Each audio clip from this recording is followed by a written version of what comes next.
Good afternoon, everybody. It is Steve Lookner with Agenda Free TV. We're going to actually go right now to the UN Security Council, where they are having an emergency meeting on the Iran-Israel conflict. Let's see some of what they have to say. Algeria is speaking right now, so we'll be doing updates during the stream. But let's check out some of this. Disregarded, and finally, discredited.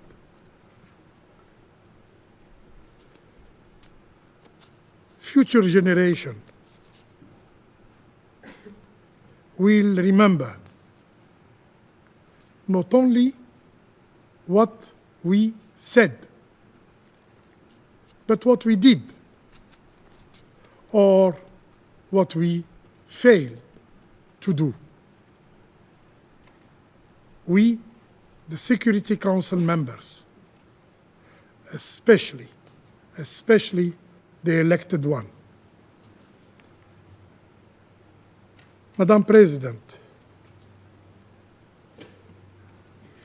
to reaffirm Algeria's position clearly, the only viable path forward is a return to diplomacy, an approach rooted in international legality, the principles of the United Nations Charter, and the pursuit of a peaceful resolution. We must collectively draw on the lessons of the region's painful history, which clearly shows that military solutions have never succeeded in resolving its complex challenges. Algeria reiterates again its firm call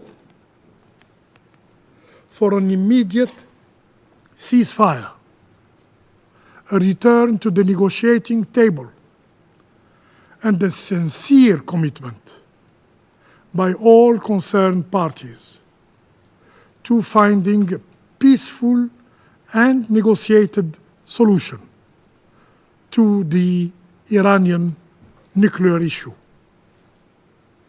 including the lifting of sanctions.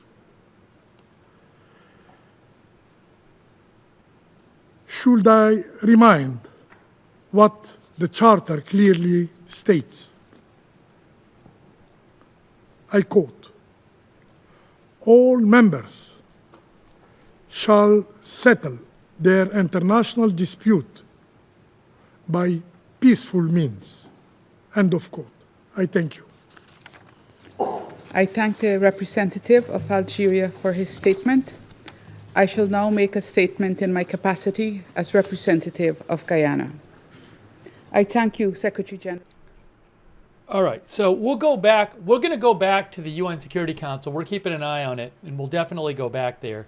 There's a bunch of the people have already started, but I believe that eventually we'll hear the U.S. and maybe Israel. I don't know if Israel is there. They're not a permanent member. But maybe they'll be there. Maybe they're there anyway because it's about Israel, the whole Israel-Iran issue. So I wouldn't be surprised if they haven't spoke already. I would think they're speaking last. Yeah, usually if my experience is that the involved parties would speak last. So did the U.S. already speak? I can replay the U.S. speech too. Did the U.S. already speak? People are saying the U.S. spoke. Maybe I can replay that. What I need to do is, if you give me a second here,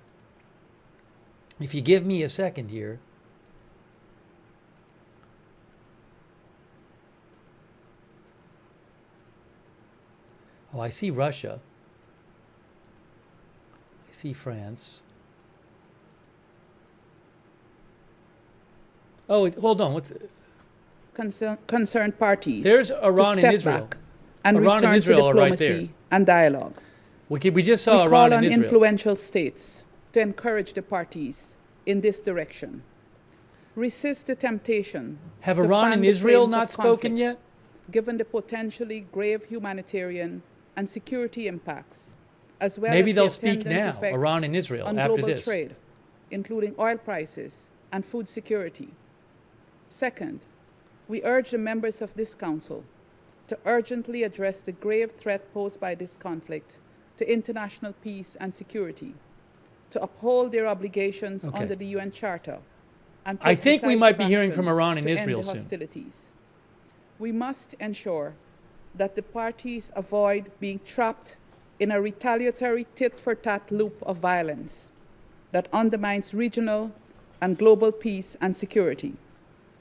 Finally, the headwinds we face are indeed testing our collective resolve.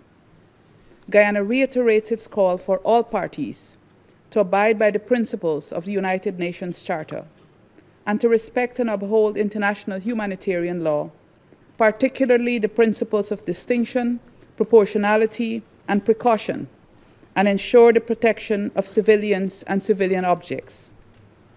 We also reiterate that the right to self-defense absolves neither party of their responsibilities and obligations under international law. I thank you. I resume my function as President of the Council. Before opening the floor, I would like to remind all speakers that this is a formal meeting of the United Nations Security Council and of the need to ensure proper decorum in the delivery of their statements and to refrain from personal attacks. I now give the floor to the representative of the Islamic Republic of Iran. Here's Iran. Iran speaking now. In the name of God, the compassionate, the merciful, thank you, Madam President, for your valuable effort to promptly convening this emergency meeting in your capacity as the President of the Security Council. We welcome the presence of Secretary General at this meeting, and we also listen to the statement made by the ASG, Mr. Jenka. We appreciate all those members who have chosen to stand on the right side of history and thus strongly condemned the act of aggression of the United States and the Israeli regime against my country.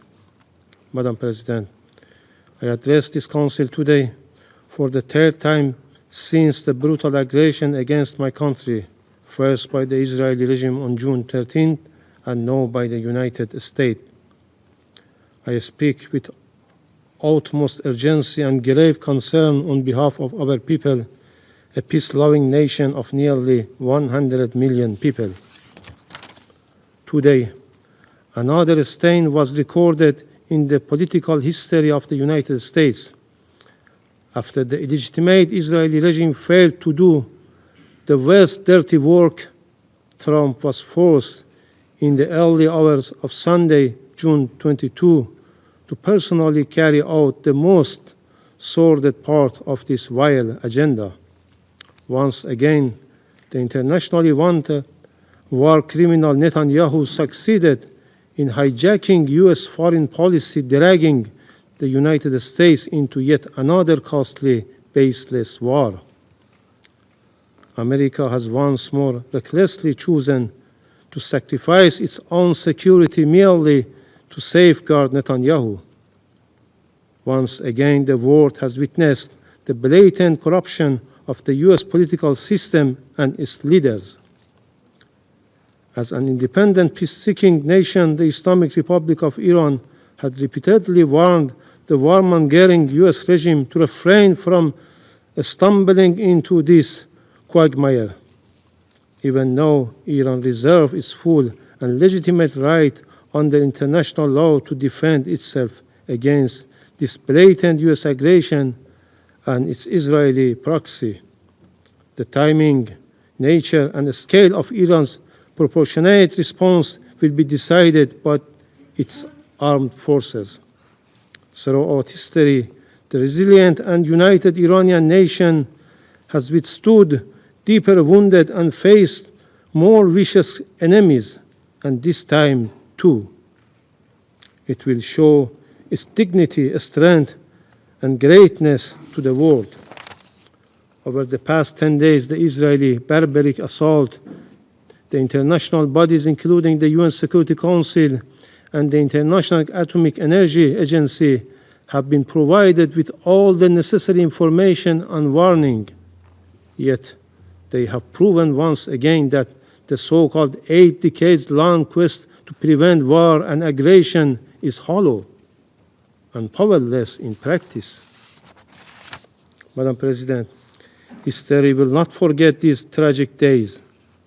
It is profoundly heartbreaking that a peace-loving country, one of the founders of the United Nations with over 5,000 years of culture and civilization, responsible party to the UN Charter and the NPT, and non-nuclear weapon state, has been under armed attack by an illegitimate regime, no by its chief backer, the United States, but possesses thousands of nuclear warheads.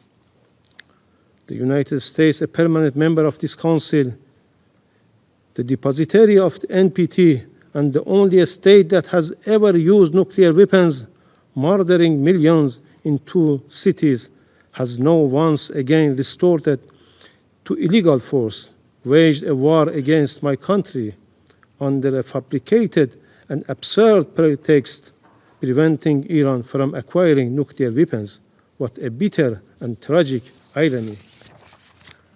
Madam President, this US and Israeli regime aggression is a clear and flagrant breach of international law. It breaches the preliminary norms of prohibition of aggression and the very fundamental principles enshrined in the UN Charter, namely Article 2.4, which categorically prohibits the threat or use of force against the sovereignty and territorial integrity of any member state. This illegal act also violates the Charter, a statute of the IAEA, relevant resolution of the Agency General Conference, Security Council Resolution 487 and 2231, as well as the NPT itself. Colleagues, while the representative of the United States continues to make baseless accusations against Iran, the international community is well aware of the well-documented and dark record of military intervention, illegal use of force against other sovereign states, and sponsorship of terrorism by the United States in the Middle East and across the world. The facts speak for themselves. All US allegations against Iran are unfounded, with no legal basis, and politically motivated. One clear example is the horrific and cowardly assassination of martyr Major General Qasem Soleimani and his companions. He was cowardly and deliberately assassinated while visiting Iraq at the formal request of the Iraqi government.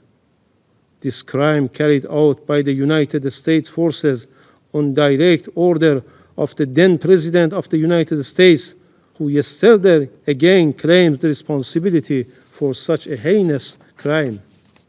Major General Soleimani remains a hero for our people and the nation in the region for countering terrorist groups, in particular Daesh.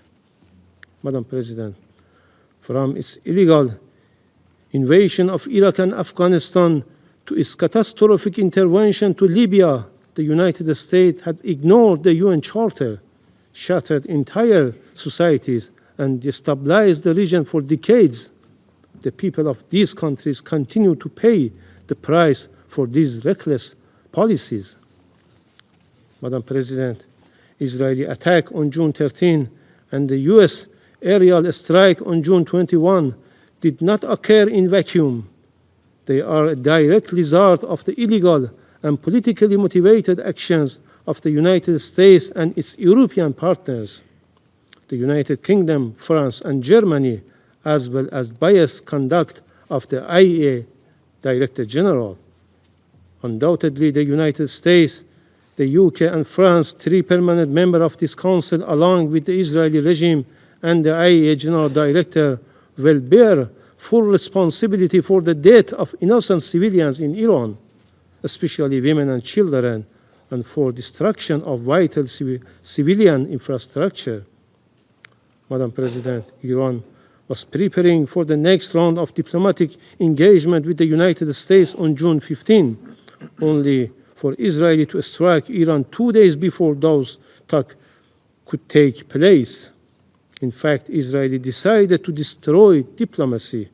The so-called offer of diplomacy was nothing more than a deceitful policy to mislead the international community. This week, as our foreign minister held talks with the E3 European Troika and the European Union, the United States decided to destroy the diplomacy. What conclusion can be drawn from this situation? From the perspective of Western countries, Iran must return to the negotiation table. But as Iran's foreign minister mentioned, how can Iran return to something it never left, let alone? Madam President, the pattern is evident. The NPT, a cornerstone of non-proliferation regime, has been manipulated into a political weapon. Instead of granting parties legitimate right to peaceful nuclear energy, it has been exploited as a pretext for aggression and unlawful action that jeopardize the supreme interest of my country. The selective double standards behavior of IAEA board and the Security Council turning a blind eye to Israeli past attack on Iraq's Osirak reactor. It assaults on Iran nuclear sites under IAEA safeguards, and its ongoing aggression is a moral, political, and legal disgrace. This shame will forever tarnish the credibility of these international bodies. With such blatant bias, there is no assurance that the other NPT member will not face similar aggression. Madam President, for more than 2 decades, Israeli, an outlaw nuclear-armed regime that refused to join the NPT despite Security Council Resolution 487, has promoted the deceitful and false narrative that Iran is on the cusp of acquiring a nuclear weapon, while there has not been even one shred of evidence to substantiate such baseless allegation. Iran's consistent diplomatic engagement made in good faith, leading to the JCPOA and its full compliance with the commitment therein with the UN Security Council Resolution 2231, demonstrate the very peaceful nature of its nuclear program. Madam President, Iran is acting within its inherent unlawful right of self-defense under Article 51 of the UN Charter. We will take all measures deemed necessary at our disposal to protect our people, our sovereignty, territorial integrity, national and vital interests, and our peaceful nuclear program in accordance with international law. Once again, I would like to remind this esteemed body of its legal and moral obligation. If this Council and the United Nations built to maintain international peace and security fail to act at this decisive moment, they will forever lose their credibility and relevance. Israel and the United States are the chief culprits for eroding the rule of law, undermining international law, the IAEA statute, and the non-proliferation regime. However, the silence, double standards, and complicity of international organizations and some Western countries, including France and the UK, are equally reprehensible. The UN Security Council should immediately act under Chapter 7 of the United Nations Charter to redress such injustice and gross violation by strongly condemning the blatant aggression, violation, and heinous crimes committed against the Islamic Republic of Iran, adopting effective enforcement action against the aggressor, hold the United States and Israeli regime fully accountable, place the Israeli nuclear facilities under agency safeguard. This is a historic test for this Council, for the United Nations as a whole, Every state and every responsible actor must rise to this occasion and condemn without ambiguity.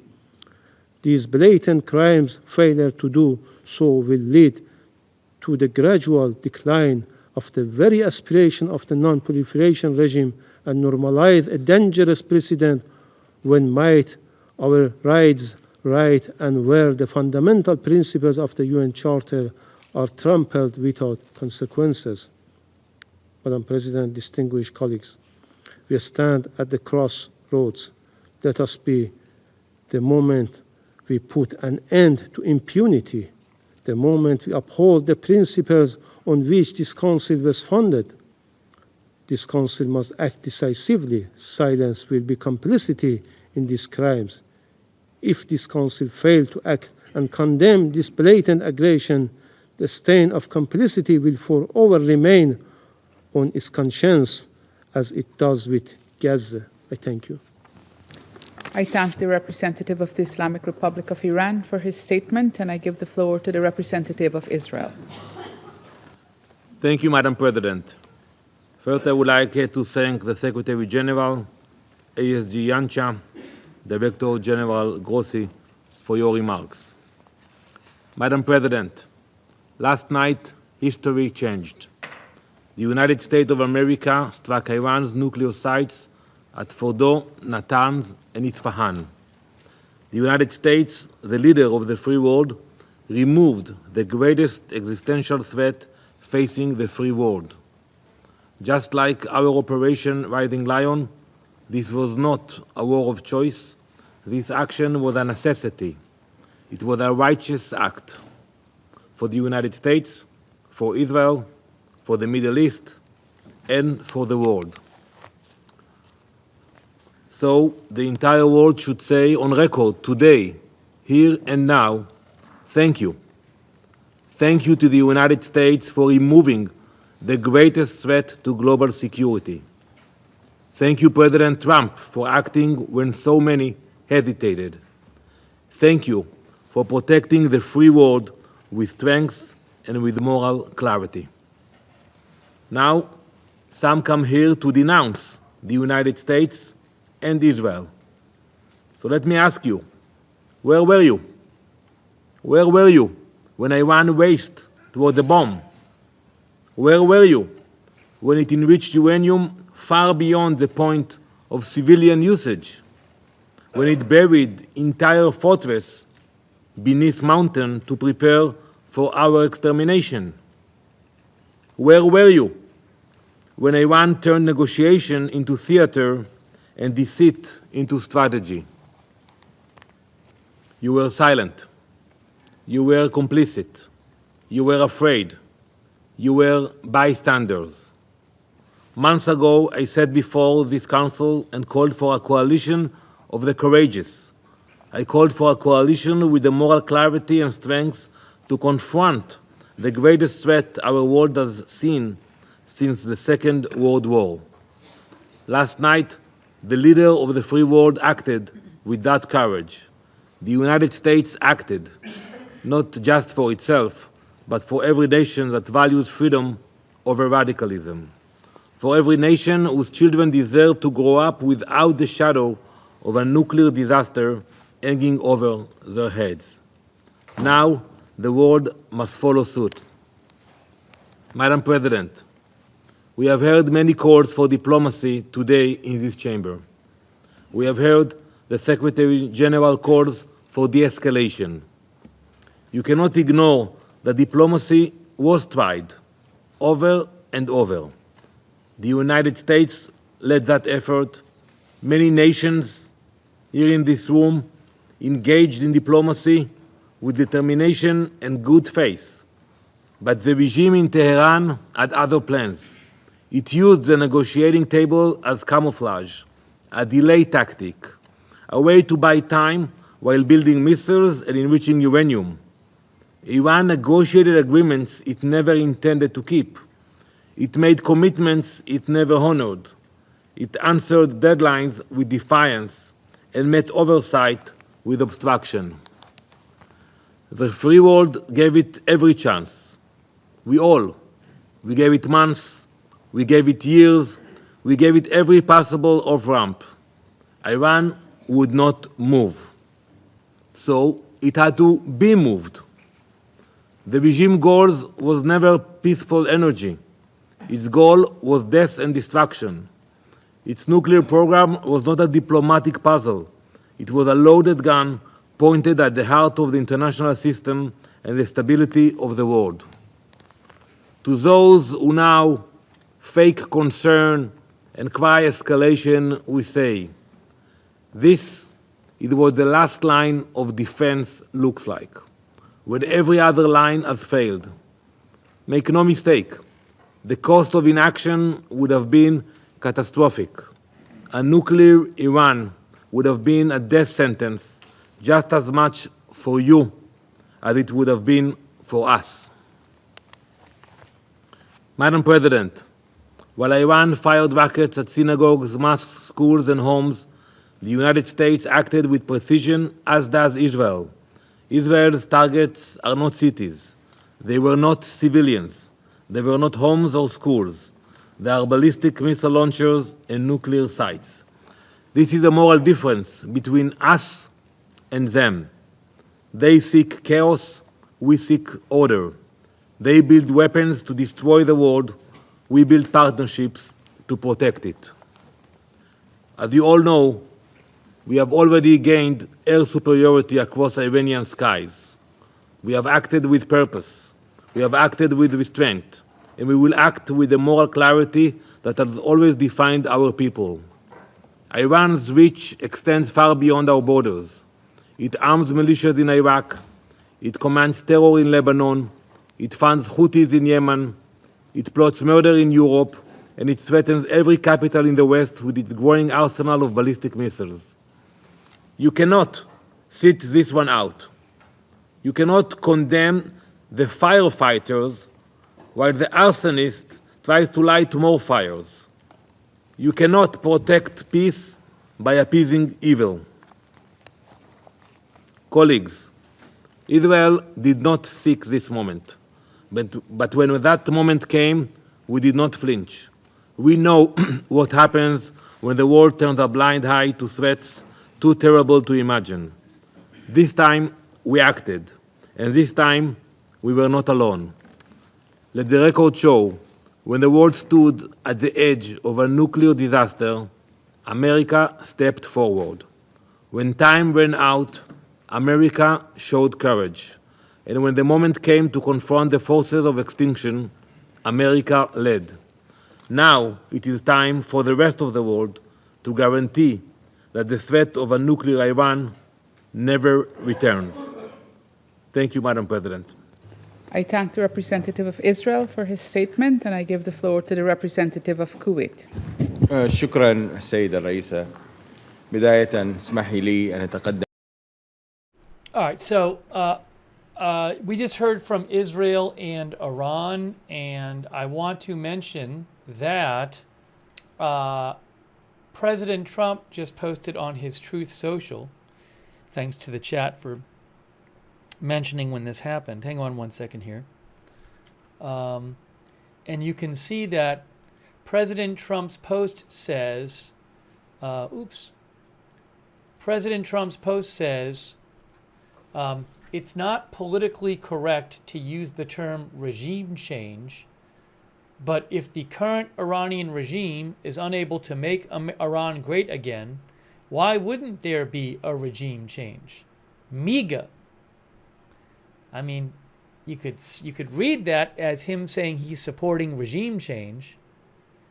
Also, I mean, remember there was that post he posted, what was it, a few days ago, where he said that, he basically said, hold on a second. He basically said a few days ago that the U.S. and Israel could kill the supreme leader if they wanted to. The supreme leader of Iran. So, what was that post?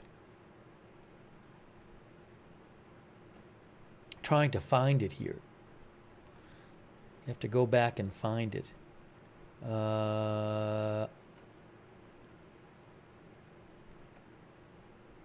Here. This one here. We know exactly where the so-called supreme leader is hiding.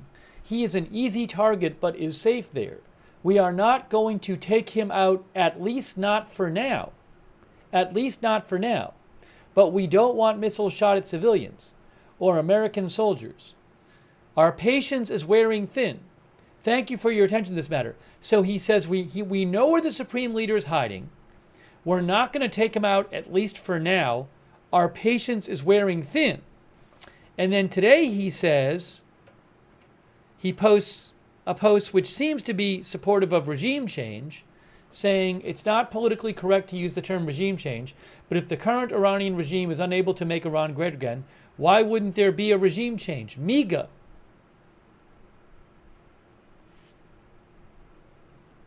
So, I don't know if that means anything's going to happen. Hey, I want to say a couple of quick thank yous here. Thank you to our moderators. Janet B is moderating on YouTube. I really appreciate it, Janet. Also, we have, hang on a moment here. Over on Twitch, we have moderating. Who's speaking now? Hold on. And I now give the floor to the representative of Iraq. I'm gonna talk for a bit. We'll keep an eye on this. Thank you to Da Bears and Good Luck Duck moderating over there on Twitch. Idaho Star, I Got That Fire, Mark HNC, Matthew Kohai 3, and Sarah. Also, I want to thank our Facebook moderators and our X moderators over there on X. Linda Belk, Larry, and Misha moderate for us. And then on Facebook, hang a moment. Oops.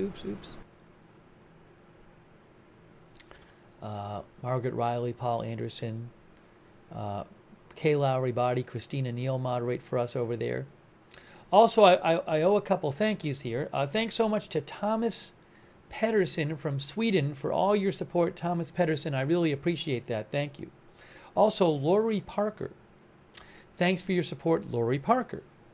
Thank you so much to Jim Schneeberger. That's very kind of you, Jim Schneeberger. Thank you. So kind of you.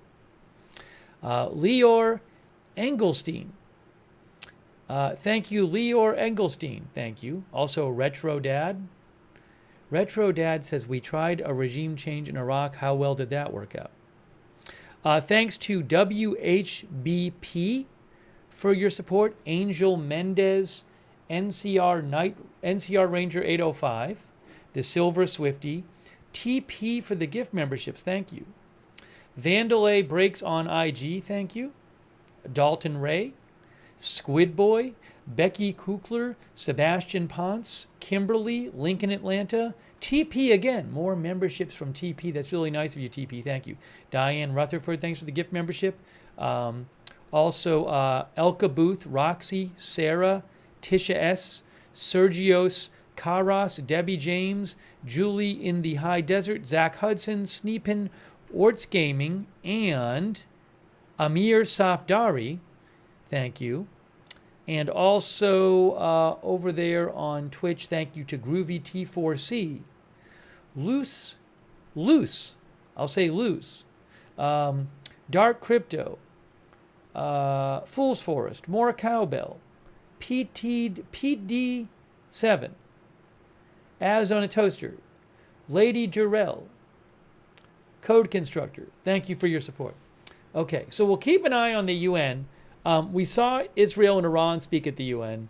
I believe, according to the chat, that Russia and the US and China already spoke.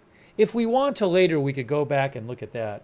But, the thing we have to do at some point is, because we were up so late last night, we did coverage really late last night. Actually, early this morning. So I have not even seen the Pentagon press conference. I read some about it, but I have not even seen it. So at some point, we're going to watch the Pentagon press conference, just because, I mean, it was on about less than 2 hours after I actually went to bed. So I got some sleep, and then so at some point, I think we're going to watch that. And yeah, so we'll play that. Some of you are saying you haven't seen it either. Some of you definitely saw it. But again, in case you haven't seen it, President Trump saying, he also said, hold on. President Trump, a couple things here. He said, the damage to the nuclear sites in Iran is said to be monumental. The hits were hard and accurate. Great skill was shown by our military, thank you. And he also said, it's not politically correct to use the term regime change, but if the current Iranian regime is unable to make Iran great again, why wouldn't there be regime change? MIGA. And remember, several days ago, he said that the U.S. and Iran knows where the supreme leader is, and they're not going to take him out for now, but their patience is wearing thin.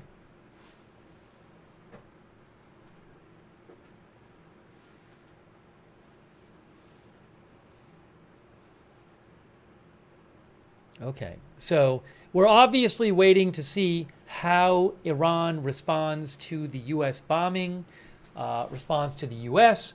The Iranian representative to the UN did say that he said that the Iranian military would choose the time and the means of responding. So we'll have to keep an eye on that. I don't know what's going to happen with that. And was the last... I mean, I've been sleeping some today, so I want to make sure here. Was there a missile alert since this morning? We covered it this morning when Iran fired about 25 or so missiles at Israel after the U.S. bombed Israel. I'll have to check and see if there was any kind of missile alert after that. Let's see. I am at so far red alerts, and it says the last missile alert was 16 hours ago. And it says there has not been a missile alert or a drone alert since 16 hours ago, which would mean, if my math is right, that we were on the air for the last missile alert and that there wasn't any one since then. Yeah, Chris Gussler, our viewer, says none for 16 hours. Yeah, so the last alerts were again, around 25 or so missiles that were fired. A couple of them, at least a couple of them hit Israel, but nothing after that. Now, Israel said it has carried out more strikes today. The IDF has announced carrying out more strikes today in Iran, by the way. I just saw a post by them a little while ago, the IDF, where they said that, if I can pull it up here, I will. The IDF said about half an hour ago, they said a short while ago, approximately 20 Israeli Air Force jets conducted intelligence-based strikes using over 30 munitions on military targets in Iran. As part of the strikes, the IAF struck storage and missile launching infrastructure sites intended to harm the state of Israel. Again, storage and missile launching infrastructure, as well as military satellites and radar sites used for creating an aerial intelligence assessment in Kermanshah and Hamadan in western Iran. In addition, a surface-to-air missile launcher was struck in the area of Tehran. So the UN Security Council meeting is over now. I don't know if there's going to be, I don't think we're going to hear from, I'll keep an eye on it. I don't know if, I don't really expect to see people speaking after, but I'll keep an eye on it. We're going to get rid of that right now, though, and put up something else over there. Maybe we'll put up the Haifa camera. Actually, what I should do, hang on a moment here. What I should do probably is, we're gonna be talking about the U.S. bombing Iran. That's obviously a big topic today, but I kind of want to watch the press conference because I never saw it. It was at 8 a.m. So, I mean, at a certain point, if I don't play the press conference, we'll probably spend just as much as time talking about the details of the press conference. So rather than hearing me talk about the press conference, which I haven't even seen, probably best to just play it. I don't think it's that long. I think that's probably the best idea. And then we can move forward and, talk about it, take your comments and all that. But I just think it's probably the best thing to do.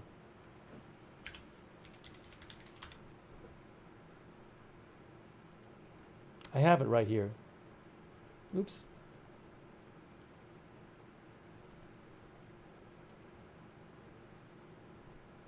Well, it was probably half an hour, 25 minutes, but it's important.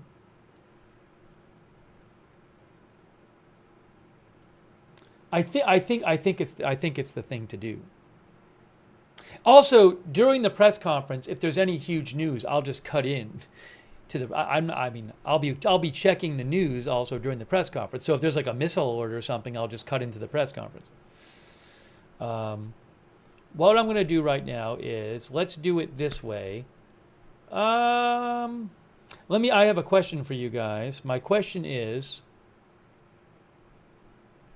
I think I'm going to play it full screen. That seems like the thing to do, right? I would assume you guys want to see it full screen. I can always cut back to, again, I can cut back to anything else I want if something happens. I'm not seeing anything huge and breaking right now. Hold on a second here.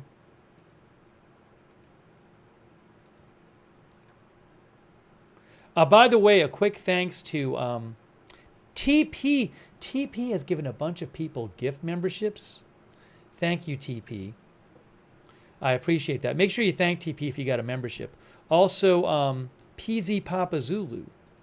Thanks for your support. He says the DJT is out of the bottle. Hold on. There's another thing I want to mention too. Thanks, DJ Rob. Way too much info. NE14ABJ, the Fisticuffs Files, Chris Wilson, Leal Dahan. Thank you. I did want to mention one of our viewers. Yeah, so our viewer Randy Dorville mentioned, I believe it was like an Iranian parliament committee voted on closing the Strait of Hormuz. That doesn't mean they're closing the Strait of Hormuz. There was some parliamentary committee, I believe, in Iran that had a vote on it. But that doesn't mean they're doing it. Just to be clear. Let me give you the details on that. I know it's a little confusing, but...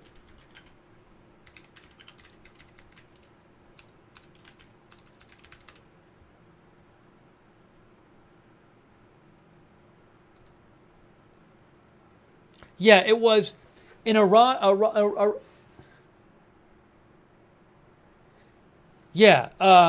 So, for example, Axios says this: Iran's parliament endorsed the idea of closing the Strait of Hormuz, but it's not up to the parliament.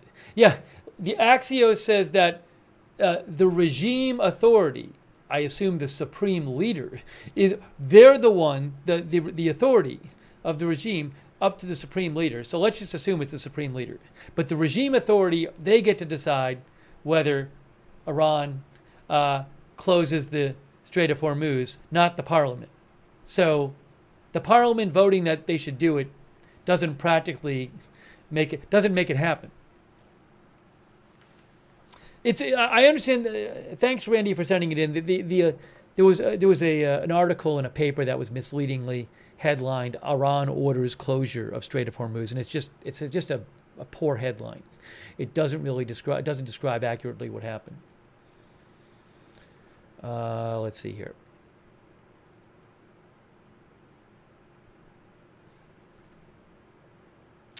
And just before I go to this press conference and we check it out,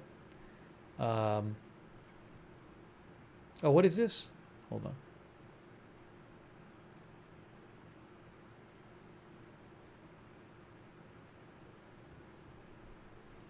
I do want to mention one more time that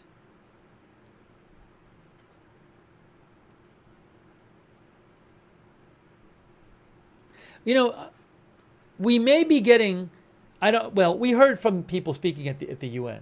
It's possible that like some of the UN reps will make some comments after. So I'll keep an eye on that and cut in if they do. But for the moment, I just want to remind you, this is getting a lot of press and attention. 26 minutes ago, President Trump said on Truth Social, "It's not politically correct to use the term regime change, but if the current Iranian regime is unable to make Iran great again, why wouldn't there be a regime change?" MEGA.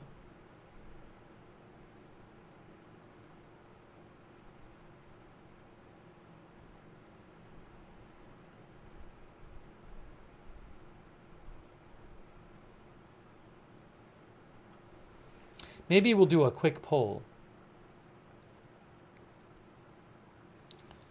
Will the U.S. and Israel take out the supreme leader? I mean, this is something that President Trump said they could do, and he said they're not doing it yet, but their patience is running thin. It's something that President Trump himself brought up a couple days ago. So it's not coming from me, it's coming from him. So that's it. So given that and this, I'm asking this poll question right now.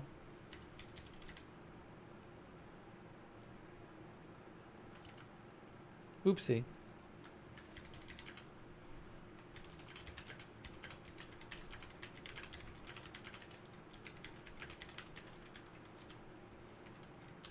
I have to post it on all the platforms. I'm sorry.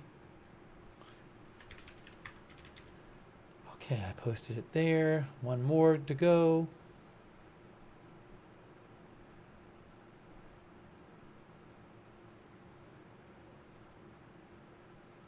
Hang on. Hang on a moment. I'm posting it on Facebook.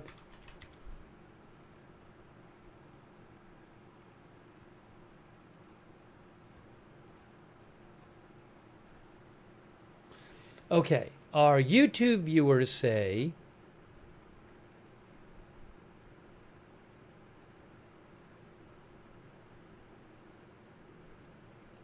two-thirds of our YouTube viewers say yes, 67%. On Facebook right now, it is 85% say yes. On Twitch right now, it is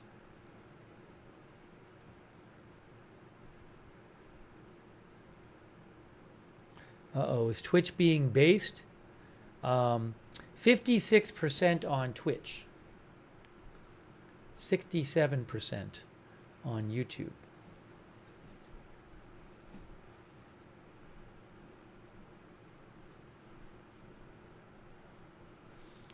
Names was our viewer name was taken, says Twitch was always based. WYM. So Twitch is kind of split, whereas YouTube and Facebook are more yes. Oh, oops, I'm sorry. Hey, Twitch, I'm sorry. I assume, Twitch, that you understood the question. I had a typo here. It should say U.S. and Israel. Twitch, I'm gonna assume you knew this was a typo on Twitch and it meant to say U.S. and Israel. Because it said supreme. I apologize. My brain isn't really working. Iran is not gonna. That was the question. U.S. and Israel, not U.S. and Iran. Okay. I'm gonna assume people knew. No, I'm not redoing it. Yeah, of course we did because we are based. Yep. Okay. That's fine. Anyways.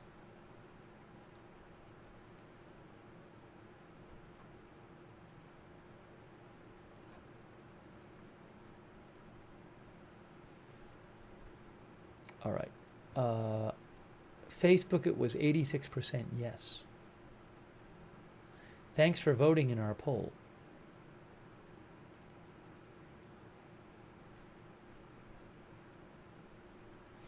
What I'm going to do now is we're about to watch. It's not live. What I got to do is put up on the screen. This is a replay of press conference. It's not the live. This press conference was this morning. Replay of press conference. Put it right up there so people know.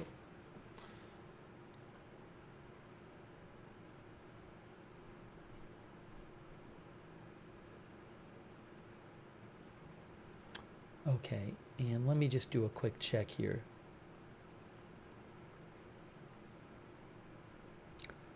I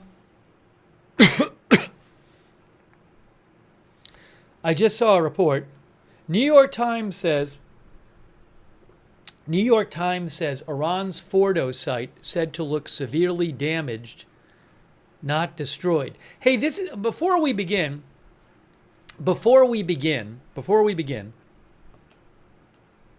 Hang on. Before we begin, I want to mention this new report from the New York Times. The New York Times is reporting that the Israeli military believes that Fordow is seriously damaged but not completely destroyed. Also, Israeli officials said it appeared Iran had moved equipment, including uranium, from the site beforehand.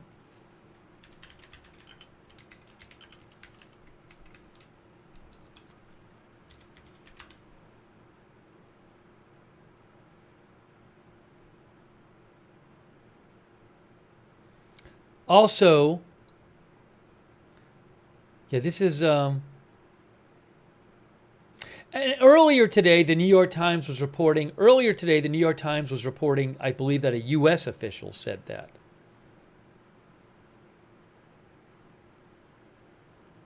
Oh, hold on. The New York Times says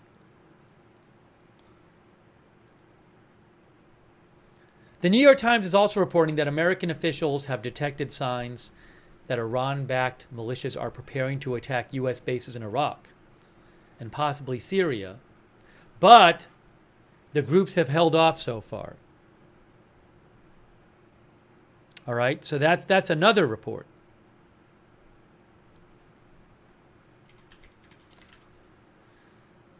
All right, hang on a second here.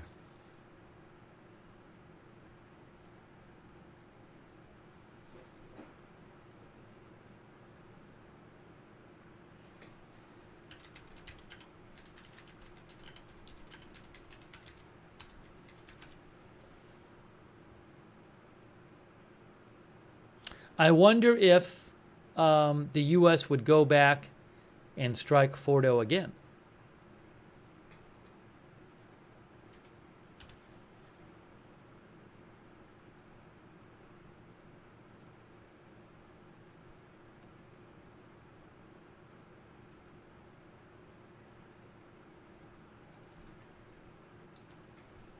Give me one moment here.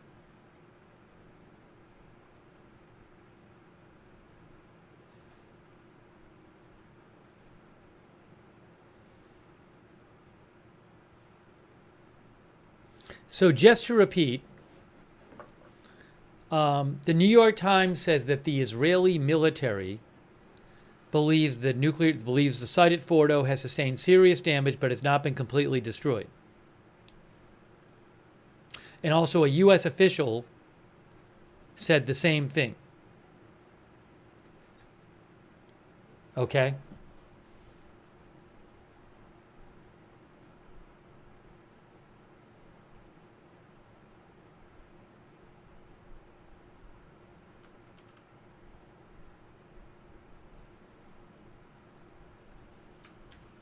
Hang on.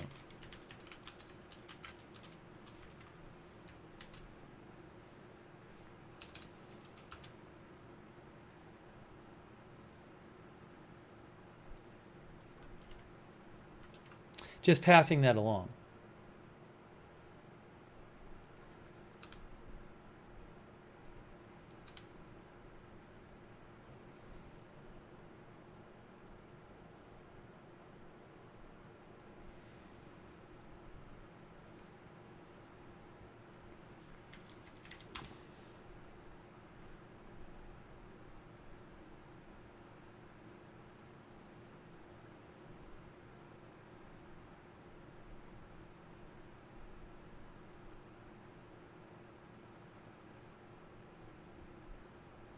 Let me just check a couple things here. Hang on. Hang on.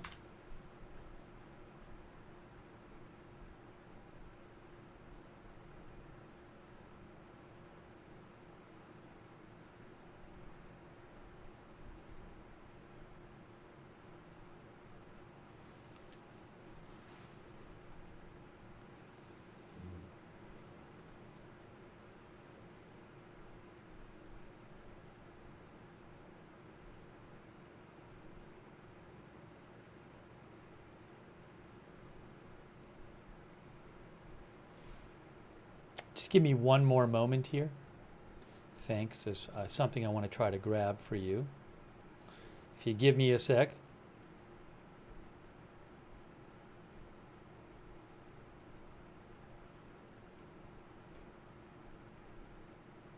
Okay, this is what I need to do.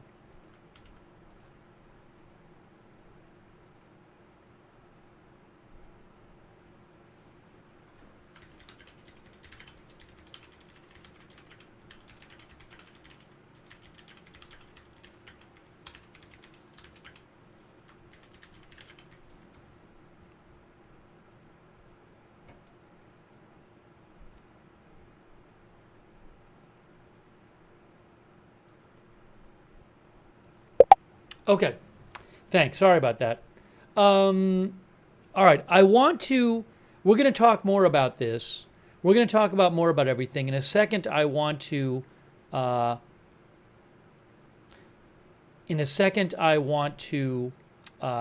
you what the Pentagon said today. And again, as I said earlier, the New York Times is reporting that American officials have detected signs that Iran-backed militias are preparing to attack U.S. bases in Iraq and possibly Syria, but they say the groups have held off so far. And Iraqi officials are working to dissuade them. So we'll have to see what happens to that, with that.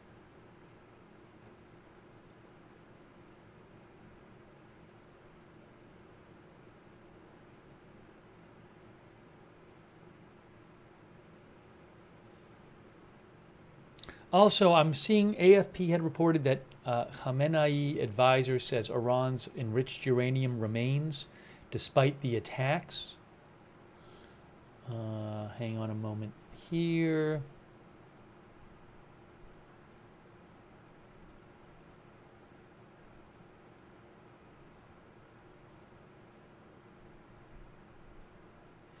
Yes. Oh, sorry.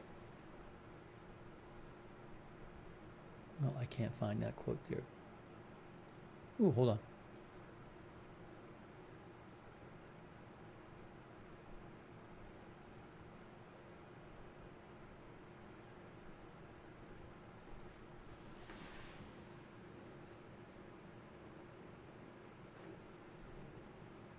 Hey, thanks to the Karzar, thank you. The Karzar, they did not name the people, which means they know who they're talking to. When any kind of publication, like major publication or TV channel, says like a source, it's not like they don't know who the person is. They know, but the person doesn't want to go on the record.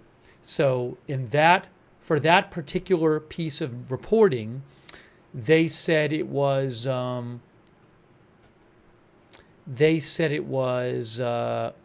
The wording they used was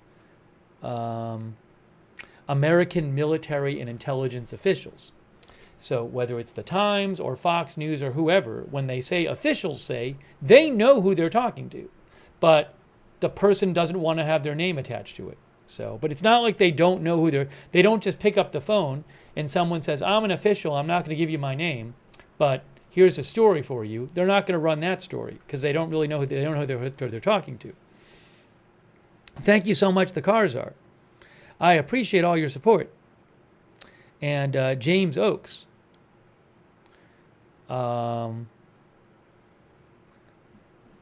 Thanks, Cashew the Kitten, who says, will Israel say uranium moved to Iran hospitals? Wow, that's what Cashew Kitten said.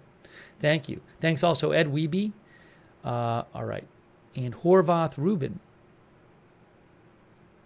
who claims that in Qatar there are some sirens going off.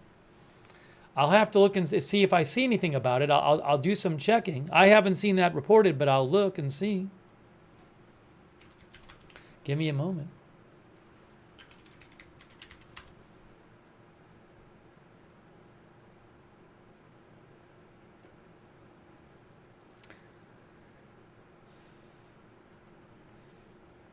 I'm not seeing anything reported about it, so that's the best I can tell you.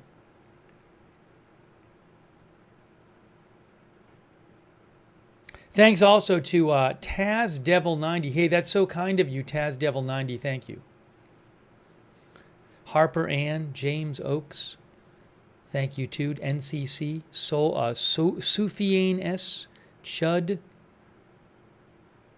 Rule, Mouse, Tawana Robinson, Mr. Craig Blaze, Macro Geek, Ed Weeby, Martin Gingrich, GM2 Rob Guns, all that's random. Thank you. All right, let's see. We really need to play that press conference because if we don't, we're never going to get to it.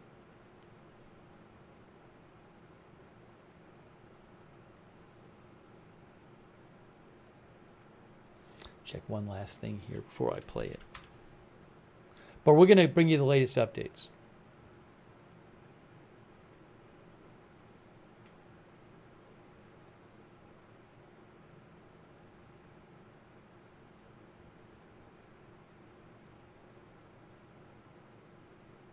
Oh, President Trump also said that the B-2 pilots who carried out the mission have landed in Missouri. The great B-2 pilots have just landed safely in Missouri. Thank you for a job well done. Donald J. Trump, President of the United States. He also said, again, it's not politically correct to use the term regime change, but if the current Iranian regime is unable to make Iran great again, why wouldn't there be a regime change? MIGA.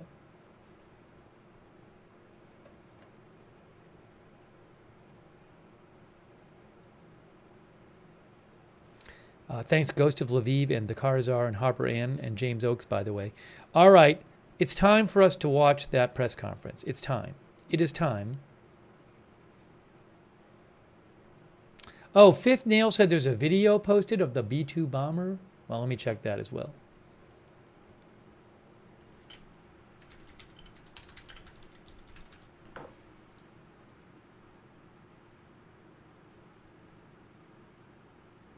Oh, it's a video of the bomber touching down. It's not. Yeah, it's not. It's not a video of the bombing from last night. But they did post on their social media a video of one of the bombers landing here.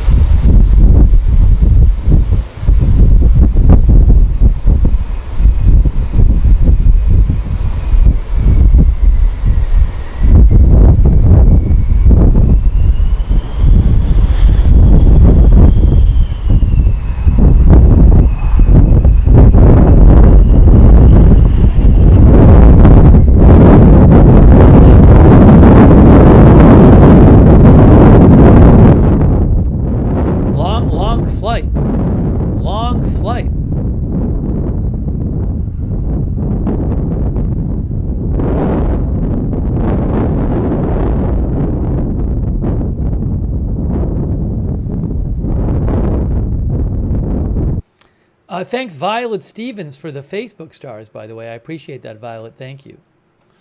All right. All right. Let's do...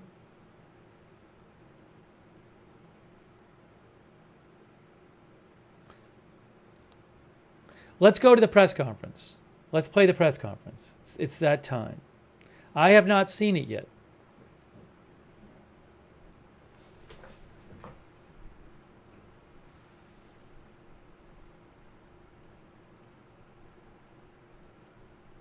Oh, hold on. All right, this press conference is the Pentagon press conference from this morning, which I have yet to see. I'll also be checking for breaking news while it's playing, but I want to watch it. And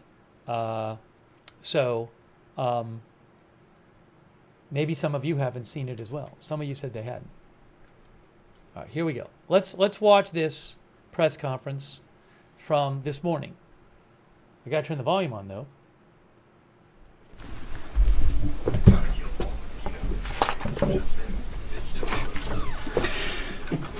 Well, thank you for joining us this morning. Last night, on President Trump's orders, U.S. Central Command conducted a precision strike in the middle of the night against 3 nuclear facilities in Iran, Fordow, Natanz, and Isfahan, in order to destroy or severely degrade Iran's nuclear program. And as the chairman of the Joint Chiefs will demonstrate, it was an incredible and overwhelming success. The order we received from our commander-in-chief was focused, it was powerful, and it was clear. We devastated the Iranian nuclear program. But it's worth noting the operation did not target Iranian troops or the Iranian people. For the entirety of his time in office, President Trump has consistently stated for over 10 years that Iran must not get a nuclear weapon. Full stop. Thanks to President Trump's bold and visionary leadership and his commitment to peace through strength, Iran's nuclear ambitions have been obliterated. Many presidents have dreamed of delivering the final blow to Iran's nuclear program, and none could until President Trump.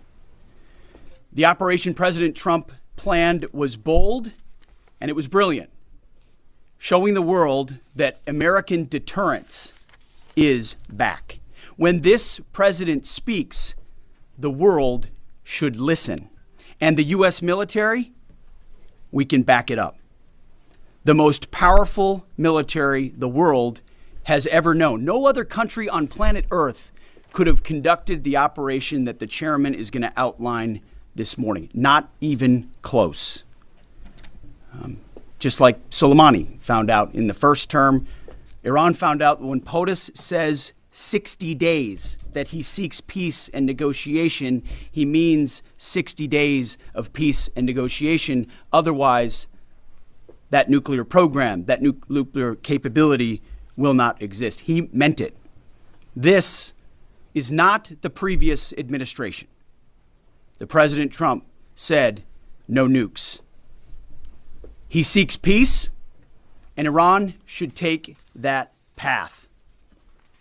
He sent out a truth last night saying this: any retaliation by Iran against the United States of America will be met with force far greater than what was witnessed tonight.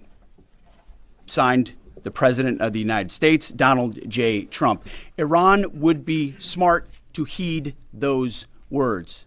He's said it before, and he means it. I want to give recognition to the Chairman of the Joint Chiefs of Staff, the Joint Staff, General Eric Kurilla at CENTCOM, who did a phenomenal job, he and his staff, all of CENTCOM. Policy across the board. This was a joint effort, and across the Pentagon effort. I want to recognize the pilots who flew those bombers, who flew those fighters, who flew those refuelers, warriors. I want to recognize the sailors on those destroyers, in those subs, on those carriers, warriors, all of them. I want to recognize our soldiers doing air defense, base defense, QRF, warriors, all of them. Every American involved in this operation performed flawlessly. And I want to give recognition to our allies in Israel as well. This is a plan that took months and weeks of positioning and preparation so that we could be ready when the President of the United States called. It took a great deal of precision. It involved misdirection and the highest of operational security. Our B-2s went in and out of downtown Tehran, of these nuclear sites, in and out and back without the world knowing at all. In that way, it was historic. A strike that included the longest B-2 Spirit bomber mission since 2001 and the first operational employment of the MOP, a massive ordnance penetrator. The mission demonstrated to the world the level of joint and allied integration that speak to the strength of our alliance and our joint forces. As President Trump has stated, the United States does not seek war, but let me be clear. We will act swiftly and decisively when our people, our partners, or our interests are threatened. Iran should listen to the President of the United States and know that he means it, every word. I want to give congratulations to our Commander-in-Chief. It was an honor to watch him lead last night and throughout, and to our great American warriors on this successful operation. God bless our troops. God bless America. And we give glory to God for his providence and continue to ask for his protection. I turn it over now to the chairman for specifics. Thank you, Mr. Secretary. Thanks for recognizing all of our folks out there doing our nation's work, and nice to see everybody on this early Sunday morning. Last night, on the President's orders, U.S. Central Command, under the command of General Eric Kurilla, executed Operation Midnight Hammer, a deliberate and precise strike against 3 Iranian nuclear facilities. This was a complex and high-risk mission carried out with exceptional skill and discipline by our joint force. I want to thank every service member, planner, operator that made this mission possible. Their actions reflect the highest standards of the United States Armed Forces. This operation was designed to severely degrade Iran's nuclear weapons infrastructure. It was planned and executed across multiple domains and theaters with coordination that reflects our ability to project power globally with speed and precision at the time and place of our nation's choosing. This was a highly classified mission with very few people in Washington knowing the timing or nature of this plan. I'll refer you to the graphic on the side as I walk you through some of the operational details. At midnight Friday into Saturday morning, a large B-2 strike package comprised of bombers launched from the continental United States. As part of the plan to maintain tactical surprise, part of the package proceeded to the west and into the Pacific as a decoy, a deception effort known only to an extremely small number of planners and key leaders here in Washington and in Tampa. The main strike package, comprised of 7 B-2 Spirit bombers, each with 2 crew members, proceeded quietly to the east with minimal communications. Throughout the 18-hour flight into the target area, the aircraft completed multiple in-flight refuelings. Once over land, the B-2s linked up with escort and support aircraft in a complex, tightly timed maneuver requiring exact synchronization across multiple platforms in a narrow piece of airspace, all done with minimal communications.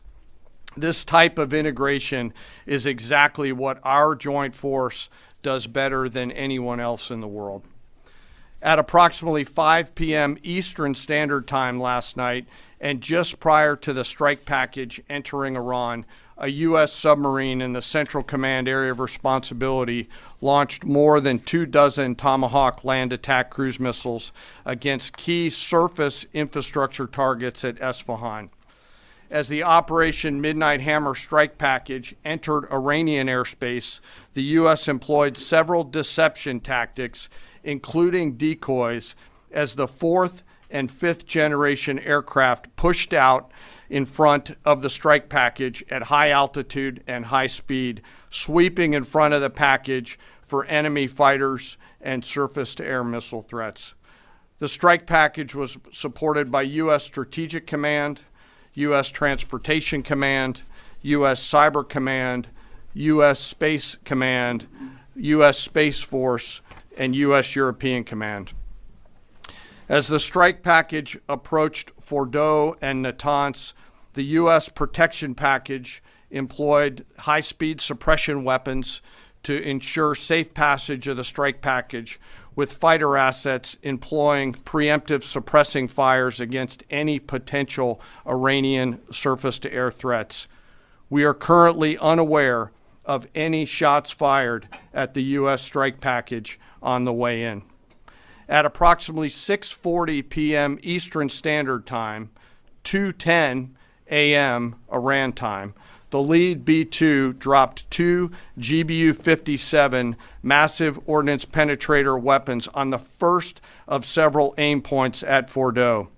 As the president stated last night, the remaining bombers then hit their targets as well, with a total of 14 MOPs dropped against 2 nuclear target areas. All 3 Iranian nuclear infrastructure targets were struck between 6:40 p.m. and 7:05 p.m. Eastern Time. Again, that's about 2:10 in the morning local time in Iran, with the Tomahawk missiles being the last to strike at Isfahan to ensure we retain the element of surprise throughout the operation. Following weapons release, the Midnight Hammer strike package exited Iranian airspace and the package began its return home. We are unaware of any shots fired at the package on the way out. Iran's fighters did not fly, and it appears that Iran's surface-to-air missile systems did not see us. Throughout the mission, we retained the element of surprise. In total, U.S. forces employed approximately 75 precision-guided weapons during this operation. This included, as the president stated last night, 14 30,000-pound GBU-57 massive ordnance penetrators, marking the first ever operational use of this weapon. I know that battle damage is of great interest. Final battle damage will take some time, but initial battle damage assessments indicate that all 3 sites sustained extremely severe damage and destruction. More than 125 U.S. aircraft participated in this mission, including B-2 stealth bombers, multiple flights of 4th and 5th generation fighters, dozens and dozens of air refueling tankers, a guided missile submarine, and a full array of intelligence, surveillance, and reconnaissance aircraft, as well as hundreds of maintenance and operational professionals. As the Secretary said, this was the largest B-2 operational strike in U.S. history and the second longest B-2 mission ever flown, exceeded only by those in the days following 9/11. Well prior to the strike, General Kurilla elevated force protection measures across the region, especially in Iraq, Syria, and the Gulf. Our forces remain on high alert and are fully postured to respond to any Iranian retaliation or proxy attacks, which would be an incredibly poor choice. We will defend ourselves. The safety of our service members and civilians remains our highest priority. This mission demonstrates the unmatched reach, coordination, and capability of the United States military. In just a matter of weeks, this went from strategic planning to global execution. This operation underscores the unmatched capabilities and global reach of the United States military. As the president clearly said last night, no other military in the world could have done this. I join the president and the secretary in being incredibly proud of the air crews, naval forces, cyber operators, planners, and support teams, and commanders who made this mission possible. It is their skill, discipline, and teamwork that makes this operation possible. I am particularly proud of our discipline related to operational security, something that was of great concern to the President, the Secretary, General Kurilla, and me, and we will continue to focus on this. As we stand here this morning, many assets are still airborne, and we have hundreds deployed. I ask that we keep our warfighters on their way home and our deployed service member in our thoughts. Our joint force remains ready to defend the United States, our troops, and our interests in the region. Thank you very much. We will take a few questions, Phil. Me? Yeah. So, is regime change off the table, Mr. Secretary? And to the chairman, you said the battle damage assessment is still ongoing, but do you believe that some nuclear capability in Iran remains? This mission was not and has not been about regime change. The president authorized a precision operation to neutralize the threats to our national interests posed by the Iranian nuclear program and the collective self-defense of our troops and our ally Israel. Thanks for your question. I think BDA is still pending, and it would be way too early for me to comment on what may or may not still be there. But thanks for the question. Green. No, behind you. Excuse me, Mr. Secretary, can you tell me, was there a particular moment when the president decided to pull the trigger on this operation where he said, now, rather than being, something in the holster, now we're going to pull the trigger on it? I would just say, having the opportunity to witness his leadership, he was fully committed to the peace process, wanted a negotiated outcome, gave Iran every single opportunity, and unfortunately was met by stonewalling, which is why he gave them plenty of time to continue to come to the table and give up enrichment, give up the nuclear program.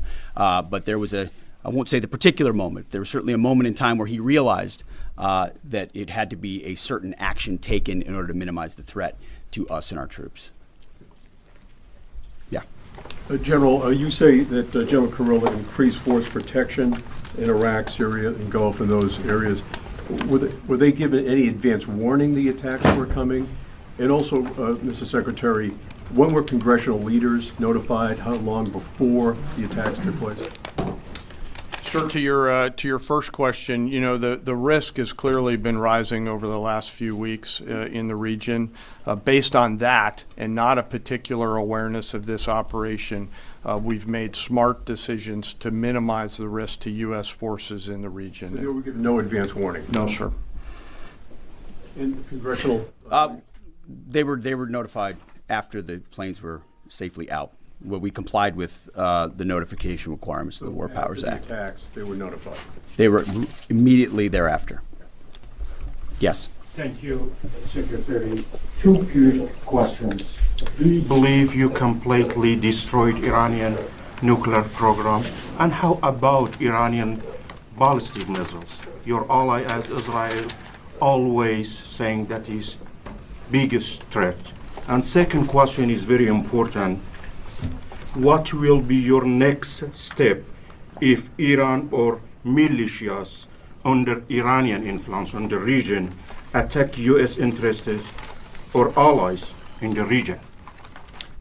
And you can chime in on this too, Mr. Chairman.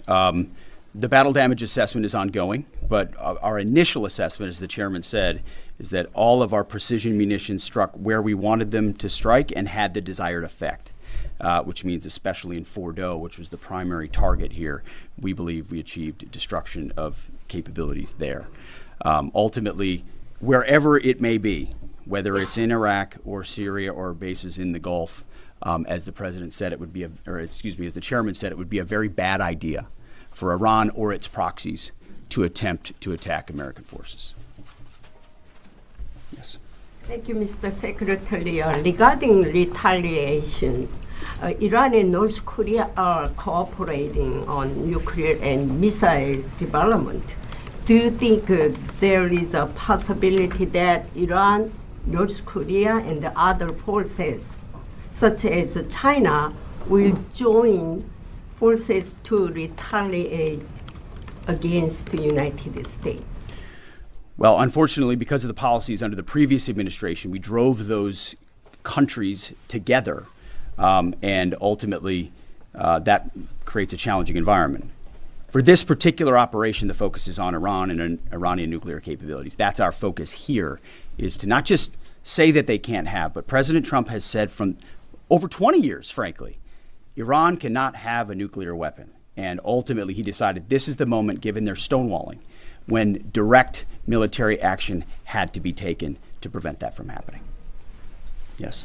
Thank you very much. General Kane, I understand OPSEC, I respect OPSEC. Can you say at all what security procedures are being taken to protect U.S. troops in Iraq and elsewhere in the Middle East? And Secretary Hegseth, as a global war on terrorism veteran, what do you say to veterans who may be concerned the U.S. is getting into another open-ended war in the Middle East over weapons of mass destruction? Thanks, sir, for the question. I won't comment on what force protection measures are being taken in the region. What I will say is we're being proactive and not reactive, and being very thoughtful about ensuring that we do all that we can to protect our forces out there. And I would just say, as the President has directed and made clear, this is most certainly not open-ended. It doesn't mean it limits our ability to respond. We will respond if necessary. The most powerful military in the world is postured and prepared to defend our people. But what the President gave us, as I said, was a focused, powerful, and clear mission on the destruction of Iranian nuclear capabilities. Those were the targets. That's what was struck. That's what was overwhelming. That's what was overwhelming. That's what the Iranian regime needs to understand, as the President put out last night. He wants peace. There needs to be a negotiated settlement here. We ultimately demonstrated that Iran cannot have a nuclear capability. That is a very clear mission set on this operation. Yes, hold on. Yes, right there. Thank you, Mr. Secretary. Question for the Secretary and the Chairman. How was this strike coordinated with the Israelis on a strategic level, militarily, and on a tactical level? Was there any direct Israeli military participation in this operation? Well, I would say certainly Israel had an incredible military success, especially at the beginning and ongoing, in degrading Iranian capabilities, in degrading Iranian launchers, MRBMs. It's been incredible to watch what our ally Israel has been able to do. And there certainly have been conversations. I mean, General Kurilla at CENTCOM has worked closely in the defense of Israel for many years. And part of this operation was the defense of Israel and the ongoing defense of Israel. But as it pertains to this strike, this was U.S. operated and U.S. led.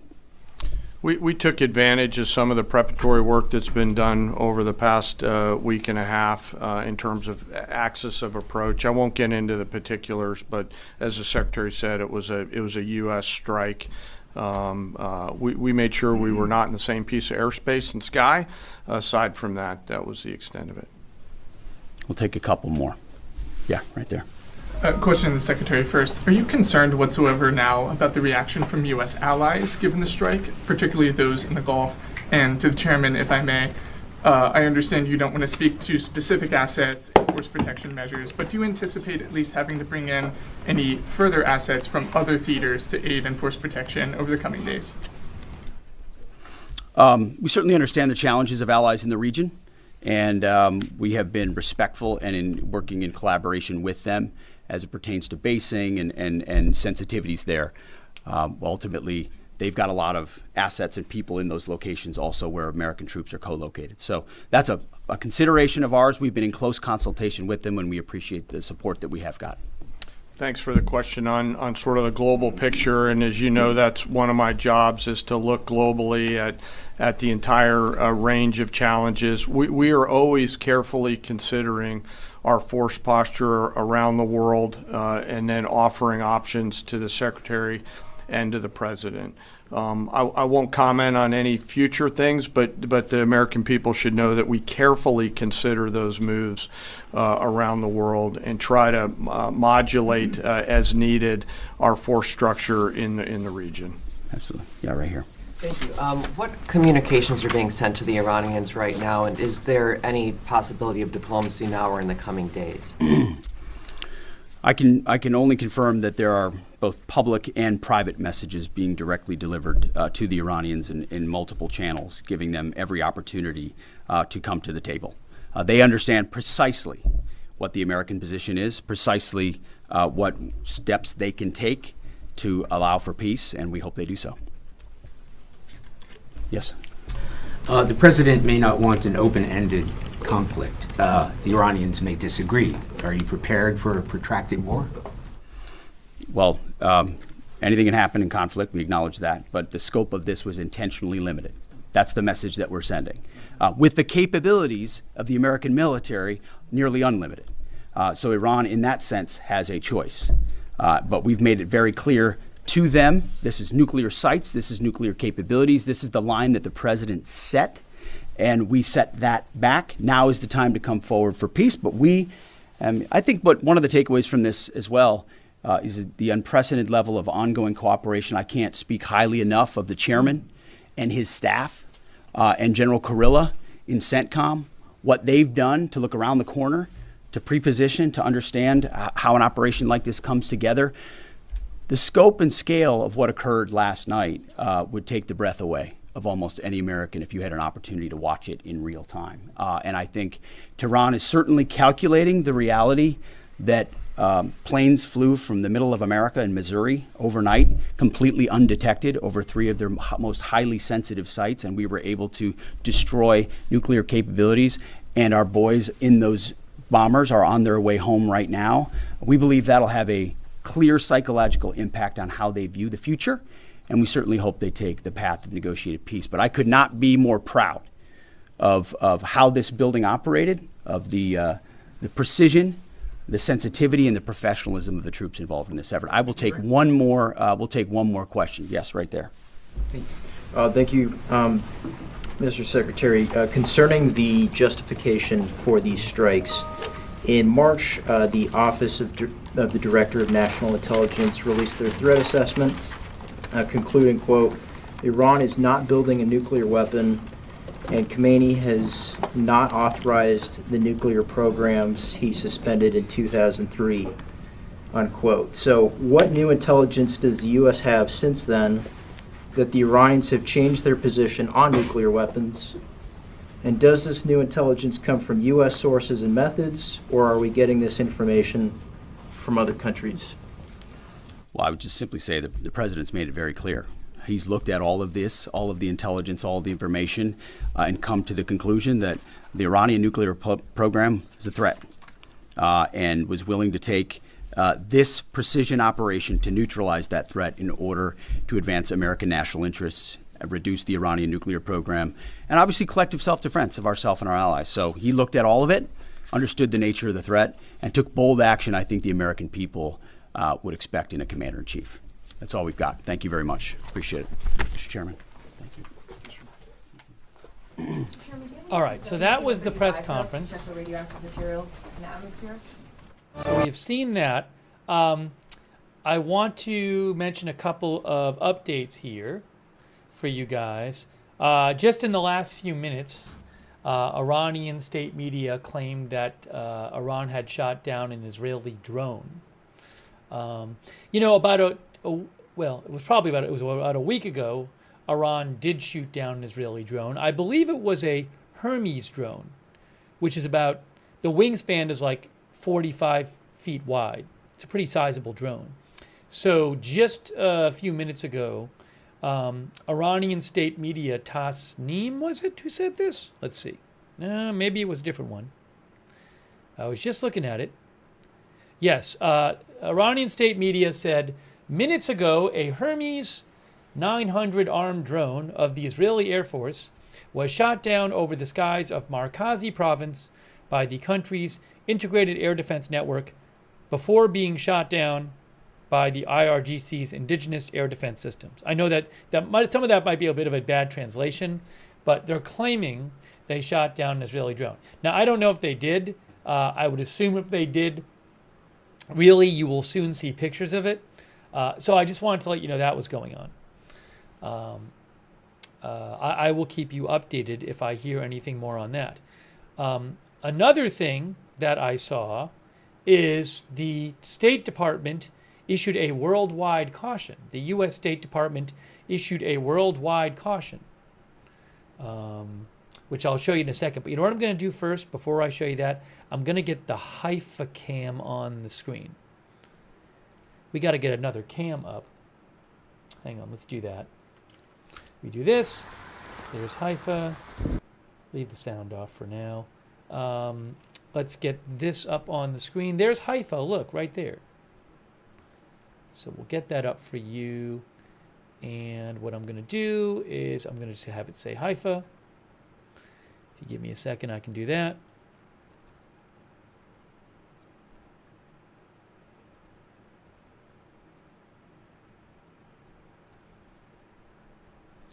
Hang on a second here. Haifa. So we have Tel Aviv and Haifa.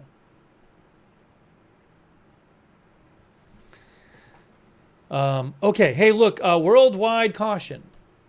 Travel State Department, worldwide caution. The conflict between Israel and Iran has resulted in disruptions to travel and periodic closure of airspace across the Middle East. There is the potential for demonstrations against U.S. citizens and interests abroad. The Department of State advises U.S. citizens abroad to exercise increased caution. Please read our travel advisory. If it loads, I'll read it. Where is it here? International travel. Is it up there? Kind of odd. I clicked on the link. Oh. Worldwide caution. Here it is. The conflict. Oh. Is this it here? All right. I guess maybe they're telling you to go to a particular country and read your advisory. But there was also actually one from the Department of Homeland Security as well, which I'll show you. I saw that today. Let me pull up the one from the Department of Homeland Security for you and show you that warning or caution or whatever it was.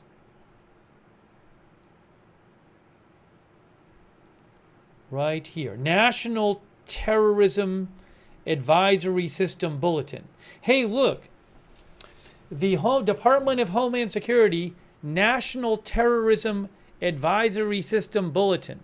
Summary of threat to the United States. Issued today. The ongoing Iran conflict is causing a heightened threat environment in the United States. Low-level cyber attacks against U.S. networks by pro-Iranian hacktivists are likely, and cyber actors affiliated with the Iranian government may conduct attacks against U.S. networks. Iran also has a long-standing commitment to target U.S. government officials it views as responsible for the death of Iranian military commander Soleimani, killed in January 2020. The likelihood of violent extremists in the homeland independently mobilizing to violence in response to the conflict would likely increase if Iranian leadership issued a religious ruling calling for retaliatory violence against targets in the homeland, which they haven't done yet. Multiple recent homeland terrorist attacks have been motivated by anti-Semitic or anti-Israel sentiment, and the ongoing Israel-Iran conflict could contribute to U.S.-based individuals plotting additional attacks. Okay.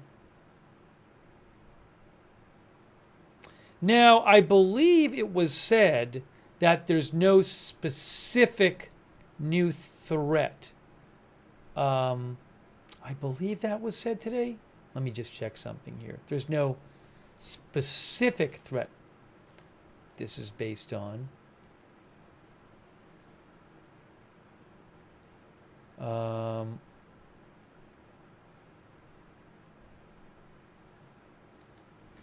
Let me. Was that when they posted on X? Did they say that?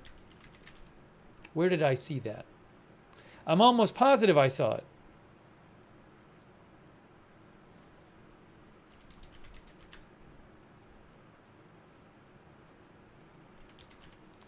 Was it on Christy Noem's post?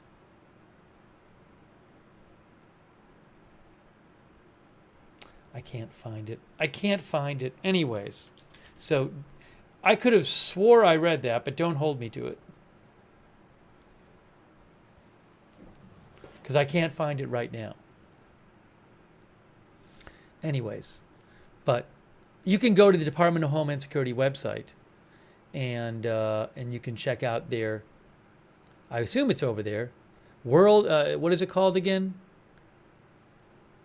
Yes, National Terrorism Advisory System Bulletin.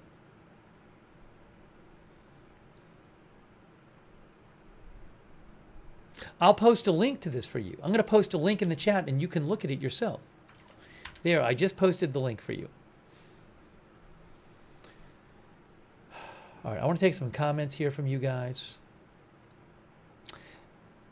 And a couple quick thank yous. Thanks to our moderators.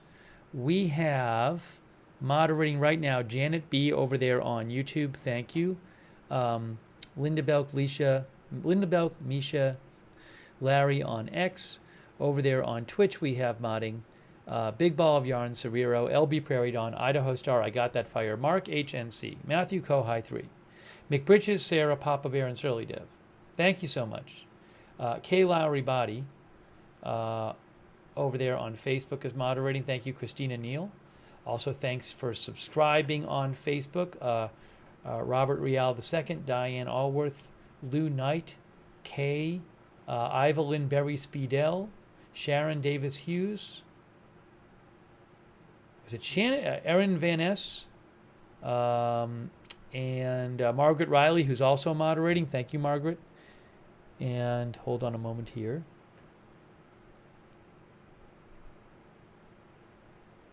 Did I get the name wrong? Let's see. Where is it? Now I can't find the name. Is it Shannon Davis Hughes? Shannon or Sharon? I can't find it right now for some reason. Either way, thank you. I'll have to wait till I can find it again. Also, thanks so much to Chris Lowe for your support. I really appreciate it, Chris Lowe. Thank you. And also, Zach, our new member. Dwayne the Medic, MD, our new member. Jenna T, thank you. Napoleon Solo, thank you. Isaac Chavero, our new member. Horvath Rubin. Martin Gingrich. No, I haven't seen any footage yet of Fordow exploding. So I don't know if I have rights to satellite photos. Let me go. I'll check. I'll check on that. Thank you, Lidwine, Elizabeth. Thank you, Renee. Ghost Intel, the Karzar. Thank you. I got to check and see what material I have access to right now.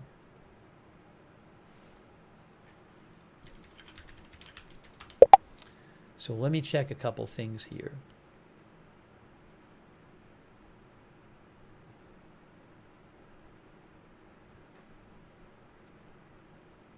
Oh, by the way, I wanted to mention this too. U.S. bombing of Iran started with a fake out.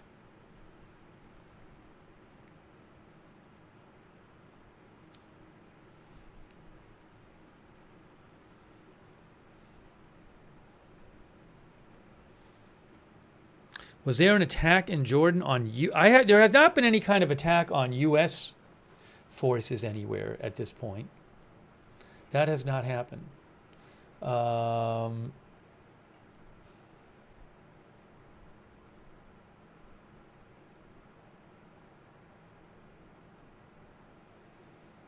Yeah, I wanted to mention this. U.S. bombing of Iran started with a fake out.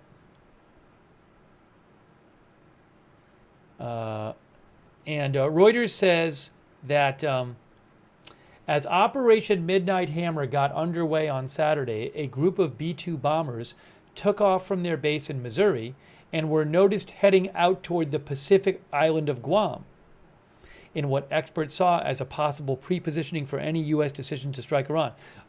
There were open source intelligence reports about this. Then eventually news outlets started reporting on it. I believe some U.S. officials had told news outlets that U.S. B-2 bombers were heading to Guam. However, Reuters says they were a decoy. The real group of 7 bat-winged B-2 stealth bombers flew east undetected for 18 hours, keeping communications to a minimum, refueling in midair, and the U.S. military revealed today.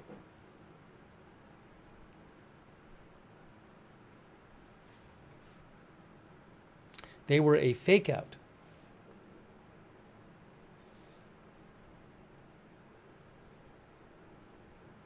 I did post there was at least one person in Missouri appeared to see the actual bomber, the real bombing forces the bombers that were actually going to do the bombing, at least one person in Missouri saw them and posted it on X when he saw them. I'm going to actually post that again in the chat. I posted it on my X account about it, but it's pretty interesting that he actually saw these and he just posted about it.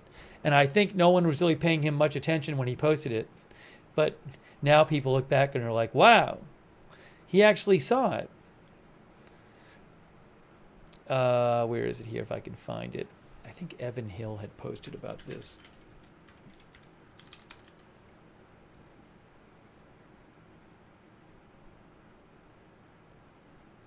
Here, right here. So I'm going to post a link to it in the chat and you can check it out.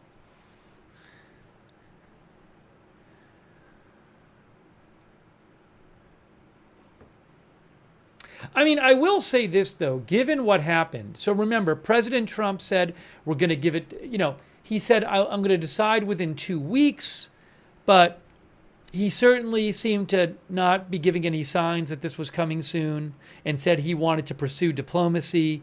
It certainly looks like the military tried to, you know, deceive everyone in terms of where the planes were going. You know, which I understand them wanting operational security. And it looks like some military officials actually went to, if I remember right, there were stories. I bet I can call it up right now. Like if I go to the Reuters story about the B-2 bombers from a couple days ago, I bet it'll say of U.S. officials say. Where is it here? Yeah, yes, literally. Look at this. B-2 bombers moving to Guam. Now, the thing is, though, maybe they did move to Guam.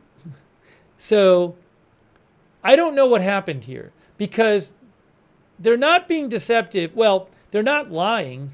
If they really did move some B-2s to Guam, just as like a fake out, then if you say yes, they're moving to Guam, you're not lying. I don't know if they really did, but 2 U.S. officials told Reuters the U.S. is moving B-2 bombers to Guam. So my general point here, though, is based on this episode, in the future, at least with the current administration, maybe future administrations as well, I would keep that in mind if there's some sort of military action that seems like it might happen. I would remember what happened this time.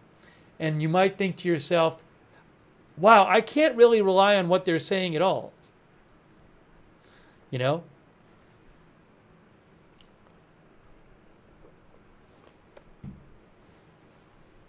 That's all I'm saying. The reason I'm bringing it up is to keep that in mind for next time, that you may not be able to rely on certain things.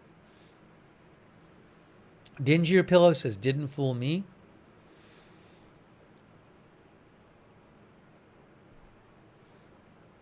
So I'm just saying it for you guys as people who are following the situation.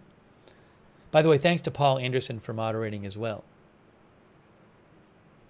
Yeah, I think some people are mistaking what I'm saying. It seems like some people in the chat think I passed judgment on this. Did I say anything at all? Judging, positively or negatively? What one might call deceptive measures? No, I didn't say anything positive or negative. So if you're seeing some kind of judgment there, then you're making that up. You're bringing that to the table, not me. So don't blame me.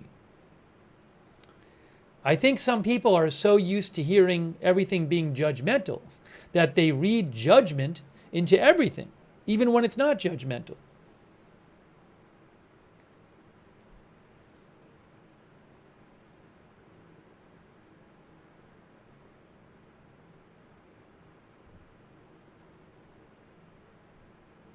My point was keep this in mind, though, for the next, potential operation.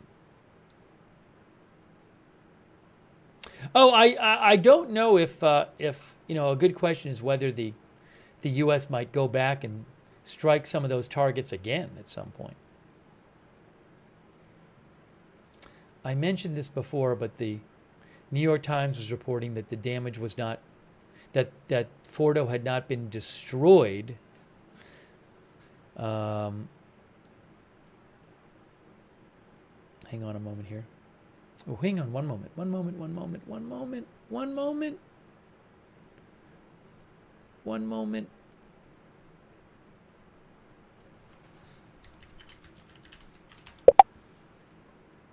Sorry, once in a while you might hear a little bloop from my computer. It shouldn't happen much, but you might hear it every once in a while.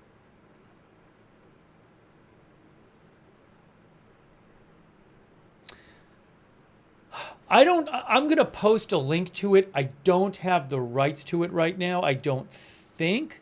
Let me see.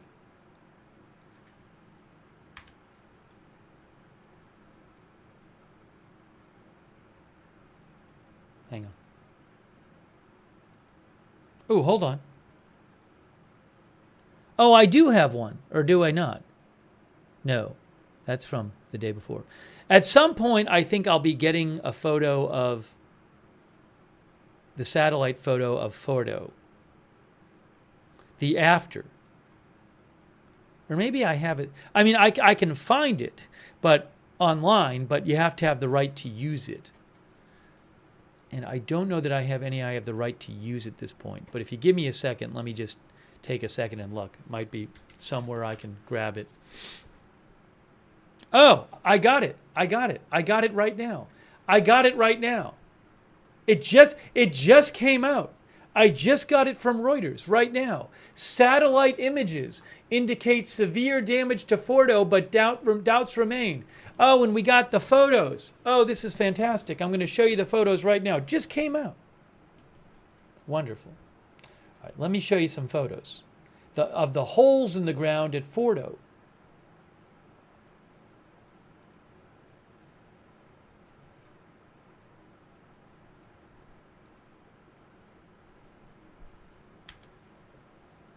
Fantastic. Perfect timing. Now, I'm going to show you a satellite photo of the damage, well, of the Fordow complex. Oh, and they have a before and after. Wow, well, this is great. Before and after, ridge, holes and craters. Okay, here we go.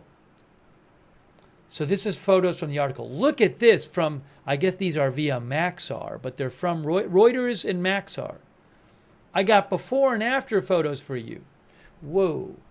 Okay, now let's look at this. So first of all, that's the after there, and that's the before. Now you can see that white there. Who said it?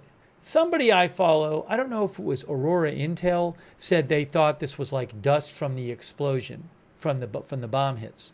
But what you can see here, look at the holes in the ground. 1, 2, 3. Now, what I'm a little confused by is, I think there might be 6 holes total, but there were 12 bunker busters dropped, but maybe each plane dropped 2. So they might have dropped 2 in the same hole, like one right after the other in the same hole. One makes the hole and the next one goes inside the hole. So there's those 3 holes, and then there's another 3 here. Oh, look, see? 1, 2, 3, and 1, 2, 3. There were 12 dropped on this side. So you can actually see the 6 holes. As to why they chose that exact spot to drop them, that I can't tell you.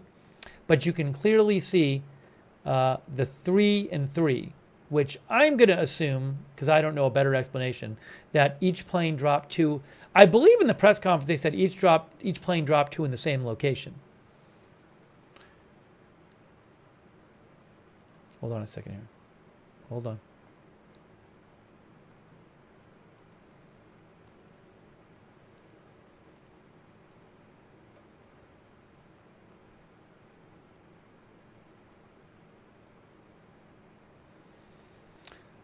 One of our viewers said ventilation shafts.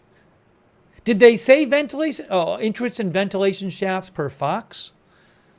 I'll have to look that up more. Hold on.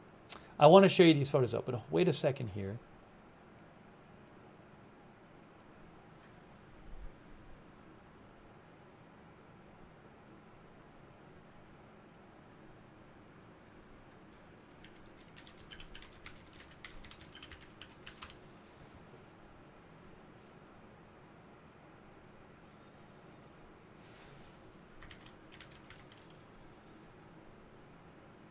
Oh, well, I will say that the Wall Street Journal talked to an expert who said that the impact points of the bombs appear to be near the location of the ventilation shafts. Okay? So that's one expert who said it. I bet there's other articles that say it too.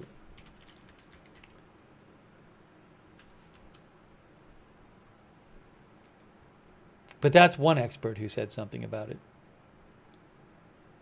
Anyways, before we get into that, let me just go back to the photos in the article. This is a Reuters article. Satellite images indicate severe damage to Fordow, but doubts remain. So anyways, let's check out the article too. But this is the before and after. So again, you see how all that white on the ground, that's not there here. And you see the holes, 3 holes there, which are not here before in the before photo. And the 3 holes, where is it? It's 3 holes here and 3, if I'm right, the 3 holes there. Hang on. Let me just go to the next photo. That's, yeah, right here. 3 and 3. Right? Yeah, this is the picture reversed because the white thing is on the other side. Right here. Look at this. Oh, we got close-up of the holes. Close-up of the holes from those bunker busters. When the bunker busters hit, they're designed to penetrate up to 200 feet in the ground, possibly more. They don't explode until they go down in the ground. They're penetrating. They don't penetrate because they explode. They penetrate because they weigh 30,000 pounds, and they have a certain hard casing, and they're shaped a certain way. But it's all kinetic energy. It's just you take this really heavy thing, shaped a certain way that's really hard, and you go very high up and you just drop it. That's how it goes in the ground. And then it explodes. And look at, there you go. Wow.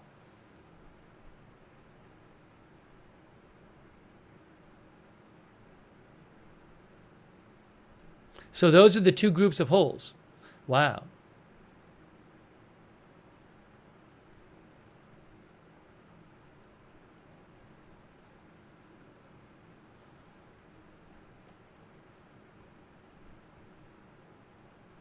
And then, yeah, here it is. Again, look at this. Technology really is something. But remember that the complex is underneath the mountain. It's not on top of the mountain. So we can't see what happened underneath. Okay, so Reuters says commercial satellite imagery indicates that the Fordow attack, the attack on the Iran's Fordow nuclear plant, severely damaged and possibly destroyed the deeply buried site and the uranium-enriching centrifuges it housed, but there was no confirmation, experts said on Sunday. Actually, let me put this on the screen for you while I read this so you can see it. That would be better. Give me a moment here. Hold on. 1 second here.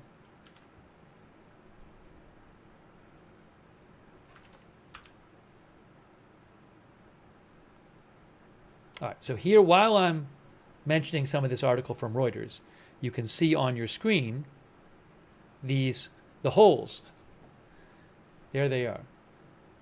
I'll close up on these ones. They just punched through with these mops, said David Albright, a former UN nuclear inspector who heads the Institute for Science and International Security, referring to the massive ordnance penetrator bunker-busting bombs that the U.S. said it dropped. He said, I would expect that the facility is probably toast, said that expert. but confirmation of the below-ground destruction could not be determined, said another expert, Decker Eveleth, who specializes in satellite imagery.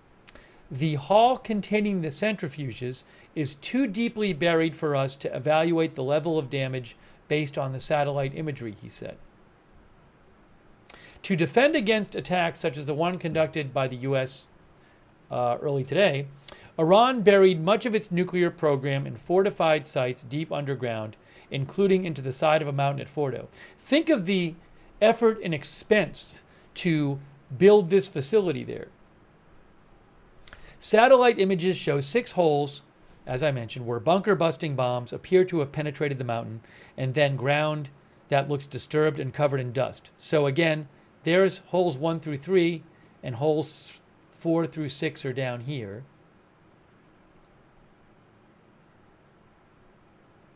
And then the before and after, as we saw before, is right here, with, you can see the white dust or residue or whatever on the right in the after shot. The ground looks disturbed and covered in dust.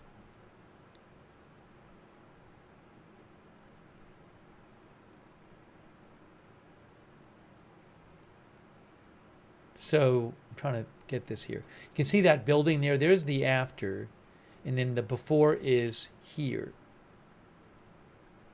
Then the after is here.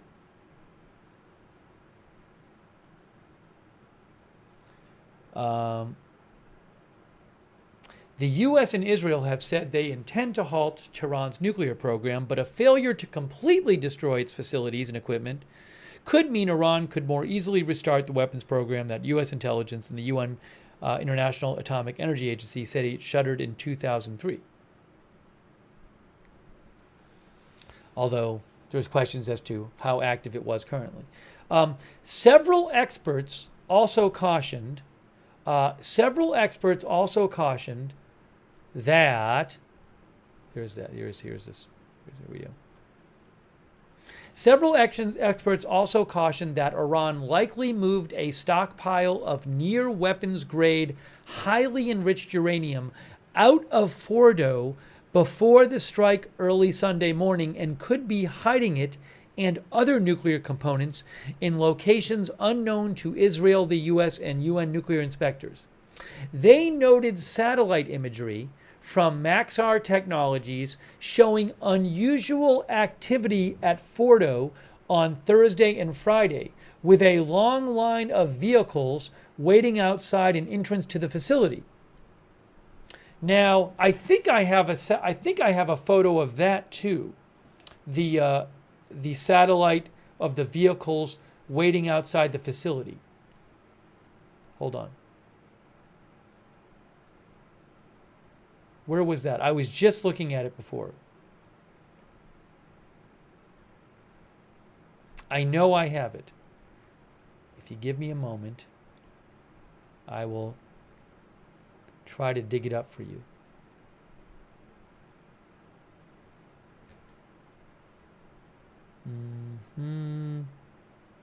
Where is it? I was just looking at it. I was just looking at it right now. Was it one of the AP articles? Let's see. Was it this? Oh, it's this one. It's this one. I got it. Let me download this photo so I can show it to you. So this is the photo on Friday with vehicles at the facility. All right. We'll download this for you.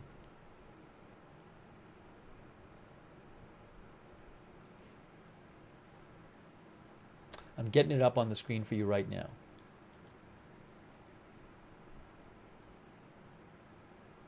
I can see it. Okay, here it is. I got it. So it's from this article from AP. U.S. claims strikes on Iran's nuclear sites cause severe damage, but full impact unclear. So there's the article from AP, and here is the satellite shot, and that shows, that's the Fordow complex, but that's from Friday, and you see vehicles there. Look at all the vehicles. Look at all the vehicles at the Fordow complex on Friday, guys. All these vehicles there.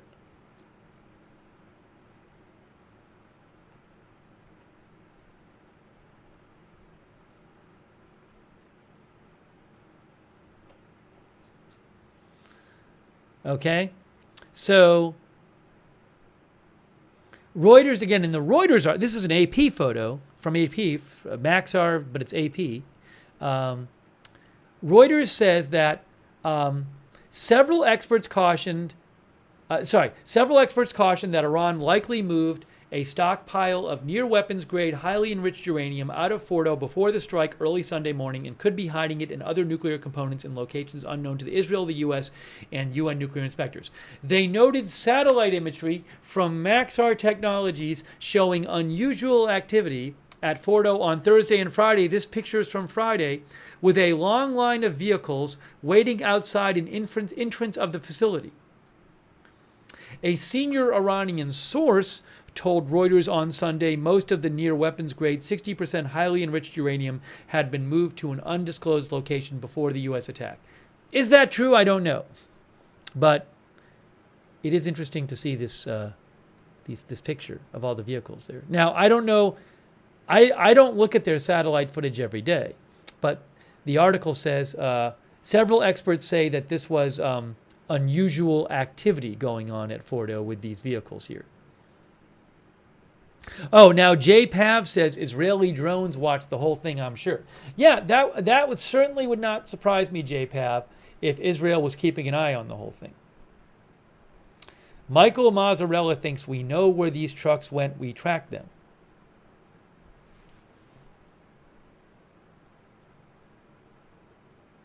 This is not that picture. Yeah, it's possible that this is not the specific picture of It's possible that this is not the picture of the unusual activity on Friday. I'm just assuming it was.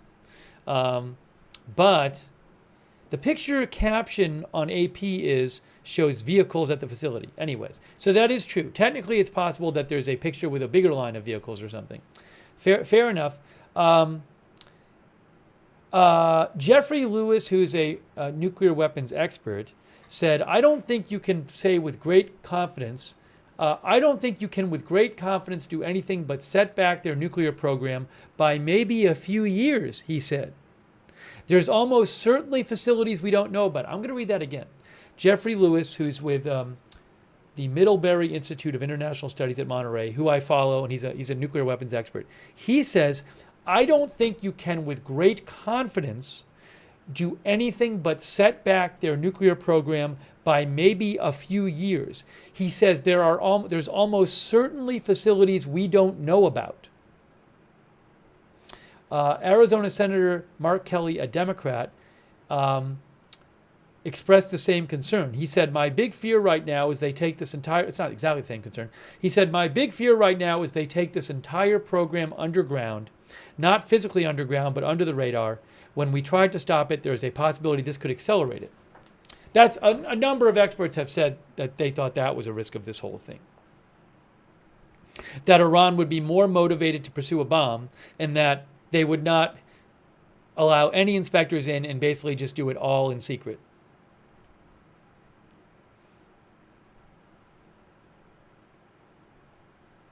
In response to Israel's attack, says Reuters, Iran's parliament is threatening to withdraw from the Non-Proliferation Treaty, the cornerstone of the international system that went into force in 1970 to stop the spread of nuclear weapons, ending cooperation with the IAEA, which would mean no IAEA inspectors. An arms control advocate, Daryl Kimball, said, the world is going to be in the dark about what Iran may be doing. I wanted to mention that point as well.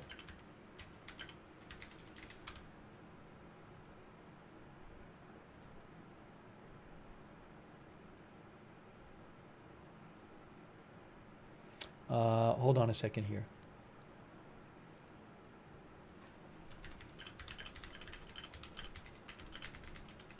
I believe the idea is if they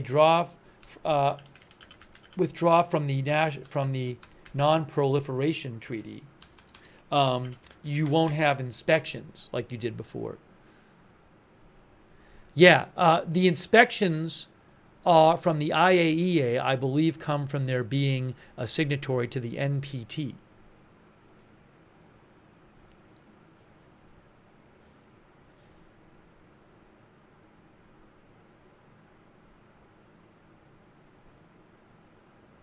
Oh, also, there's a little more analysis in this article from Reuters about the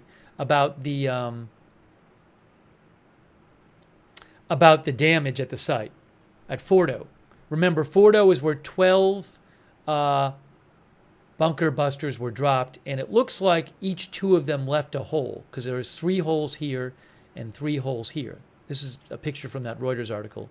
Maxar satellite photo from the Reuters article.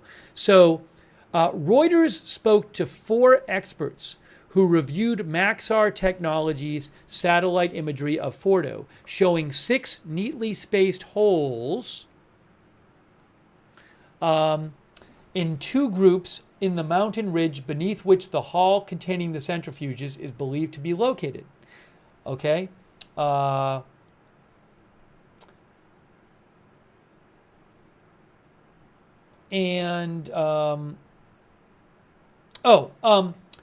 expert told Reuters that the satellite imagery and Kane's comments, General Dan Kane told reporters that it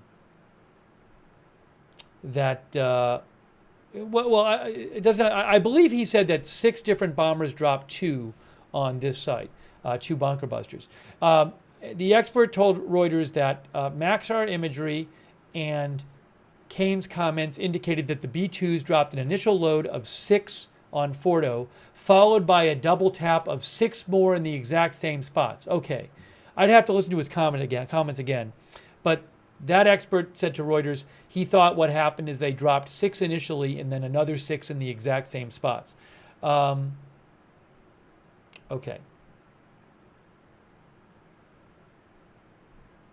Interesting. Anyways, so there's certainly the chairman of the Joint Chiefs of Staff said in the press conference that they thought there was extremely severe damage and destruction at all the sites, but according to some reports out there, it's not clear whether it's been completely destroyed there at Fordow. Yes, 2 were dropped at... Where were the 2 dropped? At Isfahan or Natanz? I can't remember. I remembered it last night. We talked about it last night where the other 2 bunker busters were dropped, but I have to look it up because I don't remember.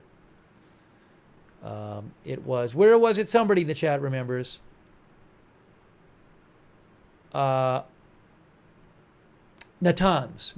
The 2, yes, everybody in the chat saying Natanz. Natanz is correct.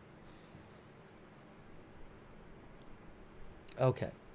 So, it's interesting, but it's not clear if the highest enriched uranium, which is close to bomb grade, has been destroyed. Orange Man Good says, might have just shaken the lights down there, who knows? Well, a number of experts have come out today and said they agree with the assessment that there's at least severe damage. David Griffin said, in the press conference they mentioned other aircraft were in front, suppressing air defenses and causing a distraction. Something else that was said in the press conference is they didn't receive any fire at all. Opposing fire, they didn't get shot at on the way in or the way out. Maybe that's because Israel had done such a comprehensive job of taking out air defenses. Doomsday thinks they sealed off the 2 entrances. Wasn't that about, that was about, I think you're talking about Natanz, right? I think I saw something about that. Now I have to look that up.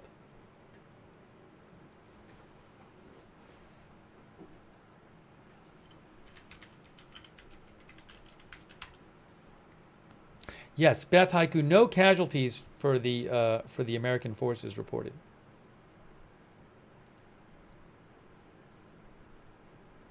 Oh, I have some more about this, about what the satellites show. Hold on. What visuals show of damage to Iran's nuclear sites after U.S. strike? So I'll just read you a couple points from this article. It's from the Washington Post. A senior Israeli official told the Washington Post that an early assessment shows the nuclear site at Isfahan was annihilated and the facilities in Fordow and Natanz were severely damaged. remember, Natanz had 2 bunker busters, but a bunch of Tomahawk missiles. And a bunch of Tomahawk missiles were launched at Isfahan.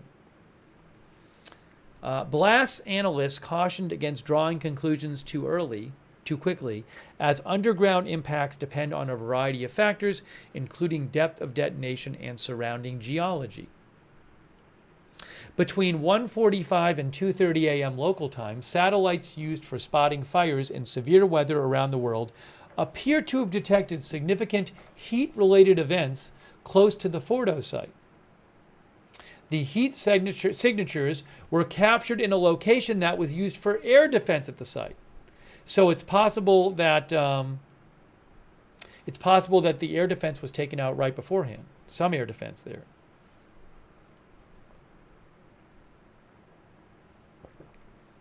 You know, there were these rumors going around last night that forces guarding the Fordow facility had been attacked. Now, I don't know if there were significant forces there guarding the facility and they had been attacked, but what I'm thinking is maybe those rumors originated in Israel taking out the air defense, possibly taking out air defenses there, if you think about it in retrospect.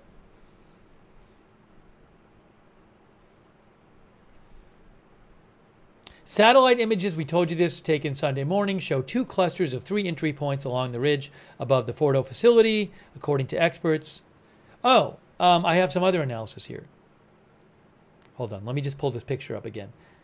We showed you that picture from the Reuters article before of the holes in the ground. Hang on. I'll pull it up here again for you so you can see it.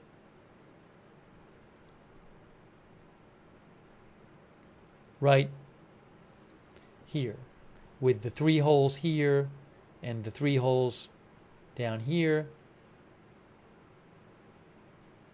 And then that's a bigger picture, but the holes here and here, and then over here you can actually see them there. The holes here and the holes here.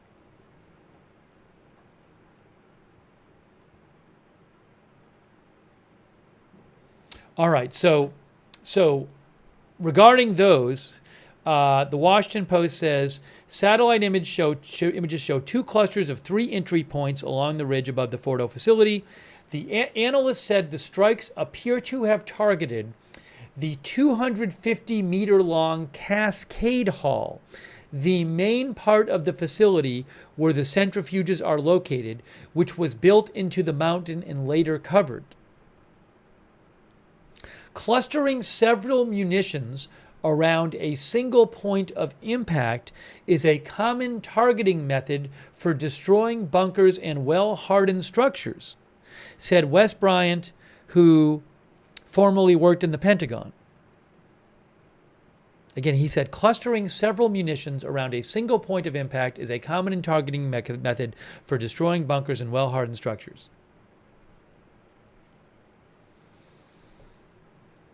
Also, satellite images from the days before the U.S. struck showed unusual truck and vehicular activity at Fordow.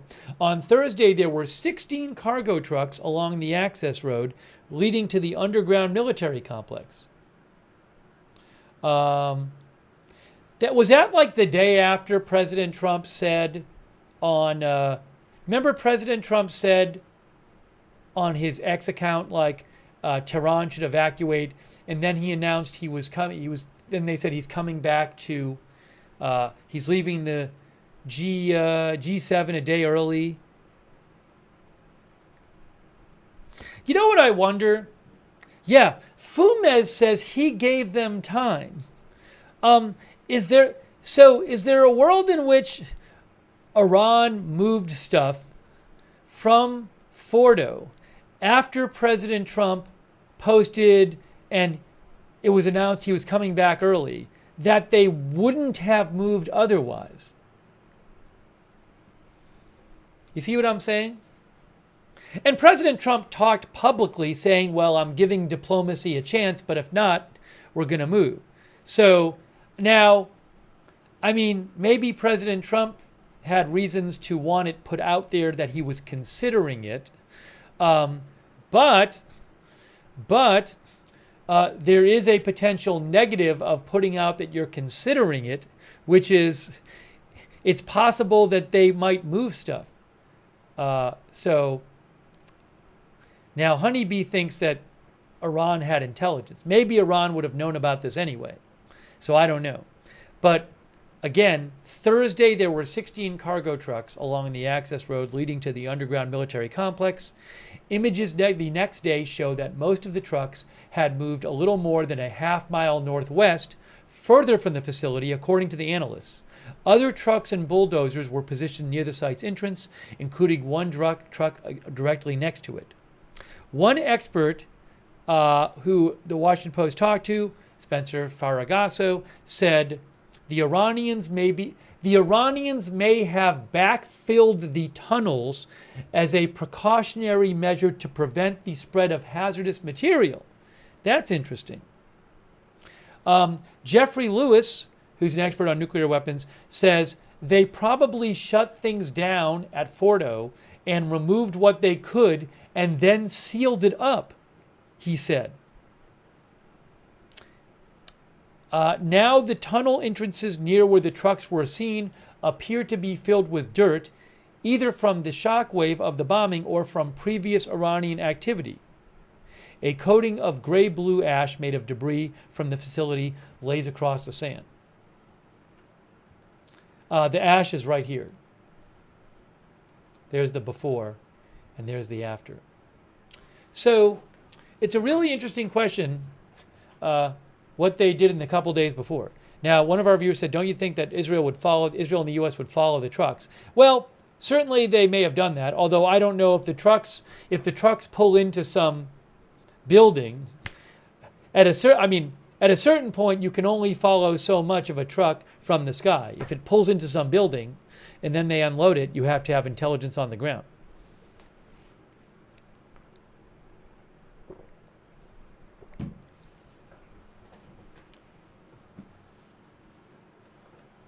Okay, I find that this whole thing pretty interesting about what they did at the site and everything.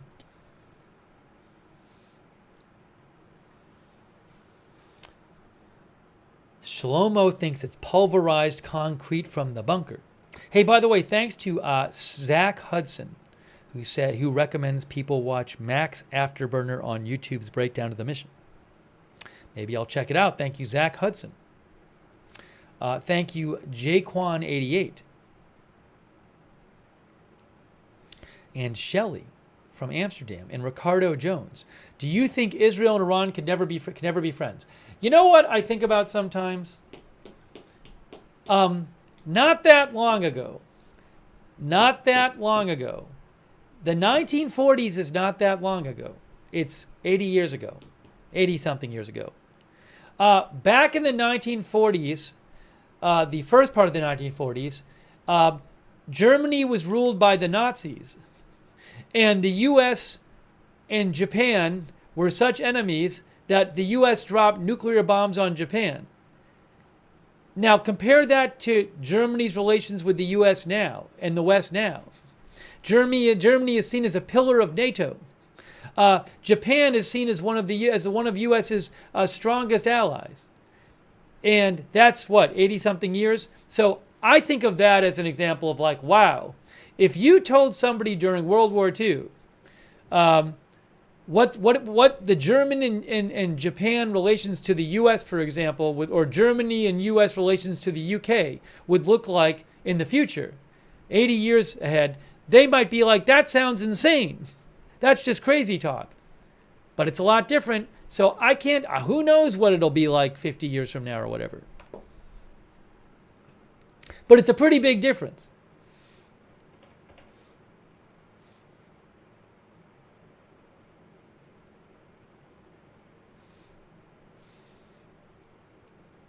So who knows?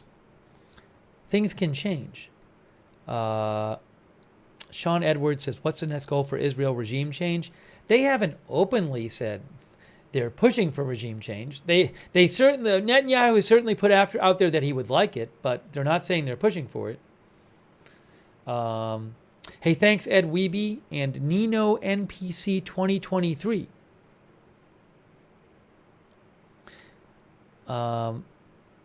Nino NPC 2023 thinks nothing was accomplished other than wasted tax dollars.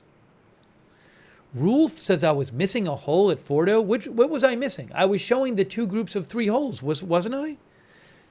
Rule? That's what the article said. 2 groups of 3 holes.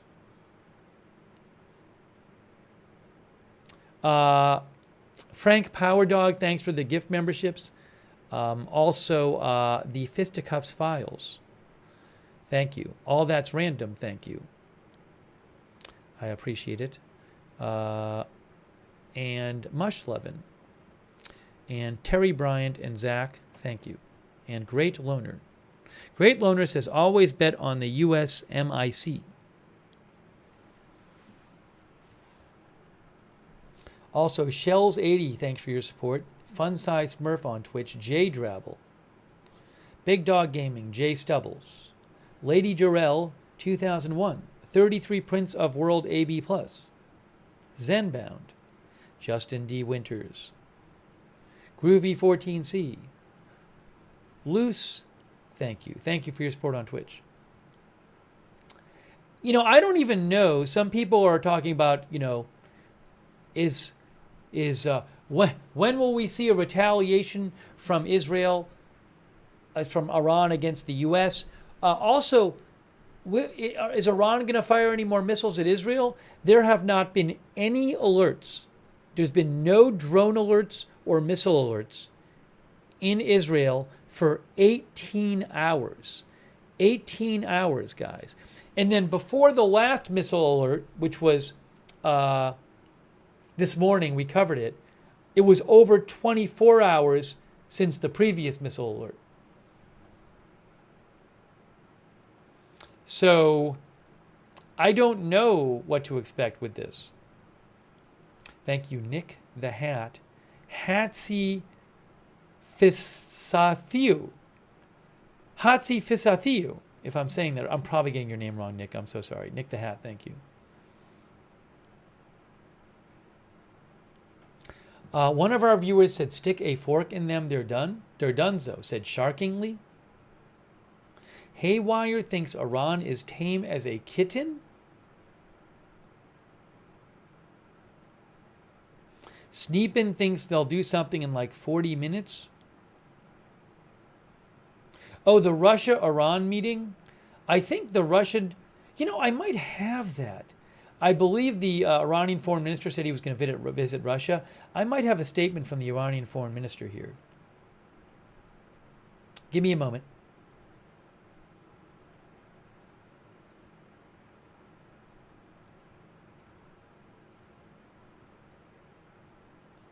Is this in English? Hold on, is this in English?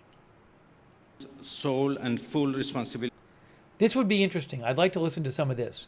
If you give me a moment here, give me one moment. I'm going to see if I can pull up the foreign minister speaking today, the Iranian foreign minister.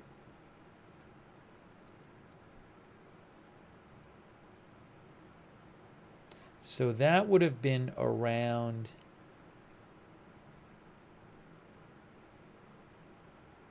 Yes, I have it.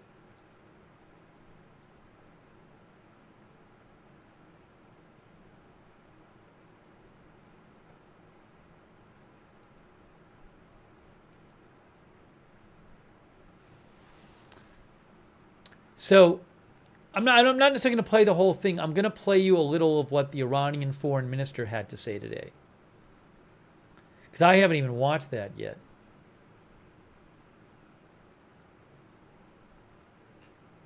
I think that could be interesting. But he did say, I believe, that he was going to meet with meet with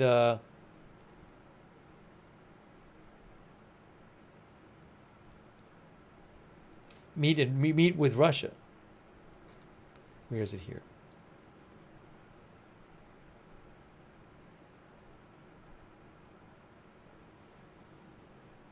Oh, is he going to meet with Putin? Is that what it is? I believe.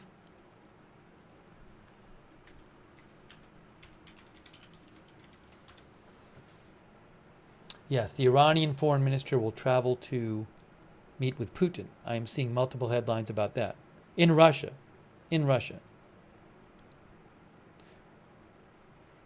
Yeah, the Iranian foreign minister, Wall Street Journal says he said he's going to fly to Moscow tomorrow and meet with Russia's Putin tomorrow morning.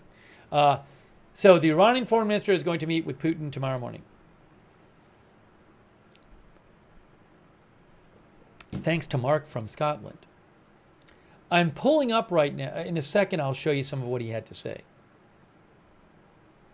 Alan Loves Jesus said he met with Turkey already, he said. Thanks also to, hang on, Florian Meyer. How much do you give the U.S. a chance to somehow deploy a team there to locally inspect the circumstances and finish the situation in Fordow? So you're saying, would the U.S., for example, or Israel, be able to have a team of inspectors go personally to inspect the site? So it's an interesting thought. But the first thing I'll say is one of the articles said that the entrances were now filled with dirt. So my impression is that that would not be impossible for people to do without heavy equipment and digging apparatus. You know what I'm saying? And if that's the case, it seems like that's a non-starter. My guess it would be, too much of a security risk. If there's some sort of ladder they can climb down, that's different. But also the thing just got bombed by 12 bunker busters. So I would think there would be maybe safety concerns for anybody who tried to enter that thing. You wouldn't want it collapsing on them. So it's an interesting thought, but practically speaking, my guess is that might not happen. Although, who knows? Maybe somebody could go there with like a drone or something and fly the drone down the opening or something. But who knows? It's an interesting thought.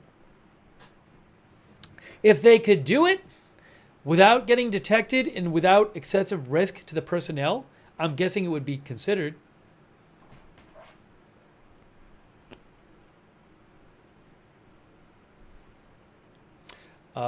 Alex Kalish thinks the U.S. can drop sensors and do an EMLF scan to image the entire structure. My company does that.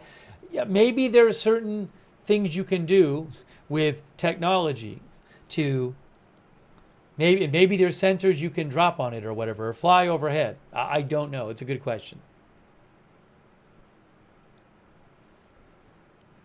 It's a good question. Thank you to Florian. I appreciate that. Florian Meyer from Switzerland, I believe. And Dana McWhite. Dana, every single article and expert I've heard of has said that there's severe damage at Fordow. So I haven't seen anything I would consider reliable that suggests that there hasn't been severe damage. I mean, you don't see a lot of damage on the surface because these bombs are meant to penetrate hundreds of feet down and then explode. So,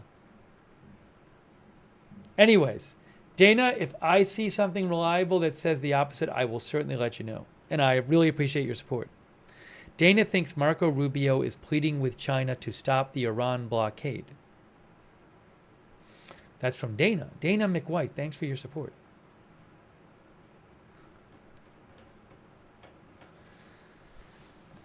All right, I'm just about to get for you a little of what the foreign minister of Iran had to say today.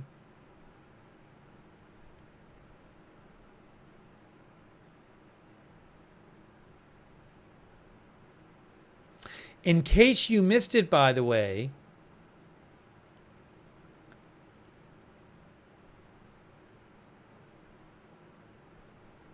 I just saw that Kilmar Abrego Garcia, a judge has denied, Adam Classfield reports that a judge denied the government's motion to detain Kilmar Abrego Garcia before his trial.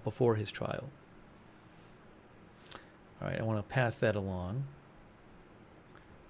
And In case you missed it, President Trump said a little while ago on social media, he talked about regime change. He said it's not politically correct to use the term regime change. But if the current Iranian regime is unable to make Iran great again, why wouldn't there be a regime change? MIGA. Remember, a few days ago, President Trump said that Israel and the U.S. knew where the supreme leader was. It said they were not going to go after him yet. But he said their patience was wearing thin, suggesting they could. I think, did they say kill him? Was that what was the exact post he made about the supreme leader?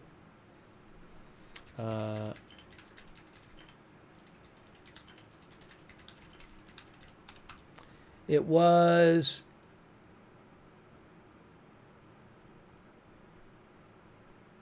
where is it if I can find it? I had it before. He said, we know where the so-called supreme leader is hiding. We're not going to take him out and kill. We're not going to take him out, kill, at least for now, not for now. Our patience is wearing thin. So after saying that, he now talks about regime change and says it's not politically correct to use the term regime change, but if the current Iranian regime is unable to make Iran great again, why wouldn't there be a regime change? MIGA.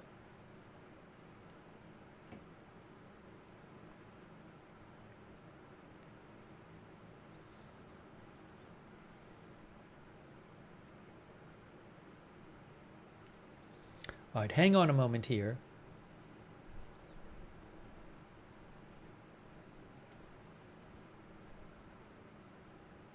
I believe I have the video of the Iranian foreign minister speaking earlier today,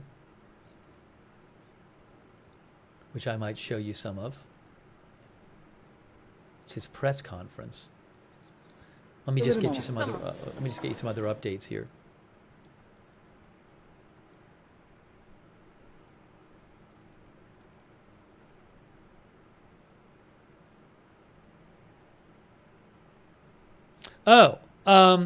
Hey guys, Faytux News found a report from NBC News that I wanted to share with you.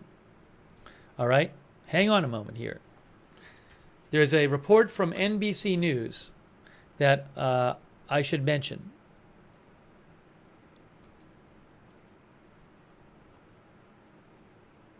NBC News is reporting Iran threatened to unleash attacks by sleeper cells inside the U.S. if it were attacked. Iran sent a message to Trump in the days before the strikes, last night's strikes, threatening to activate sleeper cell terror in the U.S. if it were attacked, sources said. What can I say? Is it true? I'm not sure that message was given. Maybe. Is the threat a real threat or not? I don't know. But again, thanks to Faytux News for finding that. But that is literally what NBC News reported about less than an hour ago.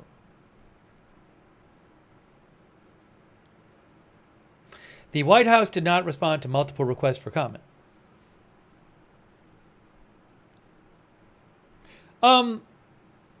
A shooting in the Michigan church today, I've heard nothing to suggest that the shooting at a Michigan church was done by a sleeper cell related to Iran. Nothing. Absolutely nothing. If I do, I'll let you know.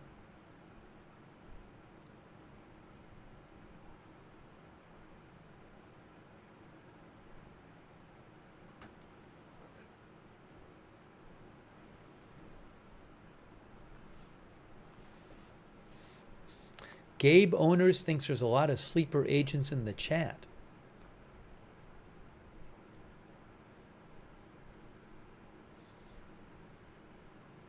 So that's an interesting report.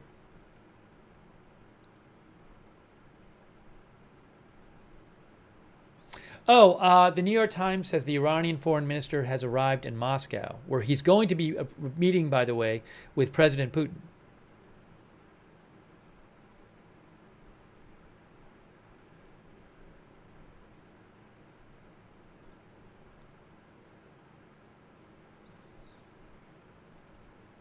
see what other updates I have for you before we watch it.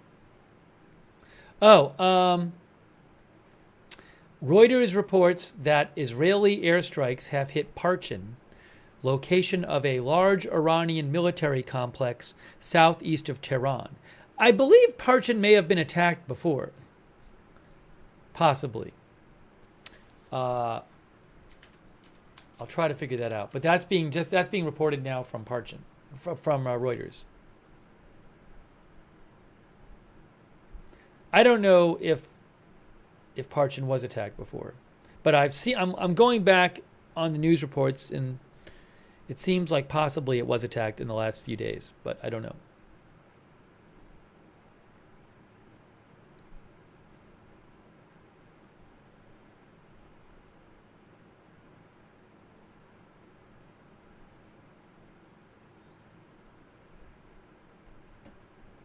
Oh, I should read you the new IAEA report.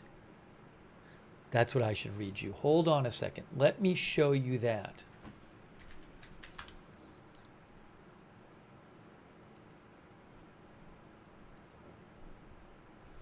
Look, IAEA update on developments in Iran.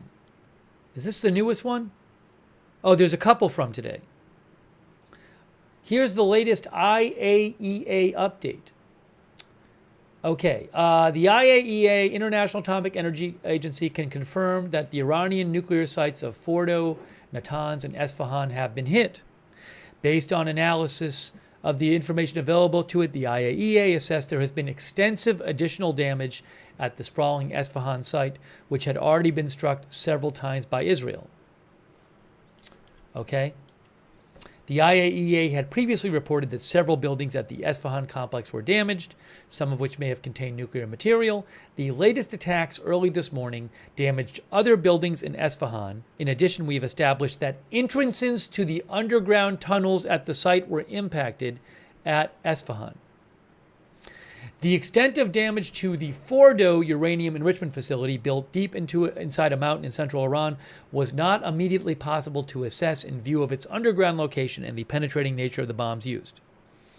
The IAEA said it's clear that Fordow was also directly impacted, but with the degree of damage inside the uranium enrichment halls cannot be determined with certainty. Iran's other enrichment site, Natanz, which has previously been extensively damaged, was again attacked during the strikes last night with ground-penetrating munitions. The IAEA said Iranian authorities said there has been no increase in off-site radiation levels after the latest attacks on the 3 Iranian nuclear sites. The IAEA director stressed the paramount importance of the countries involved urgently embarking on a diplomatic path aimed at ending the hostilities. This would also enable the IAEA to resume its crucial verification activities in Iran, including of Iran's stockpile of more than 400 kilograms of highly enriched uranium, which agency inspectors last verified a few days before the military conflict began. So they don't know where it is right now. It's unclear where that highly enriched uranium is.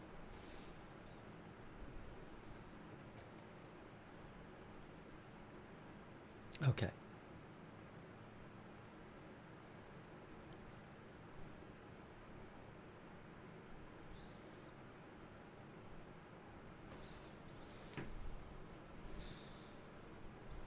Give me one moment here.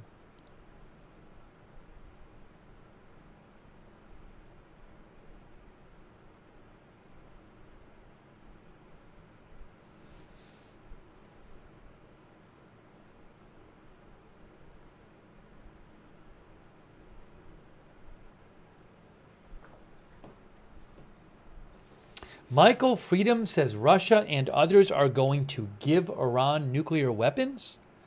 That's what our viewer Michael Freedom says.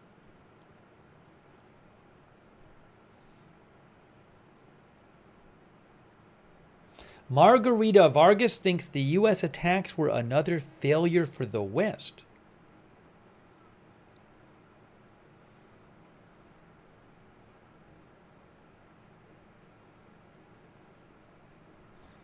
And then one of our viewers mentioned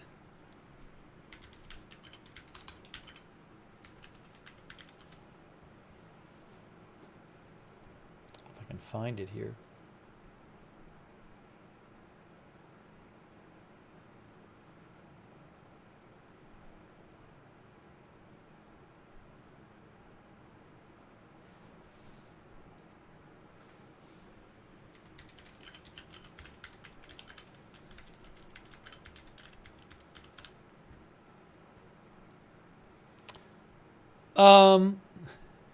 Okay, so one of our viewers, Yurger Greg said that the Times of Israel reported that Prime Minister Netanyahu, in a recorded press conference, said Israel has interesting intel on the whereabouts of Iran's 60% enriched uranium, but does not go into detail.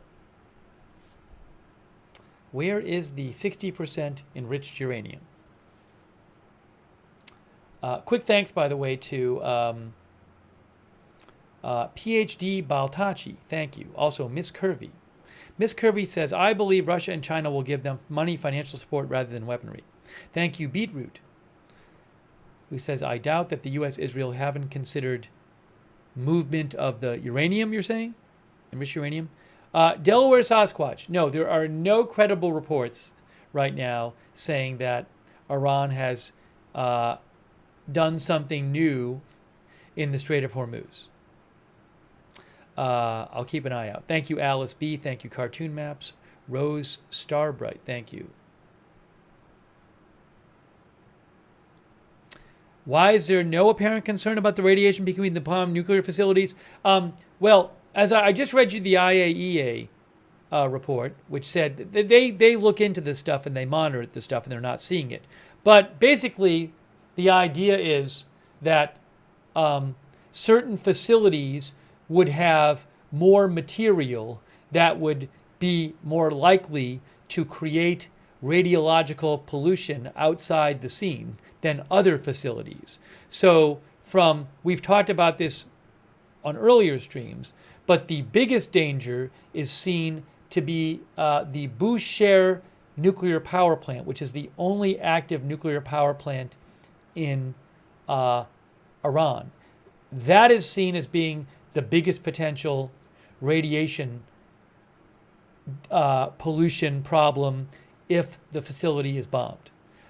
Some of these other facilities, they are nuclear facilities, but they just don't have the type of material in them that is as problematic as a active working power plant. Like, I believe, for example, they would not have higher enriched uranium. They might have uranium, but at a lower level of enrichment, for example.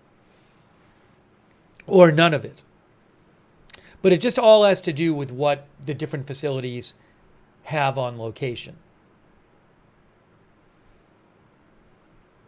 Thanks, Razor Sharp and Cherry Cola 1.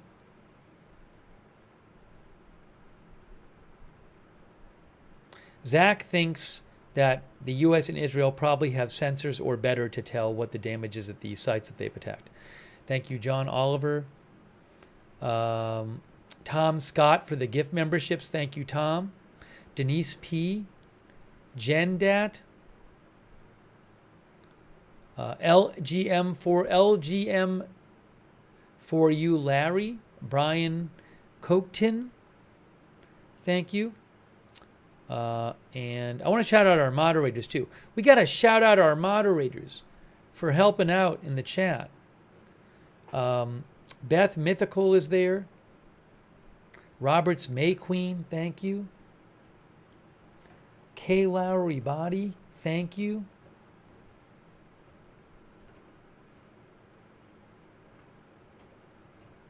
Paul Anderson, Christina Neal.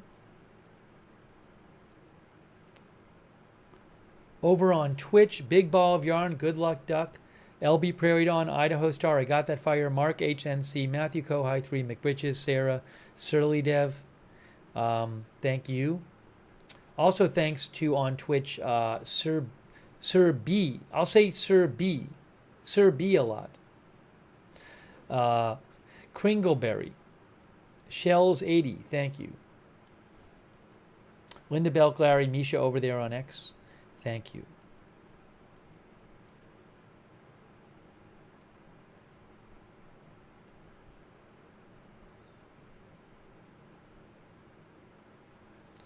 Let's see here.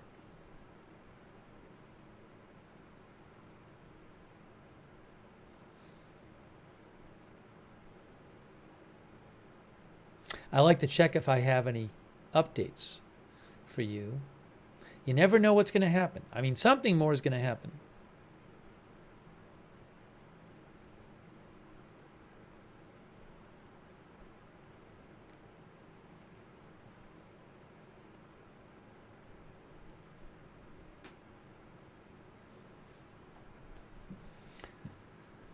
There haven't been any kind of drone or missile alerts in Israel for about 19 hours now. What is this? Let's see.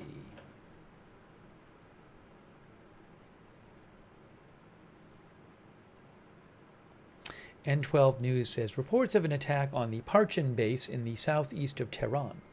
Oops, sorry. That's my notifications are not supposed to be on.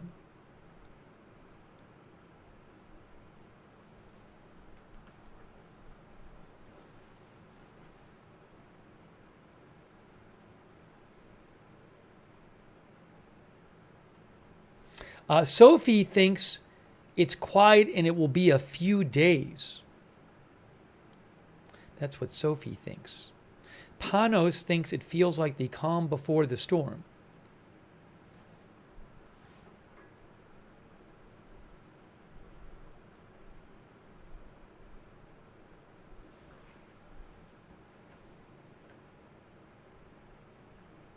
Thanks, Denise P., for the memberships.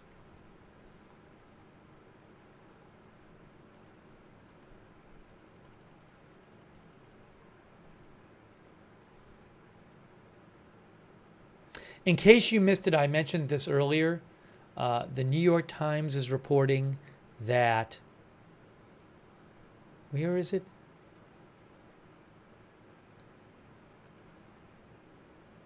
The New York Times is reporting that that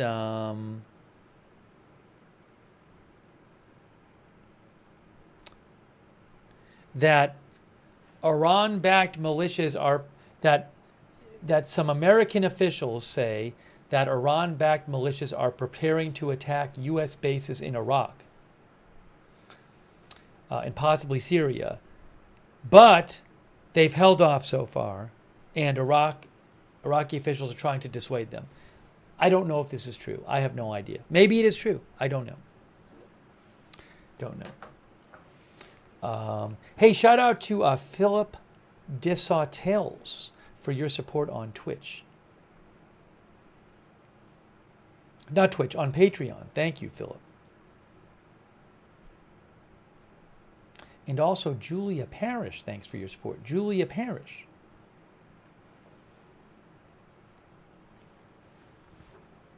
Hold on a second here.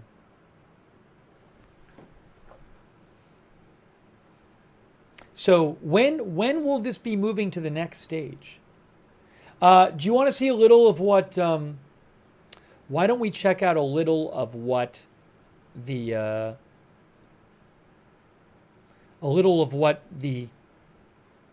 foreign minister of Iran said earlier today. I'm not going to play the whole thing, but the foreign minister of Iran gave a press conference today, and I have video of it from AFP. So we can hear his opening statement, maybe. All right.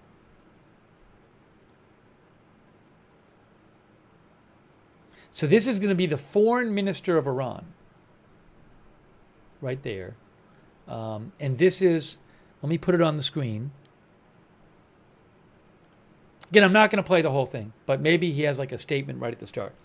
Foreign Minister Abbas Araghchi of Iran.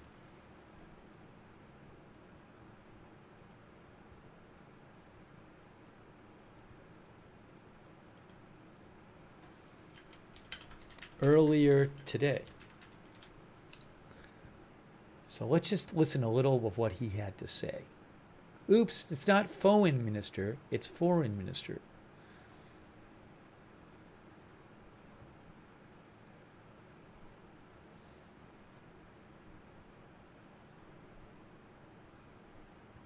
Let's see if this works. Let's see if this works. Evet, herkese. Kendisi son gelişmelerle ilgili. Now, why am I hearing two things? Let's see. Is it translated? I don't know how this is going to be, how the audio is going to be. Let's see. It might be off. How's this going to work with the translation?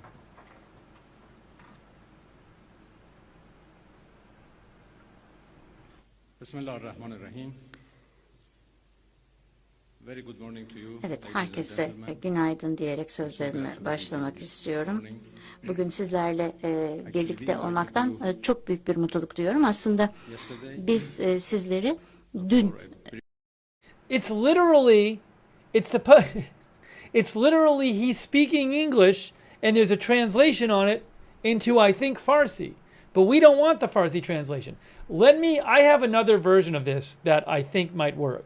The Iranian nation. Oh, hold on. It gets fixed. It gets fixed. See, they fixed it. They fixed it. ...ile ilgili fikirleri kaldırdılar. Acı ve daha önce hiç bu konuda bir Amerika'nın bu... All right, hold on. Let me just... there's a better way to do this. I have a different version, and I think it's going to work. Because the part I want to see is just the opening statement anyway. Was it not Farsi? I don't know what it was then. It was translated into Turkish. Oh, maybe Turkish. Because it's a Turkish maybe? Okay, somebody said it was translated into Turkish. I don't know. Let me figure it out. Give me 2 seconds. I think it shouldn't be a problem. I just need a second to pull it up here. But that was strange. Hold on. Oh, it's from the Turkish Foreign Ministry. Let's see. Is this going to work? English translation. See, the problem is... All right.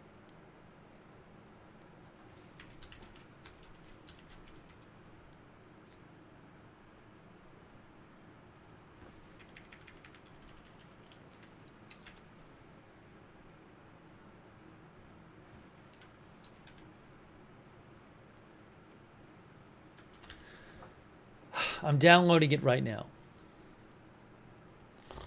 Ugh. Why is this being all weird?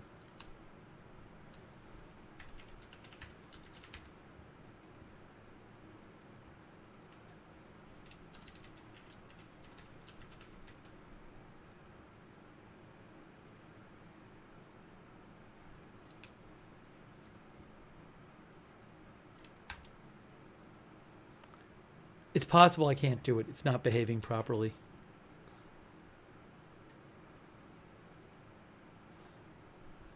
Why is this not working? It's not working the way it's supposed to. Give me 1 more second. Let me try this one more time. I just don't know why this is not working the way... Normally I can just download a clip and then it works.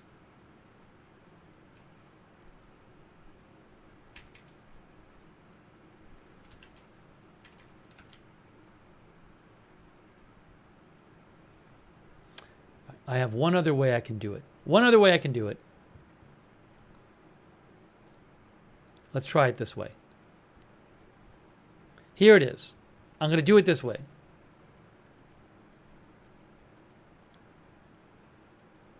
You ready? Here we go.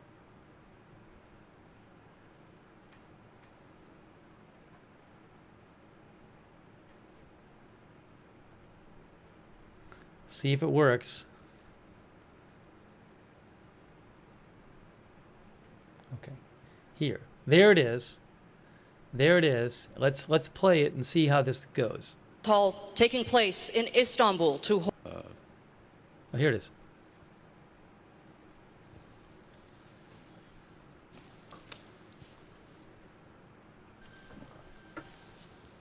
Bismillahirrahmanirrahim.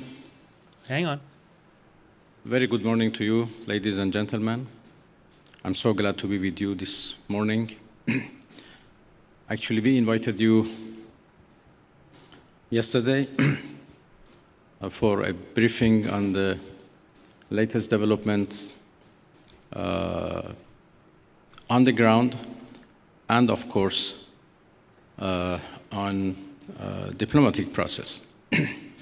Because I came here from Geneva, where we had our first ministerial meeting of Iran E3, and then I had here yesterday lots of useful, important meetings with the foreign ministers of our region, and we discussed about different initiatives and ideas existed for a peaceful settlement of this question. But as all of you know, we suddenly faced with the aggression by American forces to our nuclear facilities. The Islamic Republic of Iran condemns in the strongest terms the United States' brutal military aggression against Iran's peaceful nuclear facilities. It is an outrageous, grave, and unprecedented violation of the fundamental principles of the Charter of the United Nations and international law. The warmongering and lawless administration in Washington is solely and fully responsible for the dangerous consequences and far-reaching implications of its act of aggression. The US military attack on the territorial integrity and national sovereignty of a UN member state carried out with genocidal Israeli regime, carried out in collusion with the genocidal Israeli regime, has once again revealed the extent of the United States' hostility towards the peace-seeking people of Iran, who will never compromise over their independence and sovereignty. The Islamic Republic of Iran continues to defend Iran's territory, sovereignty, security, and people by all means necessary against not just US military aggression, but also the reckless and unlawful actions of the Israeli regime. While President Trump was elected on a platform of putting an end to America's costly involvement of forever wars in our part of the world, he has betrayed not only Iran by abusing our commitment to diplomacy, but also deceived his own voters by submitting to the wishes of a wanted war criminal who has grown accustomed to exploiting the lives and wealth of American citizens to further the Israeli regime's objectives. The US act of aggression against Iran's peaceful nuclear facilities constitutes not only a flagrant breach of the UN Charter, especially the prohibition of the use of force under Article 2, Paragraph 4, and the obligation to respect the state's territorial integrity and sovereignty, but also a violation of UN Security Council Resolution 2231. It cannot be emphasized enough how much of a devastating blow that the US, a permanent member of the Security Council, has dealt to the global non-proliferation regime. The Islamic Republic of Iran reminds the United Nations, the Security Council, the UN Secretary General, the International Atomic Energy Agency, and other relevant international bodies of their duty and responsibility to take urgent and decisive action in response to this breach of international law. Silence in the face of such blatant aggression will plunge the world into an unprecedented level of danger and chaos. Humanity has come too far as a species to allow a lawless bully to take us back to the law of the jungle. The Islamic Republic of Iran calls on the Security Council to convene an emergency session to unequivocally condemn the criminal act of aggression by the United States against Iran and to hold the administration in Washington accountable for its violations of fundamental principles of United Nations Charter and of norms of international law. The responsibility of the IAEA and its Director General, who through evident bias in favor of warmongering parties paved the way for the current violence and bloodshed, is now clearer than ever. We call on the IAEA Board of Governors to immediately convene and carry out its legal responsibility in response to the dangerous US attack on Iran's peaceful nuclear facilities, all of which have been under the agency's full safeguards and monitoring. The world must not forget that it was the United States which, in the midst of a process to forge a diplomatic outcome, betrayed diplomacy by supporting the genocidal Israeli regime's launch of an illegal war of aggression on the Iranian nation. Not content with such malign actions, the United States itself has now also opted for a dangerous military operation and aggression against the people of Iran. In doing so, the US administration holds sole and full responsibility for the consequences of its actions, including the Islamic Republic of Iran's right to self-defense under the principles of the United Charter. In accordance with the UN Charter and its provisions allowing a legitimate response in self-defense, Iran reserves all options to defend its security, interests, and people. Thank you very much. Takes a couple questions here too. So he said they reserved all options. We will now be taking questions. We'd like to start with the Associated Press.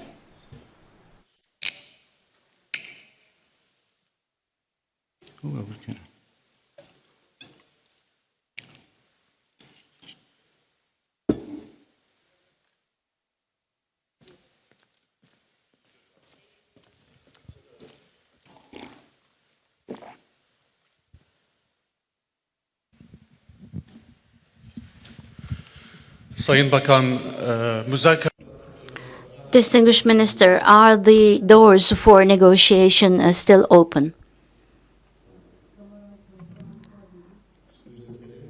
Can you hear me now? Distinguished Minister, the question is as follows. Is the door for negotiation still open?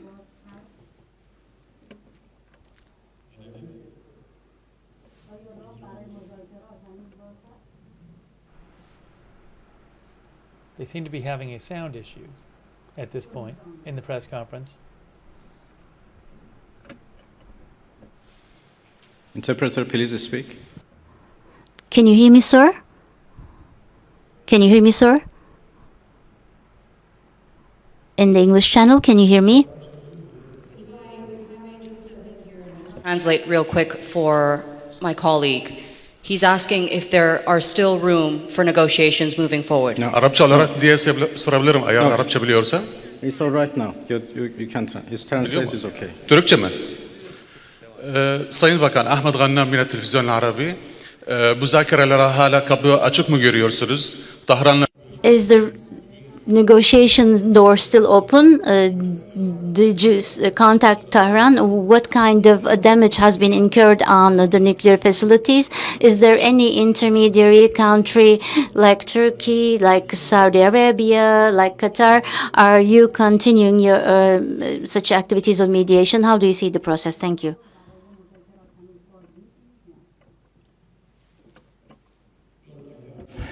Been in touch with Tehran, of course. I still do not have exact information about the level of damages, but I don't think it matters how much damages have been made.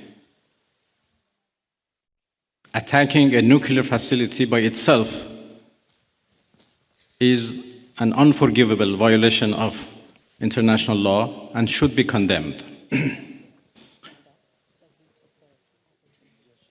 Yesterday, as I said, I had discussion and talks with a number of foreign ministers of the region. Almost all of them are very much concerned and interested to play a role to end this aggression by Israel, of course. They were worried about a possible attack by the United States, but yesterday we were all talking about how to stop the Israeli aggression. Well, of course, the door for diplomacy should be always keep open, but this is not the case right now. My country has been under attack, under aggression, and we have to respond based on our legitimate right of self-defense. And we will do that as long as needed and necessary. We'd now like to take a question from Al Jazeera.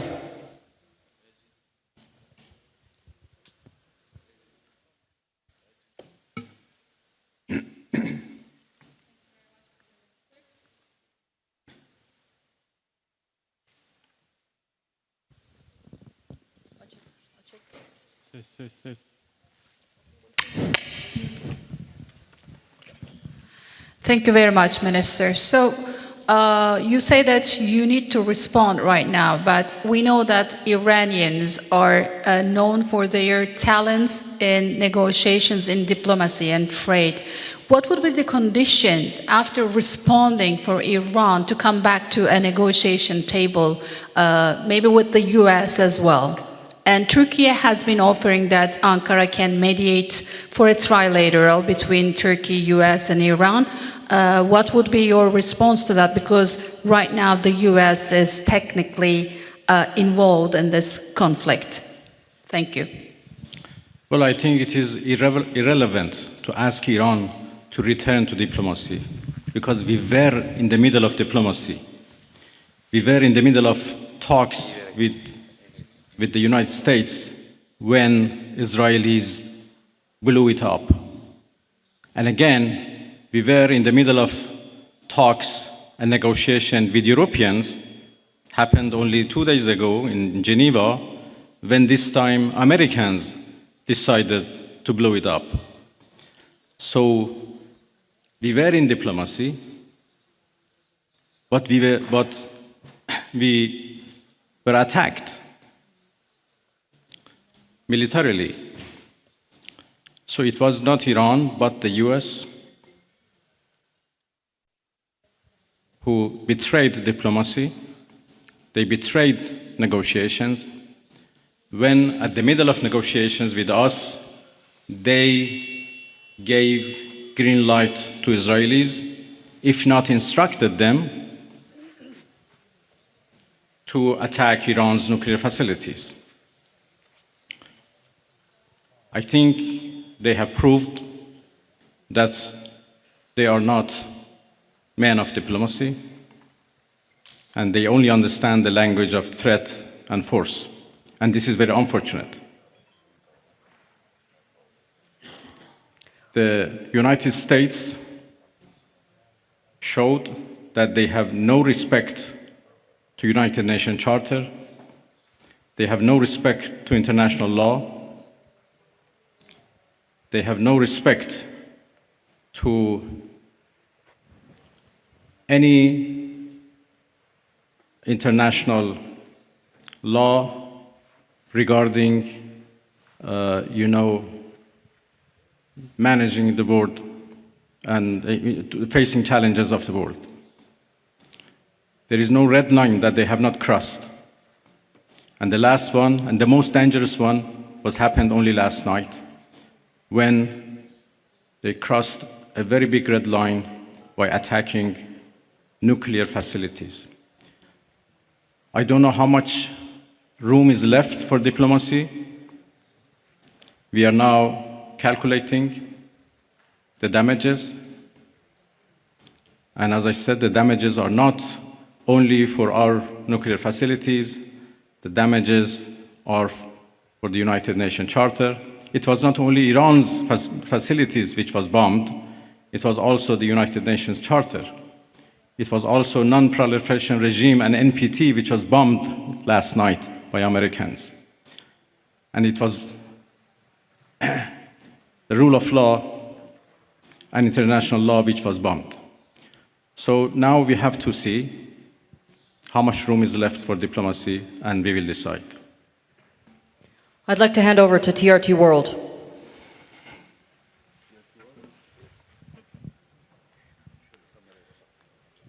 Mr. Minister, the U.S. President Donald Trump warned that Iran must now make peace, otherwise the future attacks, he says, would be far greater and much easier. So how is Tehran responding to that threats from Washington? Thank you. I think it's not up to Iran to respond to that. The whole international community should respond of such a clear threat against the United Nations Charter. Iran has done nothing wrong. We do not understand why Iran should be attacked for a false accusation that Iran is seeking nuclear weapons.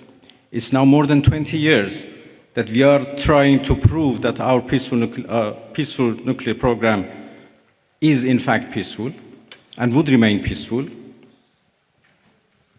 We negotiated for a long time with the so-called P5+1, and we came to a deal which the whole world celebrated as an achievement of diplomacy. And then it was the US who withdrew from that deal and reimposed their sanctions and restarted their threats. Again, we were negotiating with the same administration. Then all of a sudden they decided to attack us, first by Israelis, then by themselves. And now they are threatening us for more attacks. So it's not up to Iran, but it's up to international community to condemn this, to prevent this.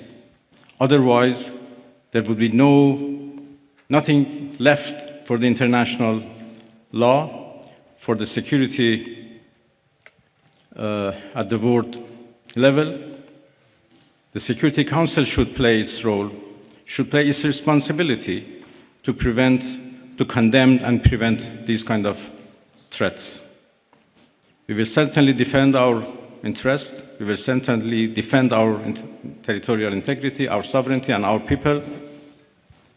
And I'm so glad that our people are now fully understand what injustice they are doing against the Iranian people. They are united and in solidarity with the government, and we stand firm against any aggression. Next, CNN Türk.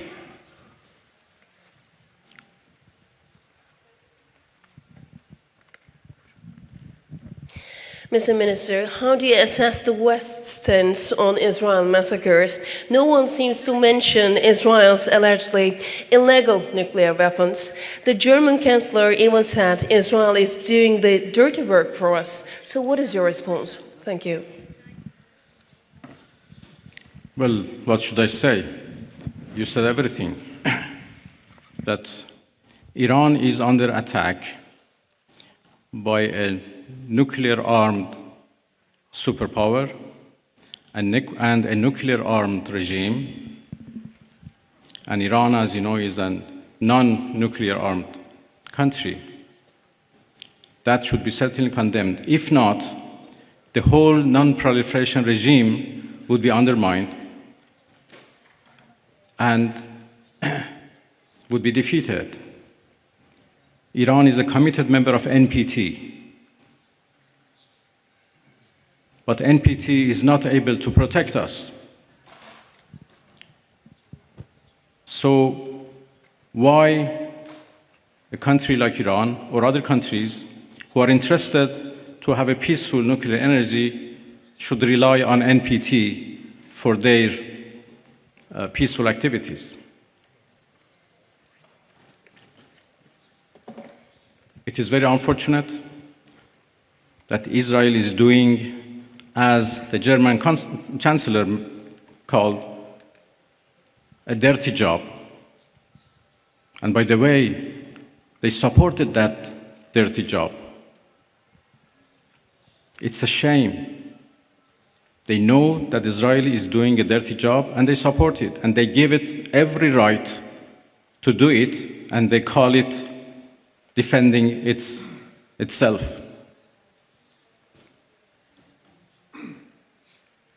It's really a shame.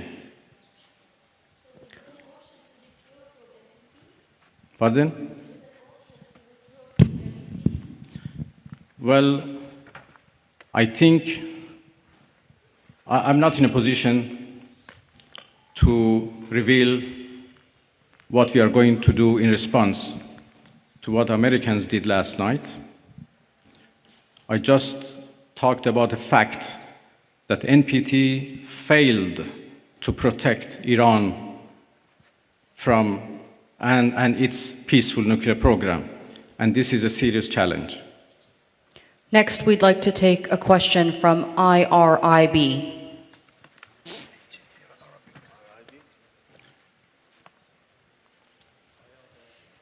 That's Iranian state media, I believe, IRIB.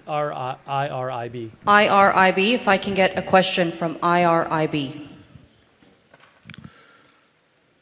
Yılmaz Parlar, Türker Gazete, Türkiye Cumhuriyeti'nden çıkan gazete. I'm from a Turkic newspaper and also representing Net News Agency. It is indicated that China is supporting Iran. How do you evaluate its deterrence power vis-a-vis USA and Israel? And can we learn your expectations about your relations with the Russian Federation?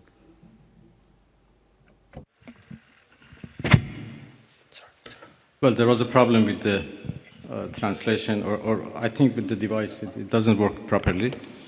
I understood the last part of your question. Well, I'm going to Moscow this afternoon, and I have a meeting with President Putin tomorrow morning. Russia is a friend of Iran,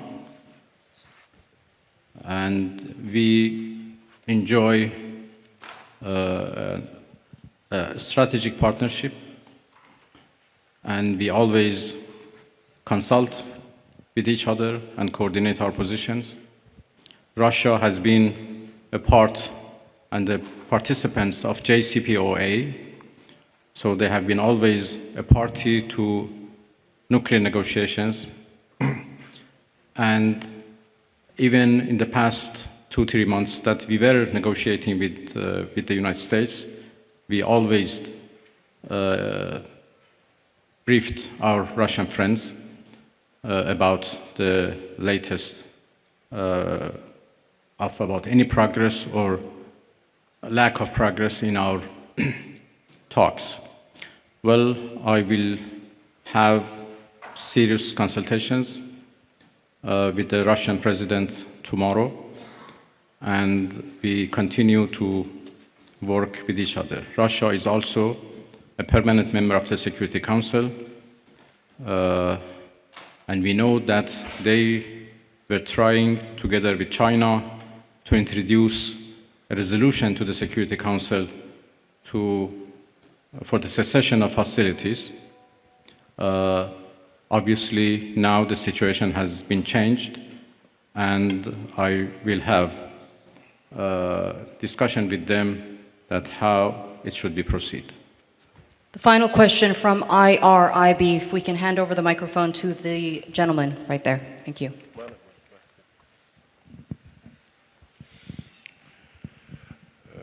خسته نباشید آقای عراقچی. از به خدمتتون که دیروز آقای اردوغان صحبت‌هایی داشتن در رابطه با میانجیگری، فکر می‌کنید نقش ترکیه در این رابطه به چه ترتیب خواهد بود؟ Thank you. Yesterday, President Erdogan mentioned. All right, people are saying there's some sort of alert. Hold on a moment. Hold on a moment. Hold on. There is a possible missile alert coming up. Okay, so let's go to that. Possible missile alert expected soon. Pre-alert just came out from Home Front Command. A pre-alert just came out, so we're expecting some missiles. Hold on a second. Hold on. Missile alert. Missile alert. Pre-alert. So let me see if I have any other cameras I can show you. I have Tel Aviv, I have the Haifa cam, and hang on a moment, I might try to get up one more camera. I have the Modine cam. Let me try to get that up on the screen for you, the Modine cam. Missiles. Missiles are incoming. Missiles are incoming now. Missiles are incoming to Israel from Iran. So we have a missile alert. Missiles are incoming to Israel from Iran. Let me get the third camera up there, but I gotta move that Haifa camera out of the way. Maybe I'm gonna move it down. All right, hang on. We're just getting everything under control here. All right, so this camera I'm gonna move down here. This camera over here. Thanks for mentioning that in the chat. This over there, but I'm going to make it smaller. That's Modine, so we'll make this smaller and put this here. Got to put a border around it. Okay, so you can see that is Modine. And we will see what happens, but missiles incoming now. So I will adjust this caption here. Modine. That's Israel. And let's do this, reset this.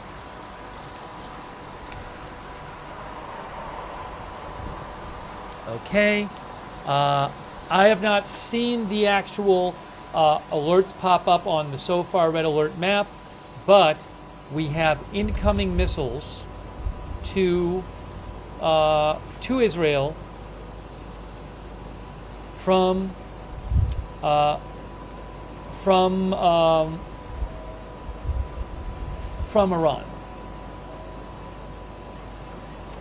So now we wait and see. And I am checking the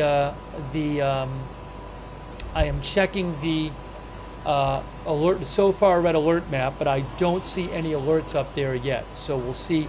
Usually, soon we'll see those alerts pop up. And the cameras in Haifa and Tel Aviv, the government has told the cameras to point up to the sky. That's why you're seeing sky on those cameras, because they're not allowed. The government does not want to show where the hits are. So that is why the Haifa camera and the Tel Aviv camera are pointed in the sky right now. The Israeli government has told the cameras to do that. All right, so again, I'm just waiting right now to see where these alerts specifically come in. But it has been confirmed by the IDF that missiles have been launched by Iran towards Israel. Okay? So we are waiting to see what, could be one missile, it could be more missiles. I don't know. We'll just have to wait and see. Have to wait and see.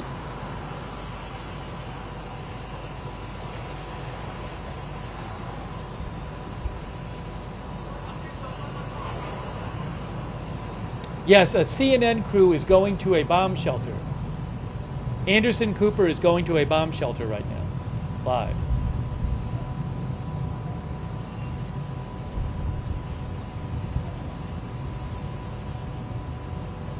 Again, there are Iranian missiles incoming, and we just have to wait and see where they end up. Should take them around 10 to 12 minutes from launch. I don't know. I assume we got that alert pretty soon after launch. We very well might start hearing sirens in a moment on one or more of these cameras.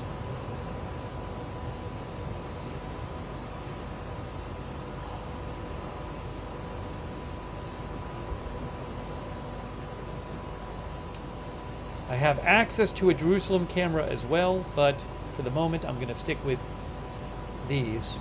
I'm limited on how many I can use of the same source. Let me see if there's any reporting on where these are coming in. I'm looking here to see, checking some different sources.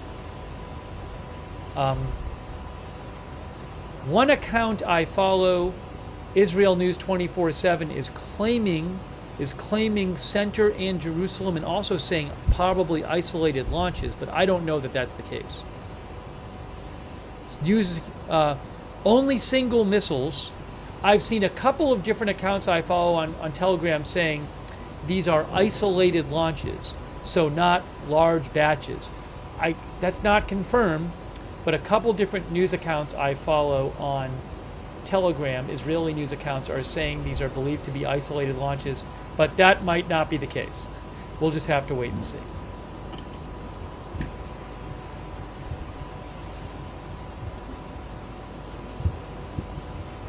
I sort of think I should maybe get, well, I don't know.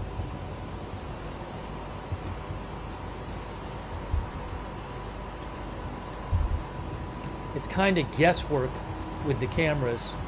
I'm going to get a Jerusalem camera at any moment now. I should get another Jerusalem camera. So at any moment now, I should be getting on the screen a Jerusalem camera. If you hang on for a second here. Let me just get this ready for you.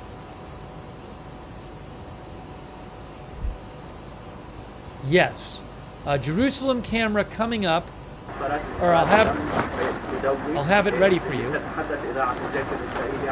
Hold on, I don't want that audio.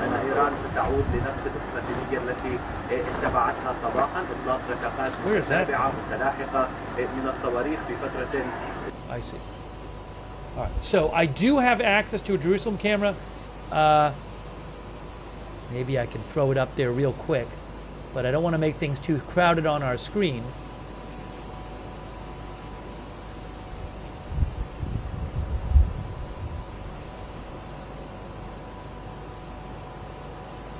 Is it there? That's not it.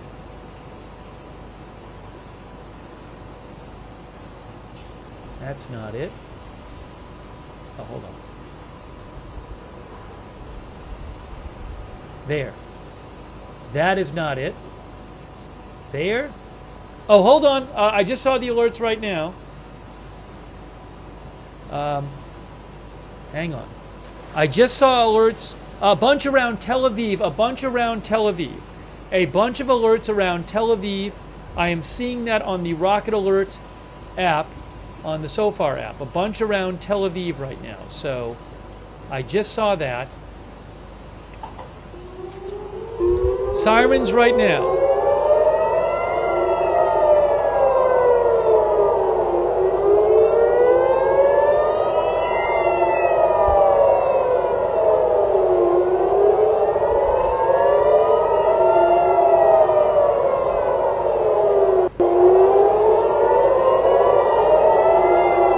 A bunch around Tel Aviv. Around Tel Aviv is where I'm seeing them. Cameras panning around. Moment, I'm going to get rid of that. I'll leave it for a second.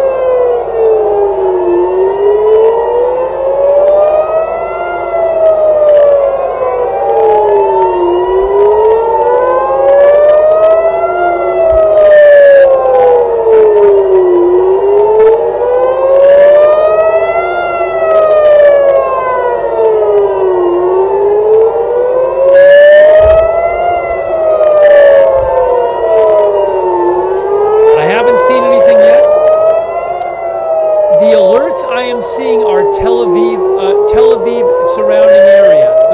Those are the only alerts I've seen on the SOFAR map from Tel Aviv. Oh, hold on a second. Hold on. Right there, there's something on the Modin cam. I just saw something on the Modin cam.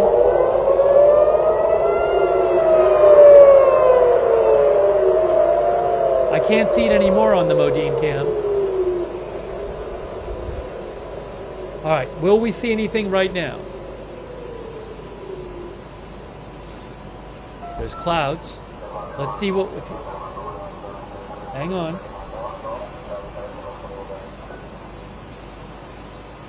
I don't see anything on the Haifa shot. Nothing yet. Nothing yet. Looking at all my cameras. Looking at 4 different cameras. Something on the Modine? Anything on Modine? Possibly.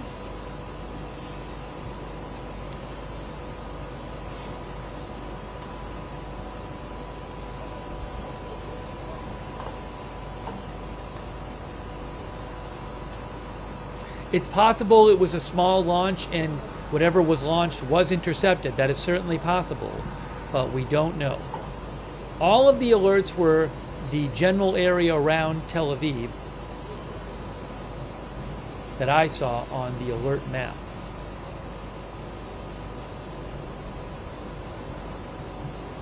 Now the alerts seem to have disappeared from the alert map.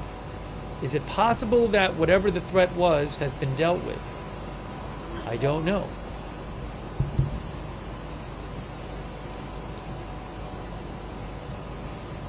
N12 News is saying, well, nothing yet. I have no update yet for you. No good update.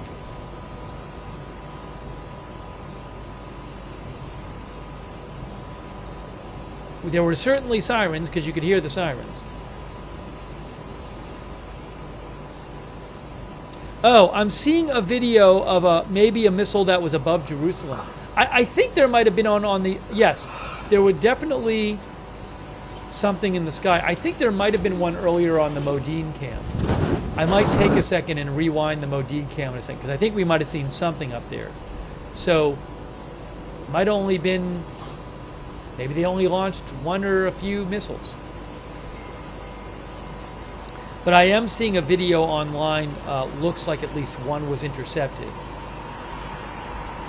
Our reporter Daphne Lay, who I follow, says, one missile, one Israeli reporter who I follow, Daphne Lay, is saying that one missile was intercepted. Yes, Doron Kadosh says only one missile was launched from Iran. 2 reporters are now saying only one missile was launched. I think we might have seen it on the Modine cam. I'm going to rewind that in a second. But multiple reports saying one missile was launched. One missile. That's what the reporting says. It's not official yet, but that's the reporting right now. Let me rewind. How long ago was that? Let me just start rewinding the Modine stream and seeing. Right there. There it is on the Modine stream. Guys, I can see it. Give me a moment. I'm going to show you the Modine cam in a second. All right, watch this. Look at the Modine Israel cam right here. Ready? I'm going to show it to you right now. This is moments ago. I'm going to play it for you. So look at the Modine cam right there. There is something in the sky right there in the Modine cam. See that? It was kind of brief. Oops. It wasn't there for long. Right there. Whatever that was. Play it again. So we did see something up there. I don't know if that was the interception.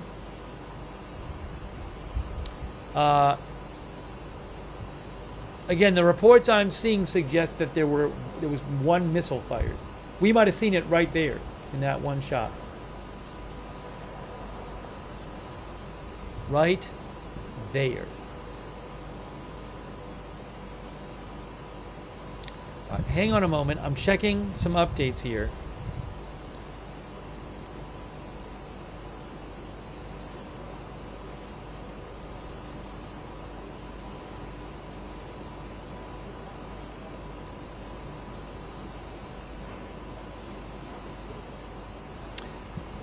I have seen several reports now, unconfirmed, on Israeli news sites saying one missile launch and one missile intercepted. That's all I'm hearing at the moment. Not hearing of any damage, not hearing of any injuries. I don't have anything official for you yet.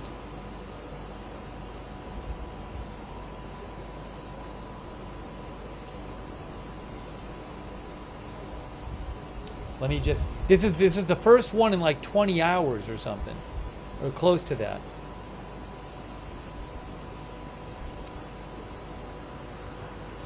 And let me just rewind this one more time. This, I think we saw it on the Modine camera, briefly. Or we saw an interceptor or something. Again, this was before. Where was the light here? Oops. Right. When did it pan up? Now I can't find it anymore. Now I can't find it. Right here. I bet it was right here. This was earlier.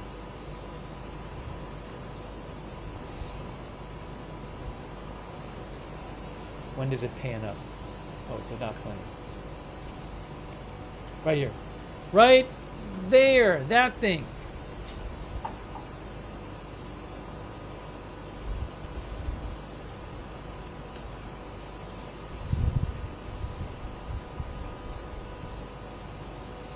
Well, we might have gotten to see it.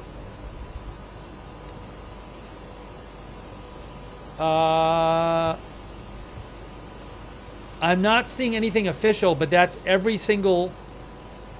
Oh, MDA, which is the Civil Defense Organization, says there are no calls that have been received regarding either injuries or missile falls. Okay? The Civil Defense Organization has gotten no calls from anyone about a missile falling or about injuries. So it really does look like this was maybe one. Certainly a small batch, and no reports of damage or injuries or missiles falling.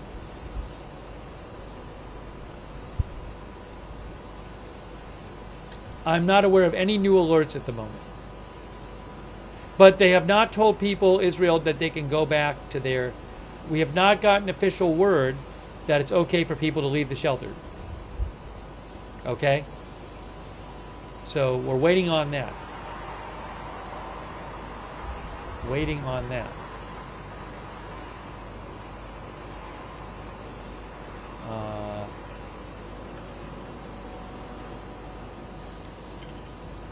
No reports of damage from latest Iranian missile.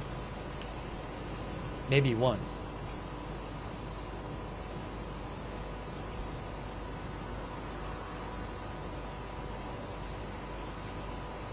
That camera is still just posted. The Tel Aviv cam is still just pointed at the clouds.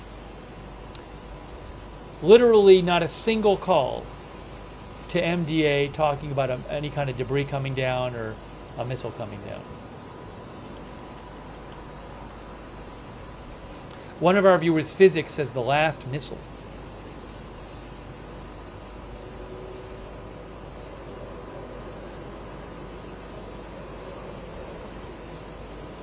Now, I'm seeing something. Yeah, again, every single I've seen nothing to suggest it was more than one missile at this point. Oh, that should be live.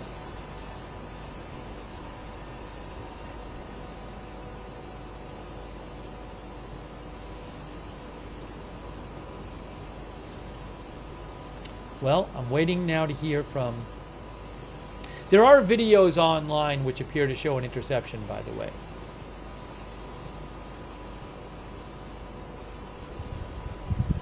Several.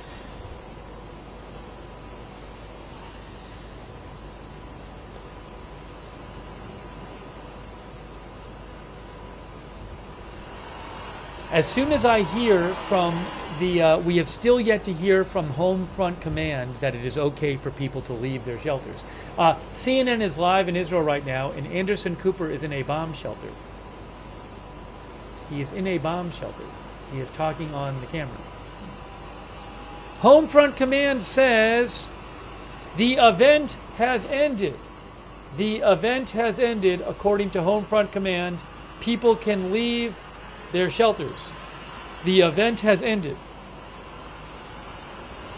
End of event. All right. Well,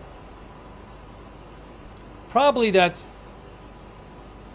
I mean, it might have, that might be the smallest possible. There now, if the camera will pan down now because the event is over, it might be the smallest possible barrage you can witness. But the event has ended. Now, where is this? Oops.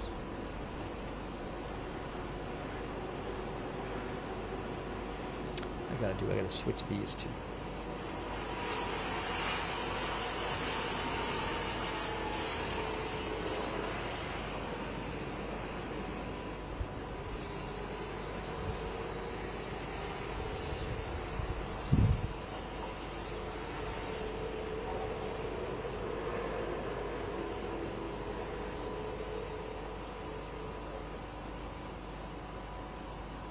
Okay.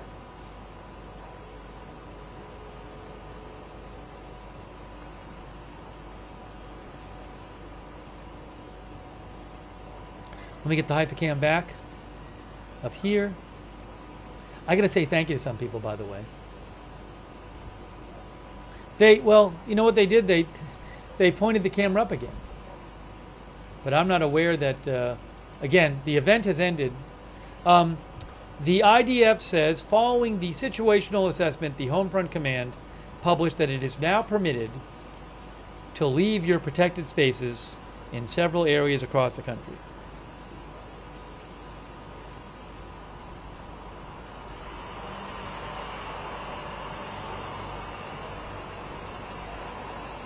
I don't know if there are any areas that are still supposed to be in their shelters. That I don't know.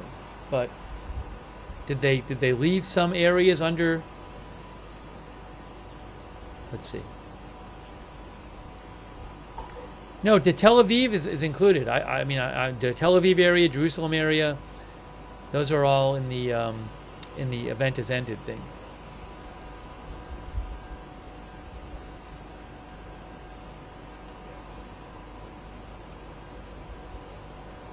Yes, you can leave the protected areas.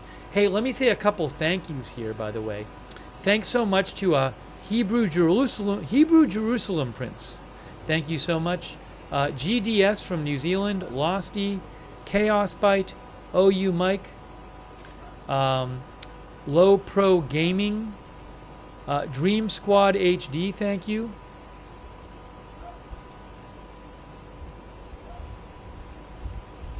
Dream Squad HD says, crazy to me that so many people believe Netanyahu. Thank you to Knox90 for the gift memberships. Thank you. JW, Portec7, I'm LV, who says no more diplomacy, had 60 days for it. Hebrew Jerusalem Prince, I thank you, first of all. That's really kind of you.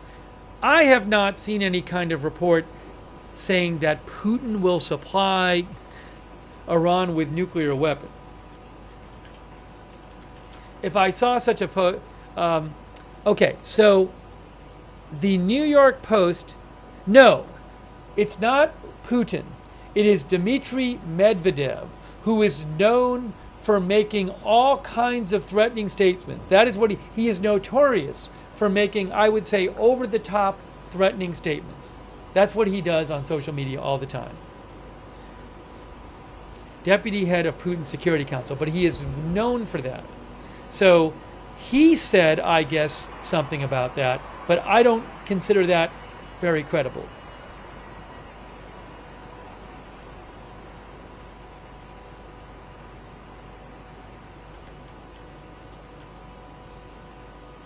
He is constantly making huge threats. What did he say? He said a number of countries are ready to directly supply Iran with their own nuclear warheads. I'm going to take that with a giant container of salt. Thank you, though, Hebrew Jerusalem Prince. I really appreciate it. If I get that from a more reliable source, I'll certainly let you know. Thank you, Raul D, Andy Gillies and CB, Junior Jeff. I have not seen that, Junior Jeff.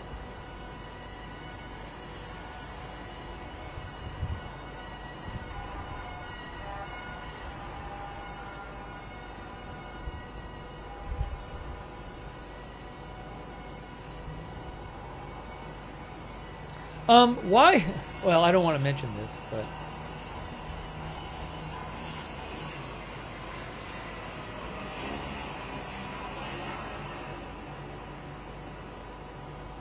hang on a moment.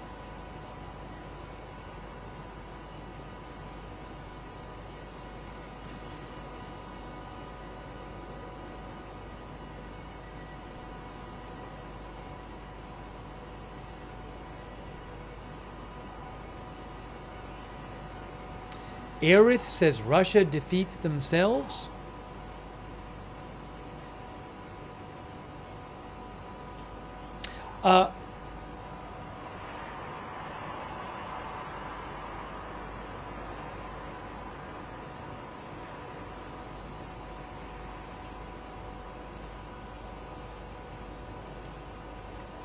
Excuse me.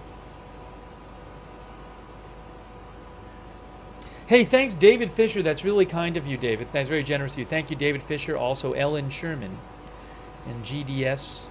All right, so we were watching, again, it looks like maybe one missile. Best I can tell, one missile was fired in the latest barrage. Does that mean Iran is really, really running low on missiles? Maybe.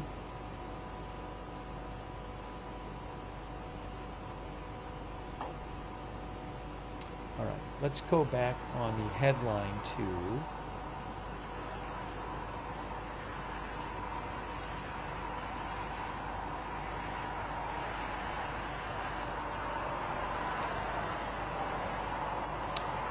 Because there's so little that's been going on the cameras for the moment, I'm going to turn the sound off on the cameras. We had the sound off before, but I'll leave the cameras up. Hang on a moment, please.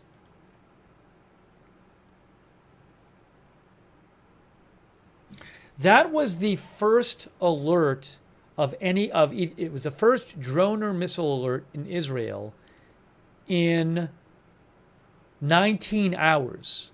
In 19 hours, there were no drone alerts and no missile alerts, and then it looks like they fired one missile from all the reporting I've seen. Thanks, Kevin Birdman Sparrow and Grayson. Thank you as well, and Irish J 94. Thank you, Irish J 94.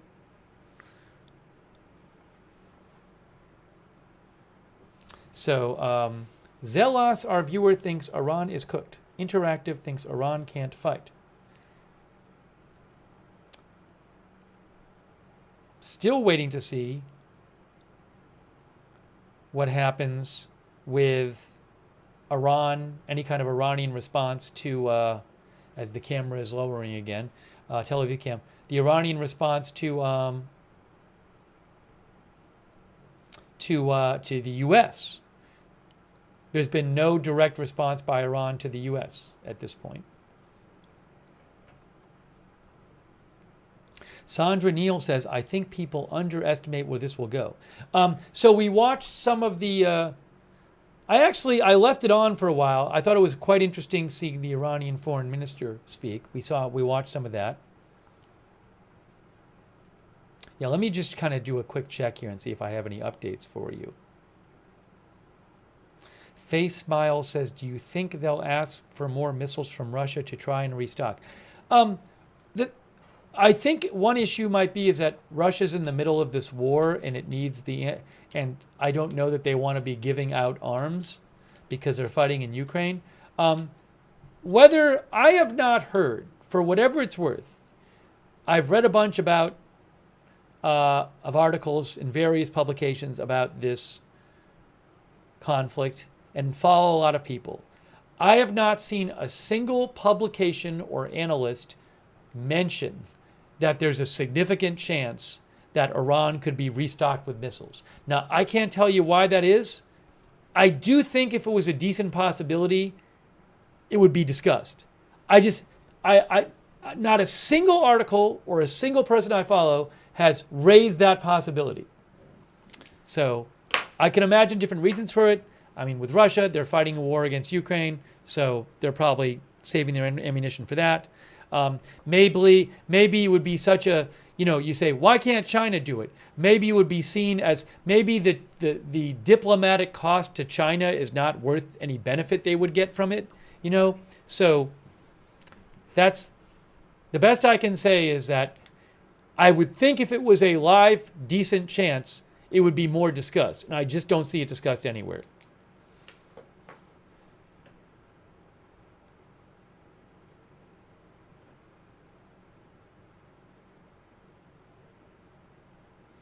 And,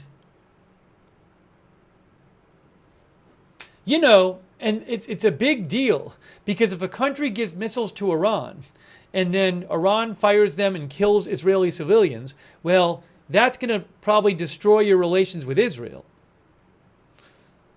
Not to mention the United States and other countries. So, again, it would have to be worth them doing it.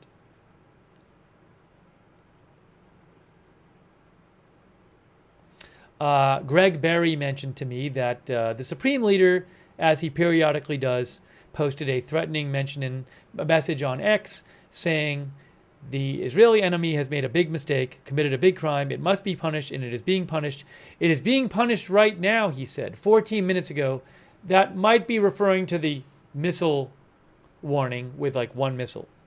So anyways, thank you, Greg, for messaging about that.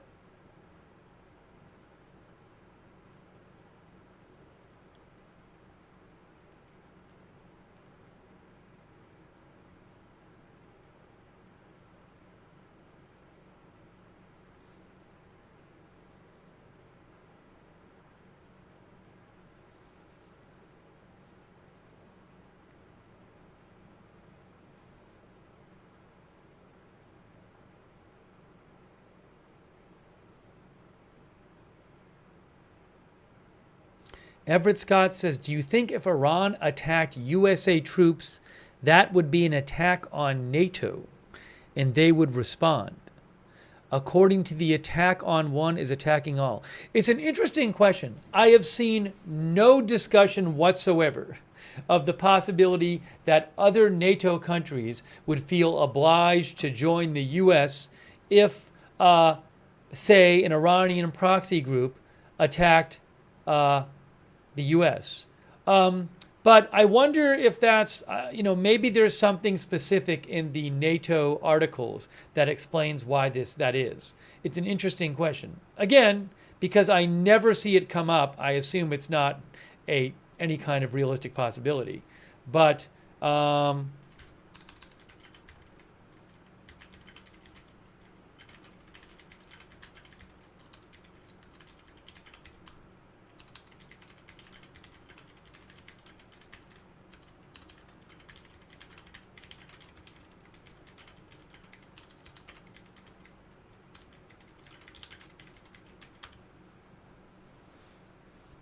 one of our viewers said, U.S. attacked first, so NATO is out.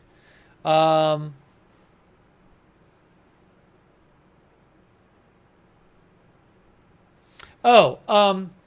a couple of things. I asked Google AI, so take this as you will. A couple of things it suggested is that the Middle East could be outside of the geographic area for Article 5.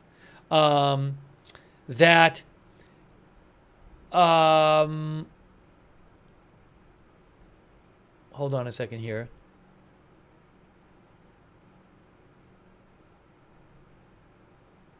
That the members still all would have to agree, I guess, that the attack warrants Article 5. And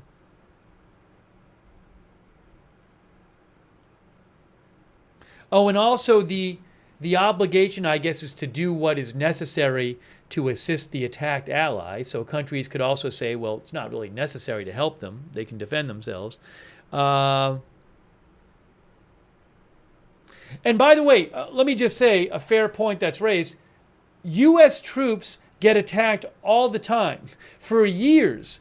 Now, I don't know about the last year or so, but in recent years, there have been lots of attacks on U.S. troops by Iranian-backed proxy groups. I believe a year or two ago, I believe we covered the U.S. I believe the U.S. has carried out strikes in countries like Syria and Iraq against Iranian-backed proxy groups after U.S. bases were attacked. That's a frequent thing that's happened. So my guess, though, it's an interesting question. My guess is I don't want to get into it right now. It'd be an interesting exercise. But my guess is if you look at the language of the NATO agreement, you would find ways to interpret it under which that kind of attack doesn't necessarily trigger this automatic defense response from other countries. That's my, without getting super into it, that's my thought on the matter, based on the very little research I've done. But it's an interesting question.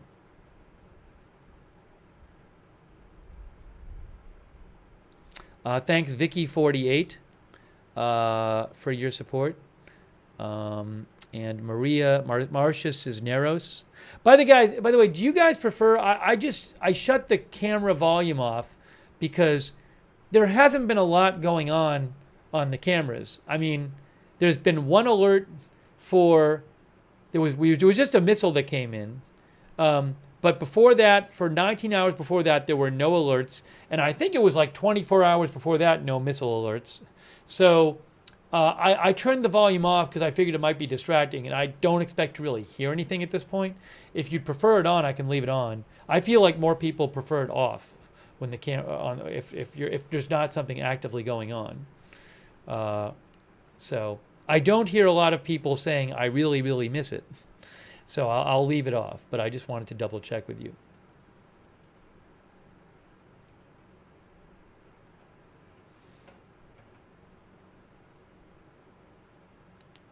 Some people are saying low, some people, more people are saying off.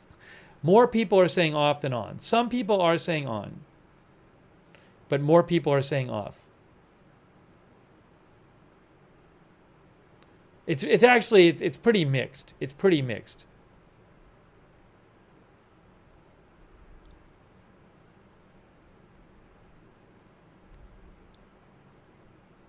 No, I'm not going to do a poll for it. For me personally, it's a little distracting. I don't mind having it on when I don't mind having it on when we might hear something. But again, just so little has been going on from there that for us to see and hear.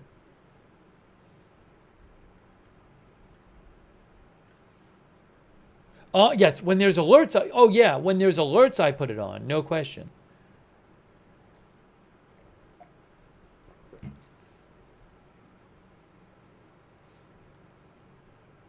Definitely.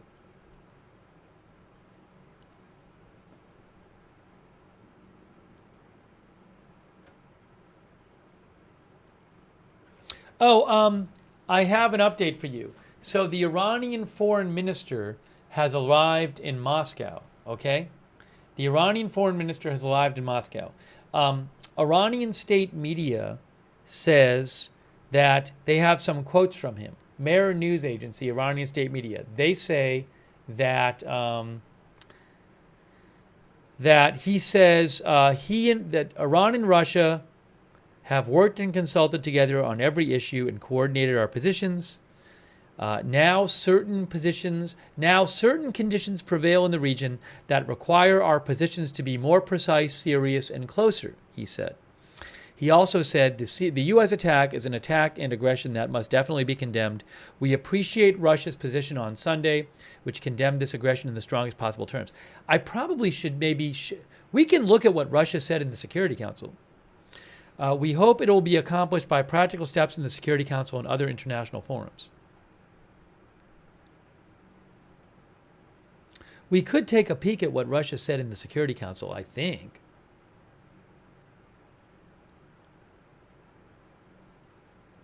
Where is... here.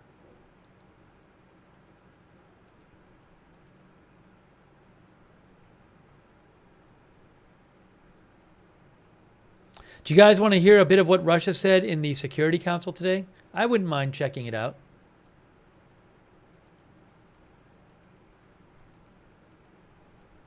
We heard Israel already, and we heard Iran. We played that for you. People are saying no. How about a little bit? How about a couple of minutes? I won't play the whole. We don't have to listen to the whole thing. I got it right in front of me. I got it right in front of me.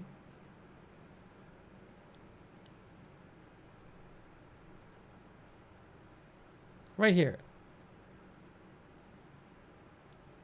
I think. Here. All right. Let's just take a little listen. A little listen at some of what the Russia said today in the Security Council, okay? If you give me a second here, I'm going to pull it up here for you. That's Denmark, but this is the end of Denmark. Again, we don't have to listen to that much of it, but I do think it might be interesting to listen to a little bit of it.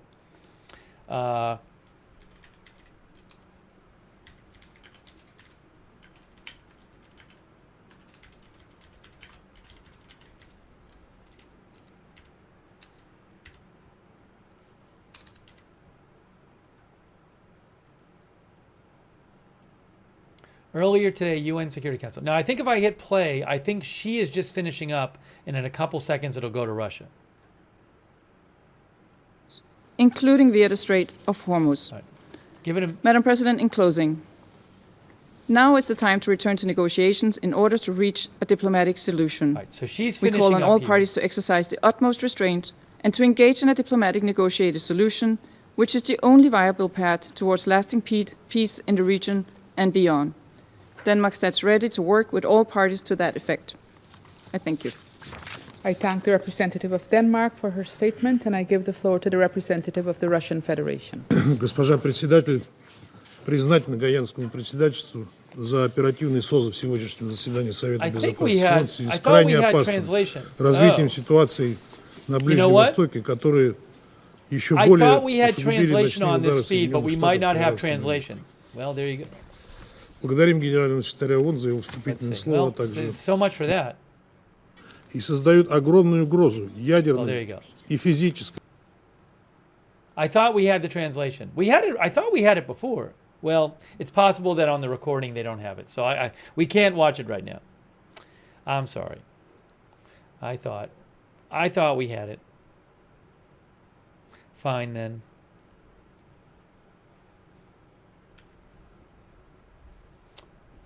So much for that.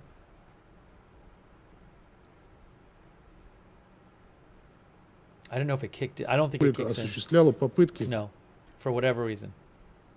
Sometimes I have it, sometimes I don't have it.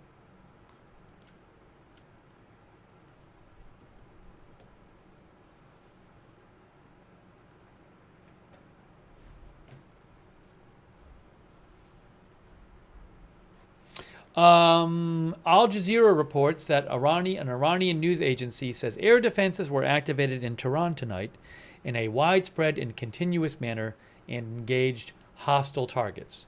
Certainly seems like Israel is still conducting strikes in Iran.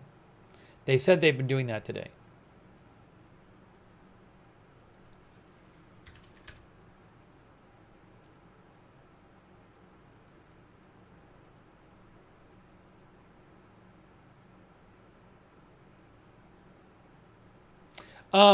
I want to check out a little of this. The Institute for the Study of War Iran update. Why is this all weird? Give me a moment here. Hold on. This is all messed up. This is a little messed up here. Fix this. Why is this messed up? Oh, I see.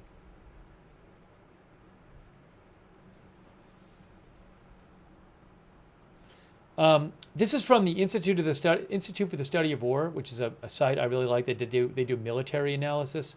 It's understandingwar.org. I'll post a link to the story. It's their daily update. And I'm just going to mention a couple things they said. One thing they said is that Iranian leaders uncharacteristically gave no explicit vow of retaliation against the United States. The closest was a Revolutionary Guard statement warning of regrettable responses. This absence of coordinated threats may reflect the extent to which Iranian leaders are struggling to communicate with one another as they isolate themselves to evade Israeli strikes. So they would have expected a more clear vow of retaliation against the U.S. and they didn't get it. So look, Iranian Foreign Affairs Minister, as we mentioned, Abbas Araghchi, will travel to Moscow, where he I believe just landed, and meet with Russian President Putin on the 23rd of June. The Kremlin condemned the U.S. strikes and issued veiled threats that are likely meant to stoke panic among Western audiences, including key decision makers. I'm thinking when Medvedev posts that other countries will give Iran nuclear warheads, that sounds like maybe that's one of those. Maybe that's what they're talking about in part. And they also say Israel continued its strike campaign against Iran, targeting missile, drone, and air defense capabilities. One of the strikes targeted equipment that Iran uses to produce solid fuel for ballistic missiles, which will likely disrupt the further Iranian ability to reconstitute its degraded missile forces. Again, I'll post a link to that in the chat. That's Institute for the Study of War. They do some good military analysis.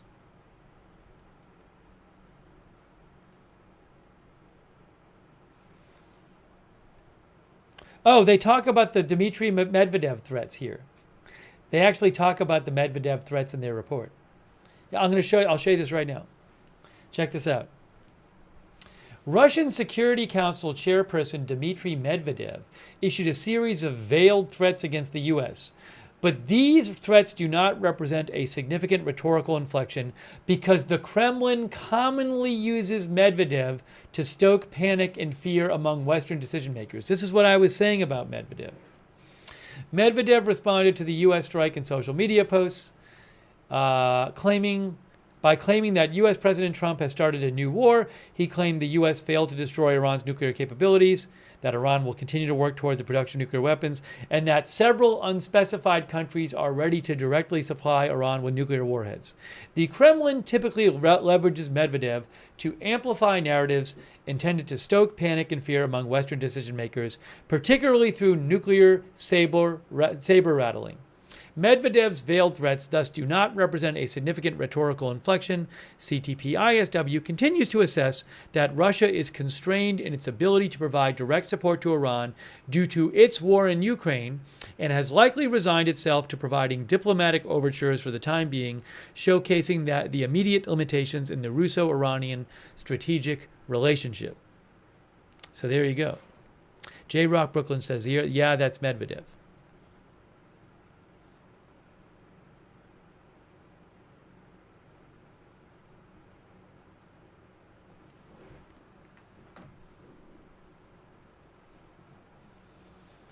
Thanks, Vinicius Barth, for watching from Brazil. Also, hey, shout out to, for your support, Tyler Carr. It says for Fox. Thank you, Tyler Carr. I appreciate that. Also, David King. Thank you so much, David King, for your support. I should shout out also the YouTube members like Aran Kumar, Sharper Images, Nalis Costly, PhD Baltachi, Bernard Tappy, Jay Dalen, Patrick Malone, Mark Boutel, Hot Pink 90 Sun, Al Loper, Skin 4444, who says Medvedev equals mouthpiece, Marie, Tim B, Bernard Tapey, I might be repeating some of these, Darth Tater, Jim Sween, Isaiah, Moneytree Hollins, Jay Dallin, Kay Witt, thanks for being members on YouTube. Kenneth Wilson, Miss Curvy, Transcendent Scholar, Vasquez Bando, Maya Moon Goddess, Ethereal Planet, Worm Marie, Jane Jones, Jean-Paul Lachance, DC Primetime, Shadow, Janelle C, Gnarly is Fishing. Thank you all of our YouTube members. Nova Scotia Camper as well, and Arace, and Civlap, Iron Butterfly, Dan Schumacher, Chris K, Terry Smiles. I mean, it seems like at some point, Iran will do something to retaliate against the U.S. Now, how really threatening that is, I mean, they could do something which is like a token retaliation, where they have a proxy fire a few missiles at some U.S. base, which has already been evacuated, so we can imagine that there could be more and less serious retaliations.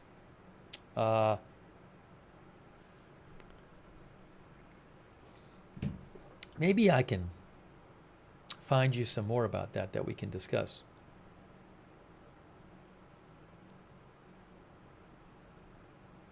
If you give me a moment here.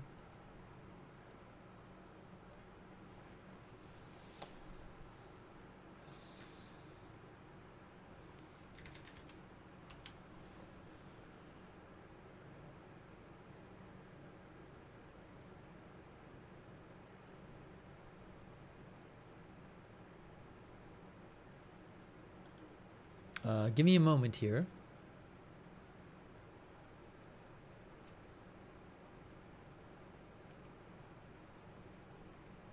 Checking a couple things.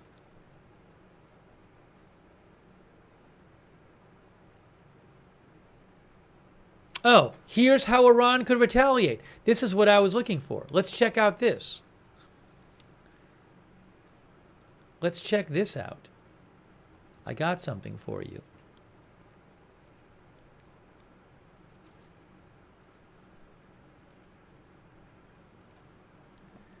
Here's how Iran could retaliate after U.S. strikes on its nuclear program.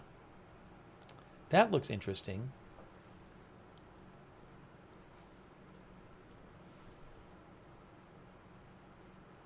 Would you prefer that I have the article up, or that I talk about the article with the cameras up? I don't know what you guys prefer. Let's see what people say in the chat. I bet people will say cameras.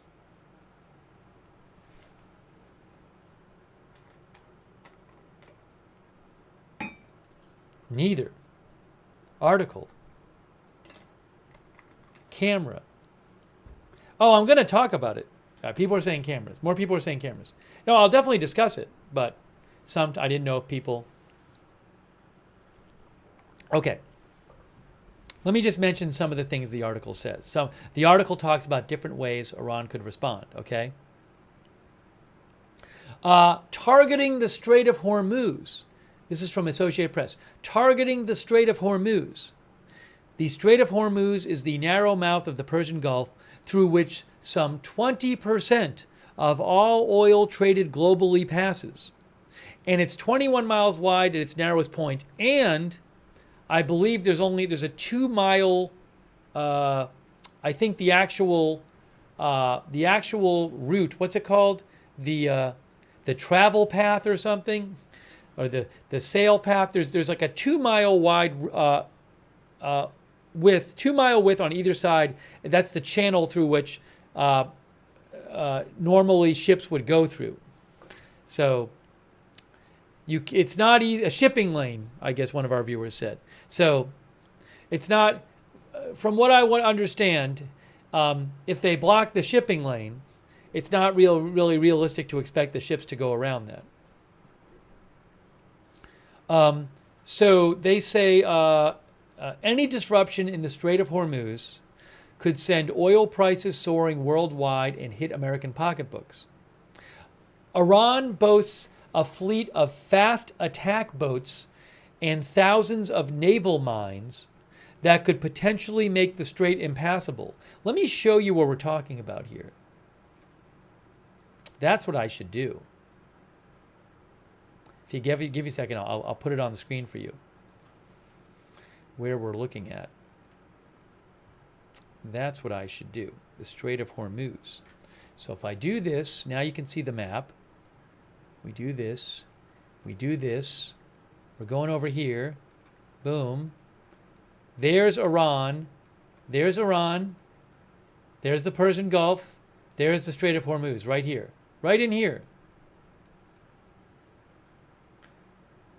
Right here. So AP says Iran has a fleet of fast attack boats and thousands of naval mines that could potentially make the strait impassable, at least for a time. It could also fire missiles from its long Persian Gulf shore. It could fire missiles from the shore. The U.S., with its Fifth Fleet stationed in nearby Bahrain, has long pledged to uphold freedom of navigation in the strait and would respond with far superior forces, but even a relatively brief firefight could paralyze shipping traffic and spook investors, causing oil prices to spike and generating international pressure for a ceasefire. So, it's a bottleneck, says living in Australia. So, AP is saying, well, if they tried to do something there, the U.S. would come in and there'd be some sort of fight. Oh, hold on a moment. Let me just check something.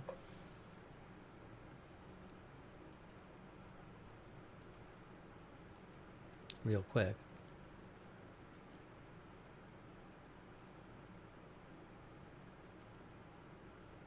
There are no current alerts, by the way.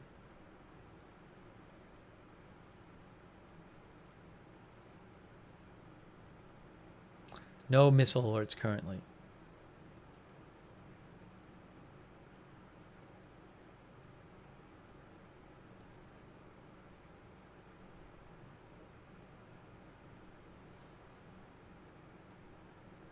All right, hold on a moment. Hold on a moment.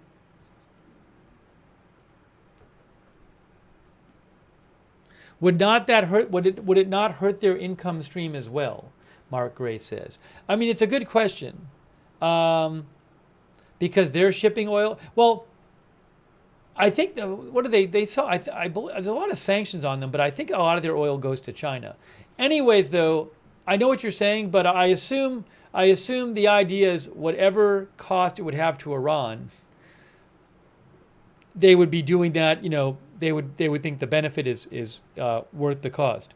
But also, just to be clear, I mean, from what this article it says, this article suggests that it wouldn't be that long of a disruption. One of our viewers thinks China would not put up with that blockade.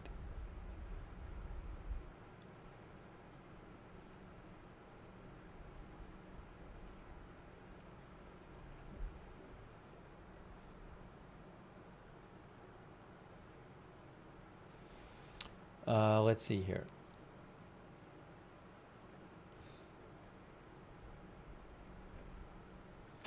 So that's something that gets talked about a lot.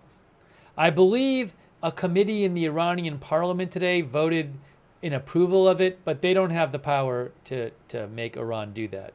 It's up to the regime to do it.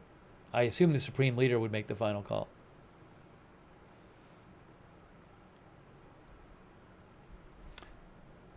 A race thinks they would block only Western ships.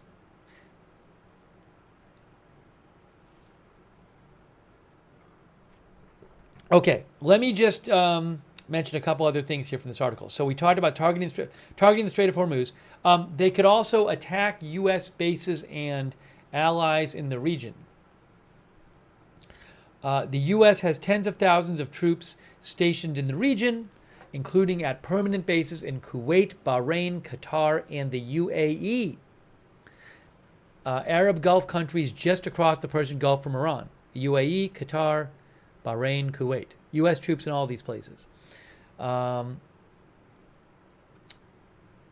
These bases boast the same kinds of sophisticated air defenses as Israel, but would have much less warning time before waves of missiles or swarms of armed drones. Maybe a drone attack.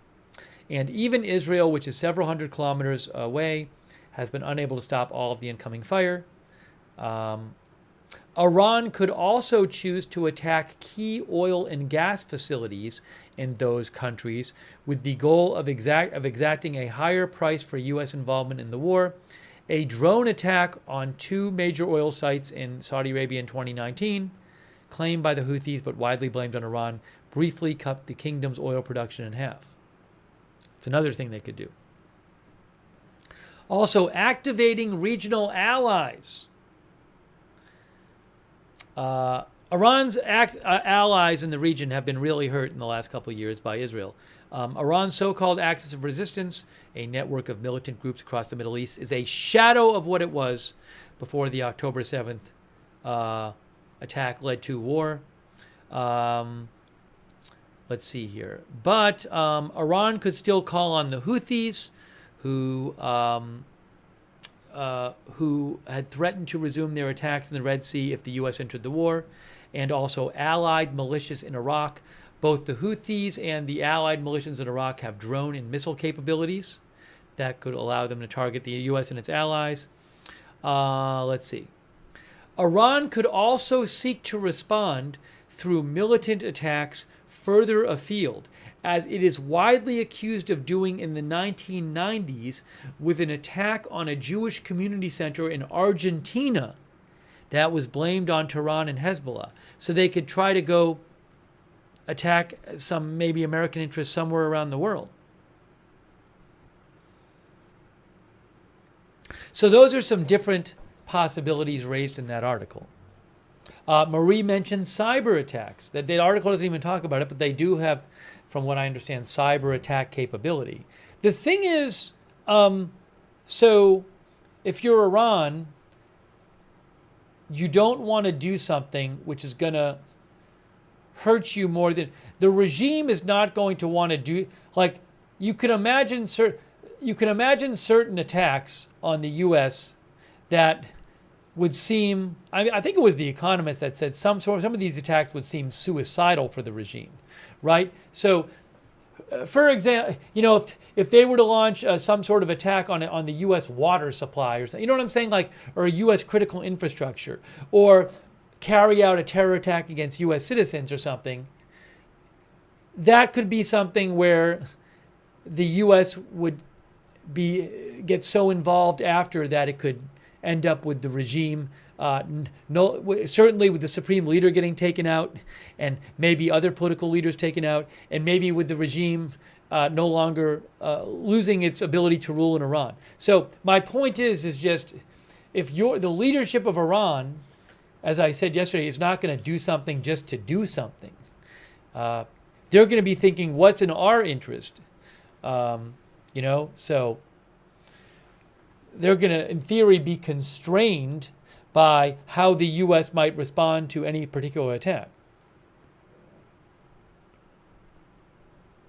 Now, one of our viewers said, Zabez says Iran isn't rational. That is not the analysis I've seen. You might not agree with what they do, but I've heard a number of experts in recent days say that Khamenei is known as being cautious about what he does. So that's not the analysis I've seen. Yeah, ends to a means to an ends is their mindset, I think, is what Nameless Dirt is saying. So I would just, there are things you can imagine them doing, but I'm going to assume that the regime will do what's in the regime's self-interest to do.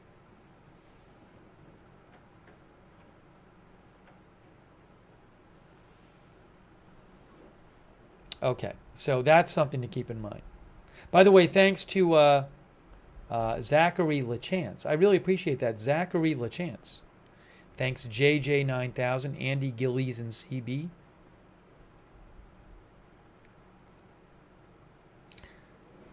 Justin thinks they're willing to go all out.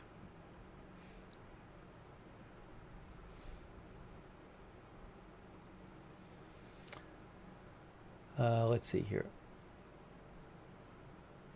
Melbad thinks the missile they launched about an hour ago, thinks it was just one to wake Israel up to be annoying.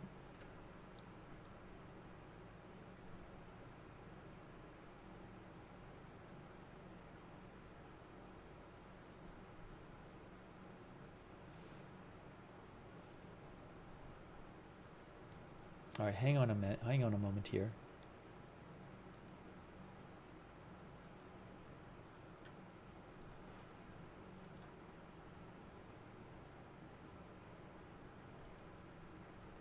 Oh, you know what I should do? Hold on a second here.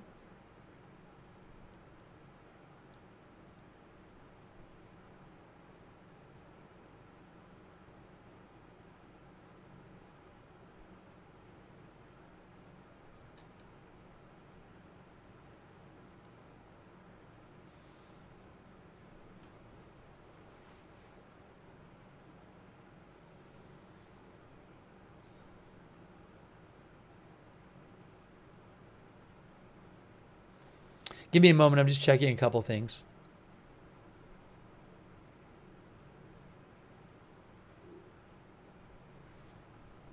That is the big question, though. Now is how is Iran going to respond to all of this?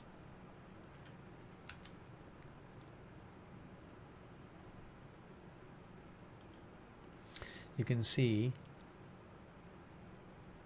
Reuters says world awaits Iranian response after U.S. hits nuclear sites.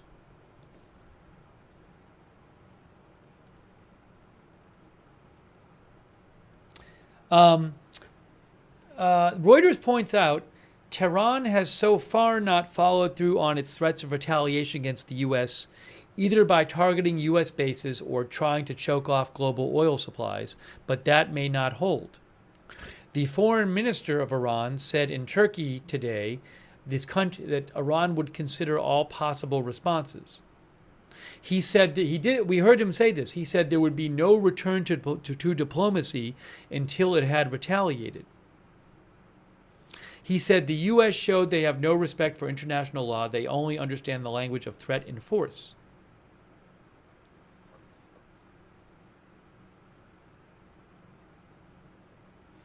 In a step towards what is widely seen as Iran's most effective threat to hurt the West, Iran's parliament approved a move to close the Strait of Hormuz. Now, that doesn't mean they're going to do it. Nearly a quarter of global oil shipments pass through the narrow waters that Iran shares with Oman and the UAE. Iran's Press TV said closing the strait would require approval from the Supreme National Security Council, a body led by an appointee of Iran's supreme leader. Attempting to choke off Gulf oil by closing the Strait of Hormuz could send global oil prices skyrocketing, derail the world economy, and invite conflict with the U.S. Navy's massive Fifth Fleet, based in the Gulf and tasked with keeping the strait open. It'd be a huge deal if they did that. I don't know that they're going to.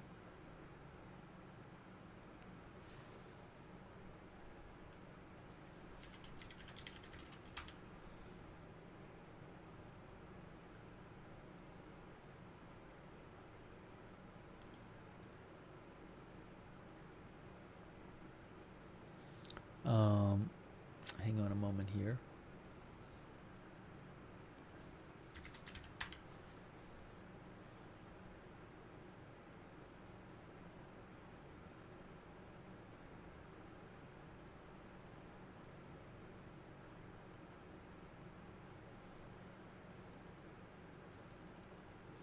Shout out, by the way, to our subscribers on Facebook. Oh, by the way, thanks to Chris Lee on Facebook for your support. Thanks for the Facebook stars.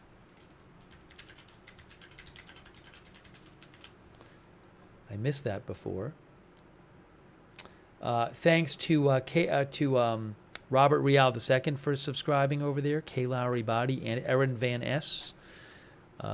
Cindy Dennis. And Lori Hawkins, thanks for the Facebook stars. Also, thanks to Margaret Riley for subscribing and for modding. We got Margaret modding, Paul Anderson, and K. Lowry Body over there. Thanks, Rita Evans-Lang, for being a subscriber on Facebook. Christina Neal was moderating before. Also, Lou Knight, thanks for subscribing on Facebook. Also, our Twitch subscribers, shout out to you guys. Thanks F2 Penguin for subscribing. TCOD27 for subscribing. TBBG Gem for subscribing. Thanks Sancho Bermuda for your support. Sweetums,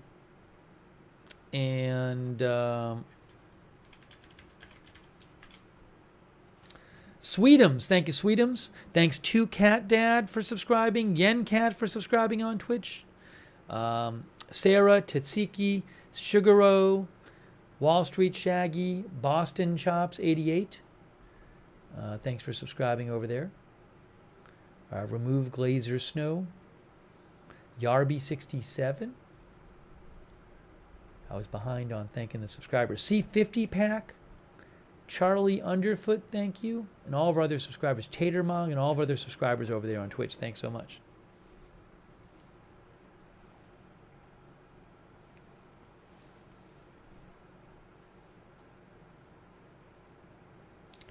Thanks to James Bennett, who says, we all know what Iran stands for and believes in. Shouldn't be a question of why to any of this. Michael Cap, our viewer, mentions sleeper cells. I don't know if there are any in the U.S. NBC News had reported today that that Iran gave President Trump a message before the U.S. strike, claiming that there were sleeper cells who would be activated if the U.S. attacked.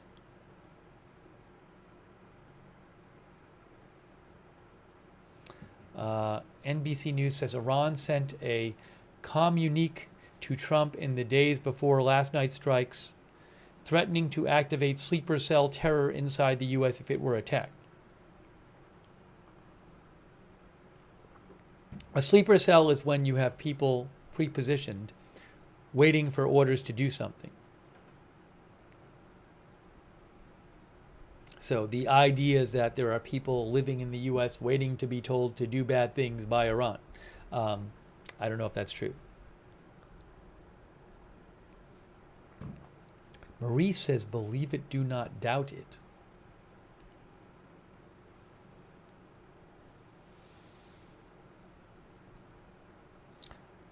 Okay, so that's going on.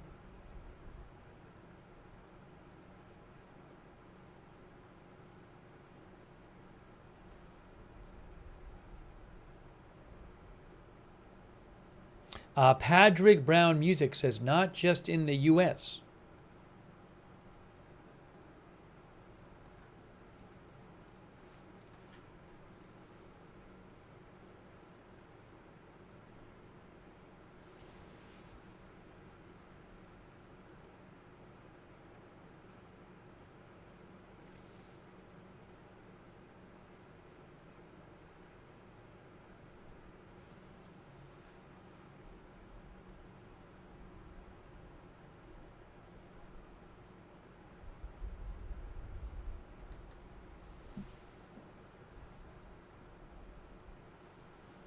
I'm just checking for other updates right now.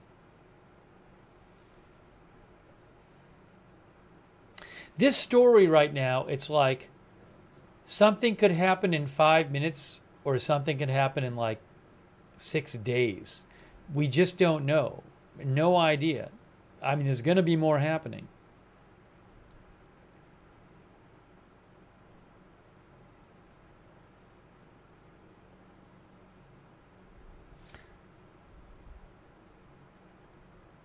ND Coop thinks Israel has sleeper cells in Iran.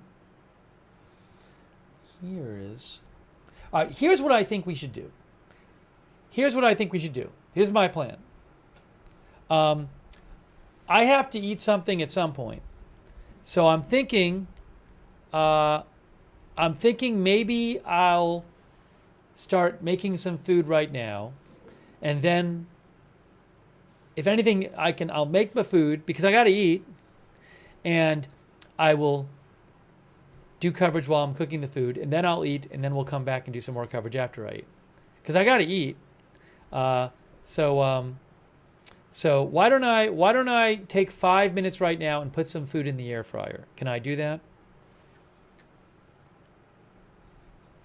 I love, there's this group of people in the chat that claims I eat a lot. Like, one person just said Steve eats every hour. There has never been a stream where I did this more than once in the stream. Yet somehow the perception has gotten out there that I'm eating all the time. Go watch all of the streams from the last 3 weeks.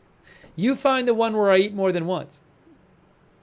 And I guess eating once in like a 10-hour stream or whatever, last night was 14 hours, is eating a lot. He eats so much. How can he eat so much? Why does he eat once a day? Once a day is too much. Who is this crazy person who eats once a day? All right, so I'm going to do that. I'm going to take 5 minutes right now, put some food in the air fryer. But as usual, if there's any kind of... I should put the other camera up for you guys, too. I have the Modine cam. Do I have the Jerusalem camera, too? Hold on.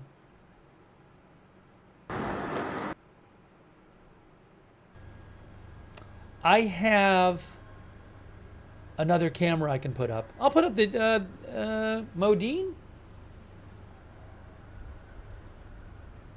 Let me throw the Modine up. Maybe I should... Let's see. There's Modine. Can I make it brighter? It's not that bright. Oh, there it is. That's better. Okay, so I'm going to put another camera up for you guys. Here. Fine.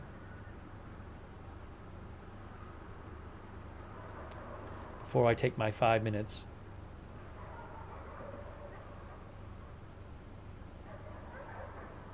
And while I'm putting my food in, or when I eventually eat, if something big happens, I'll just stop eating and come right back in here. By the way, a quick thank you to Jam.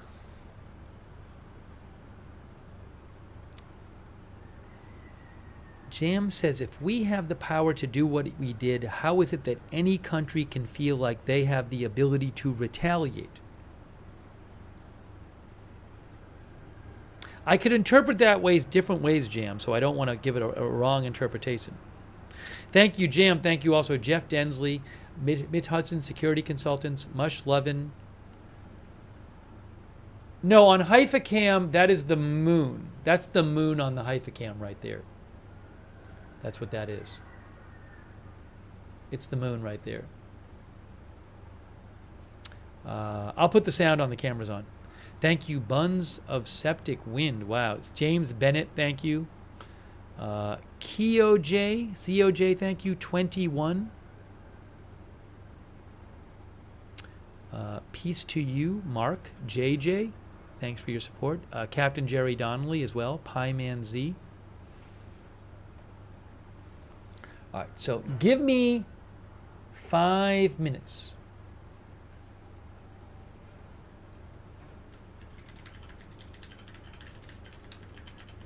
It's just, it's kind of a weird situation. It's like a weird story in that, like, you don't know when stuff's going to happen. I mean, last night we were on, right? Last night we were on, and we were just talking about the general state of things. There was nothing huge going on. And then 2 seconds later, President Trump says, we carried out those attacks. Similarly, at any point in time, we could hear about some kind of Iranian retaliation. I have no idea when it's going to happen. So, or some other thing going on, some other U.S. or Israel thing going on. So, you just don't know. All right, I'm coming back, and let me just make sure there's no big updates right this second.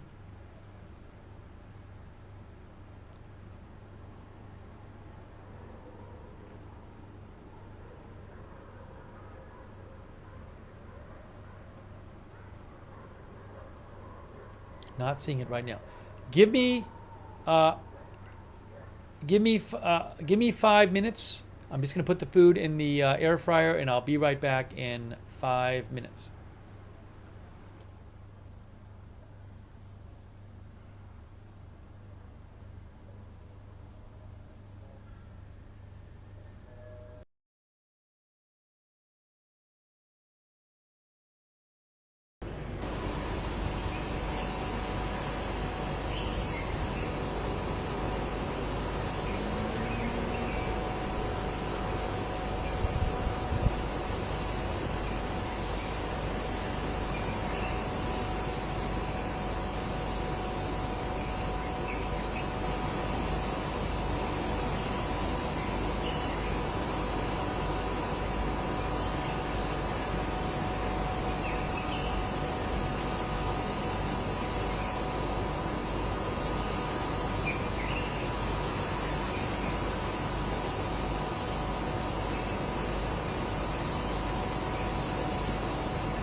Thanks for your patience.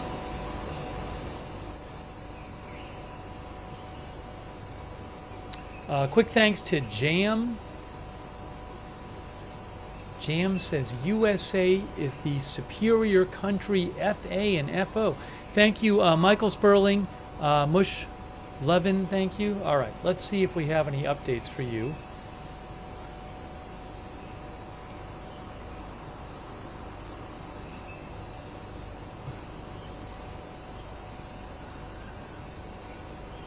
I don't even see many updates tonight coming out of Iranian media. No, I haven't eaten yet. I'm making the food right now.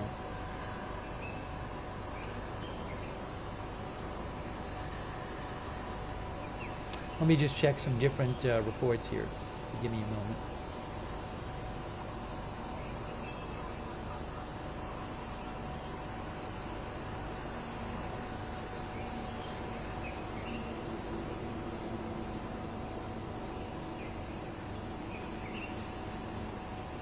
If you missed it, about an hour and a half ago, there was what appeared to be one missile fired by Iran at Israel. And Ynet's Yoav Zaitan also reported, he's an Israeli reporter, he said it was one missile.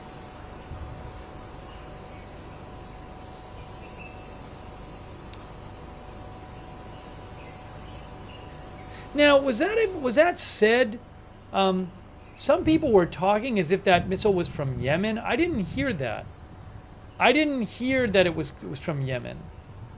I don't know, but I didn't hear that.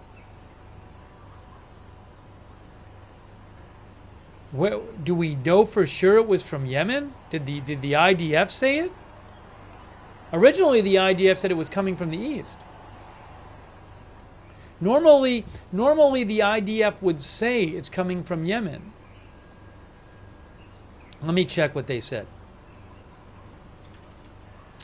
When they posted about it,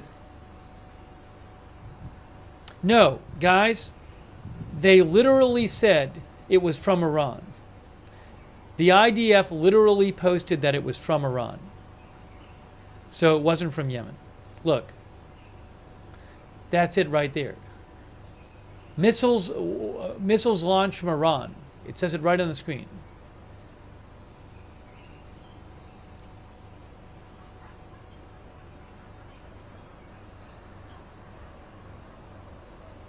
Oh, hold on a second here.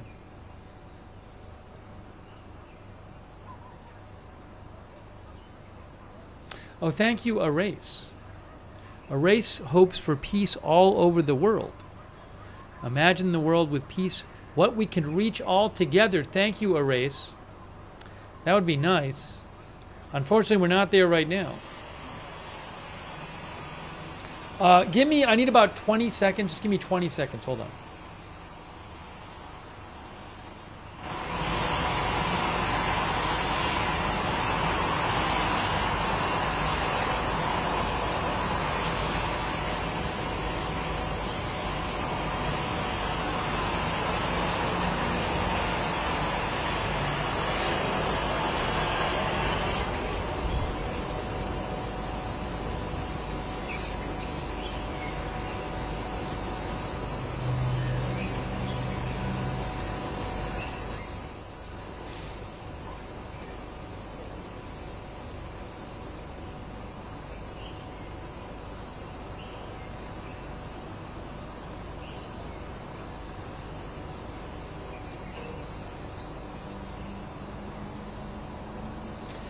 The New York Times reports that there are reports from Tehran of very heavy Israeli strikes.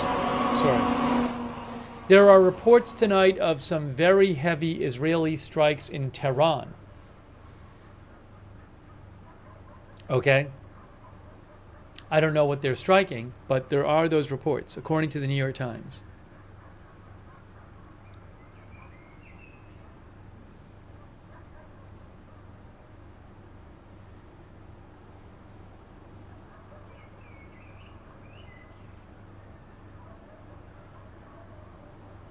Proton Mirror says you could hear it from the cams. Are some of the cams working?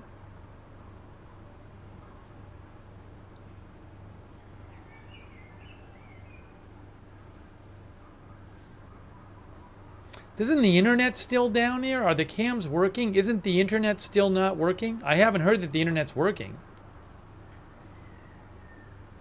Some of our viewers were saying it was loud on cameras. All right, so I guess some people might have cameras.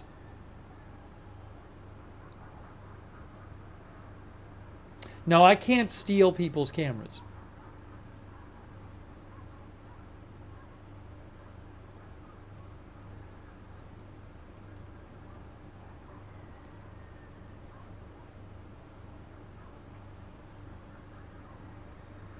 Oh, some of them have Starlink, maybe? I don't know.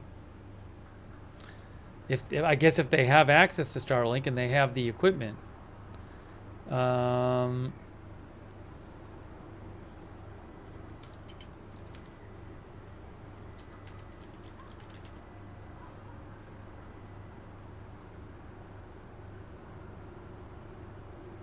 Yeah, so NetBlocks had posted about 12 hours ago saying Iran's internet shutdown is entering its 4th day, with the country remaining largely offline despite a slight restoration in connectivity. At 72 hours, diminished telecoms continue to impact the public's ability to stay informed and in touch with loved ones.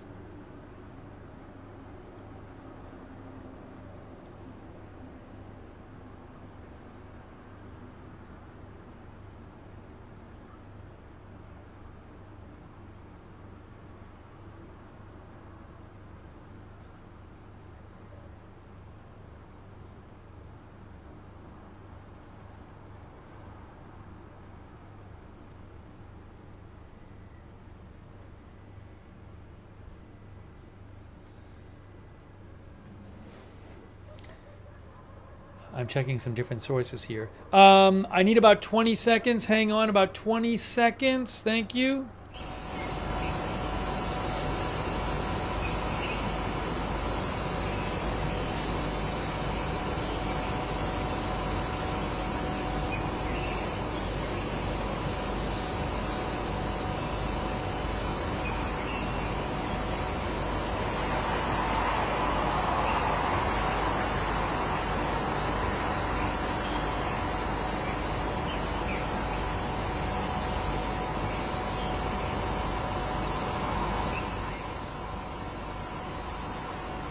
Sorry, people have been sending, I gotta check people's messages too.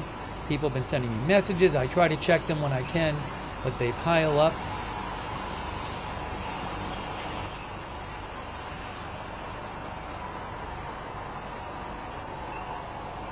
Two Mangoes Media says, can Iran even respond? So, look, there's questions as to what their capacity is. I mean, they certainly have missiles and proxy forces. They can fire some rockets, so they could fire some stuff at a U.S. base somewhere if they wanted to. They could fire stuff at ships in the Strait of Hormuz if they wanted to. Could they respond in any way that... I think there's ways they can respond. The question is what is their real capacity? How much can they respond, I guess you could say.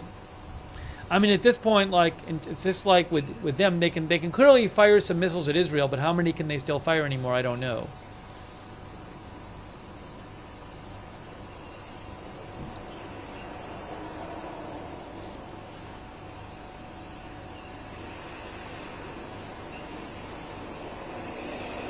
But maybe they're working on something that people don't know about.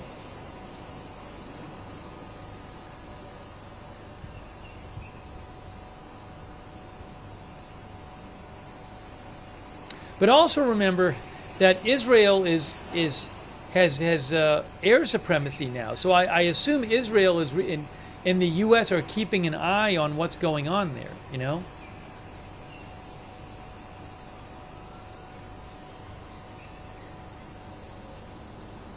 There are no alerts, guys. I'll tell you if there are alerts. There's no alerts. There's no alerts. No, we gotta. Here, this is what we got. I'm timing out people. If you post false alert stuff, you're going to get timed out or hidden from the chat. I've told you that before.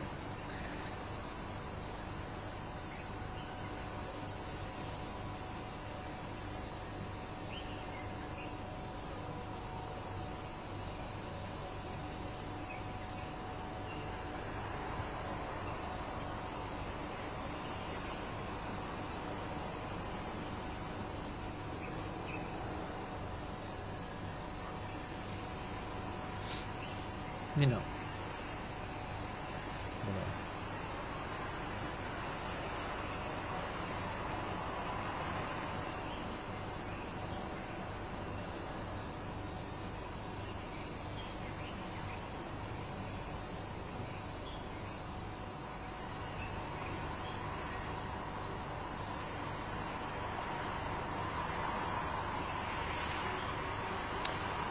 While I'm eating, I will be keeping an eye on the news. If anything huge happens, I'll just rush in right away.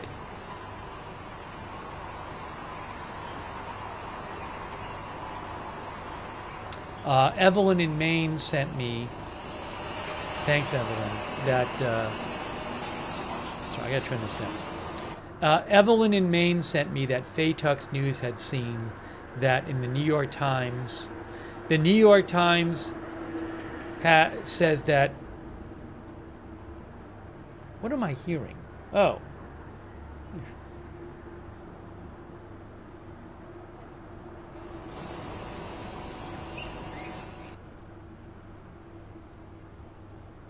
The New York Times says that senior American officials are saying they don't know where the Iran's highly enriched uranium is in Iran. Yeah, that's been what we've been hearing, those reports for days now. So, although I guess that's a new one, but we have not heard reports that Israel and the U.S. are in possession of or know where the 60% enriched uranium is. It's an important question. Maybe they do know where it is. I don't know. But there's a report from the New York Times tonight that Faye Tuck's News pointed out that they don't know where it is.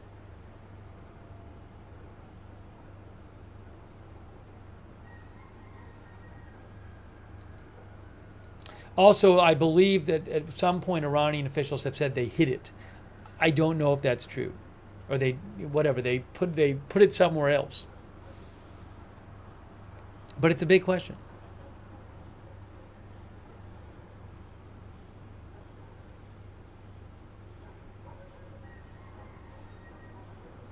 Vaquero says maybe the Iran leader is with the uranium. I don't know if that would be a radiation risk.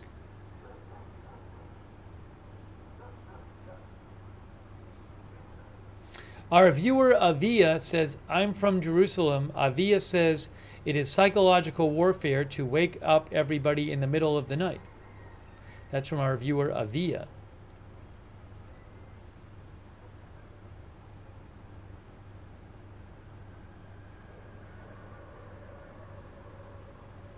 Avia also said Haifa is a beautiful city, a large city that shows that people of different faiths can live alongside each other in peace.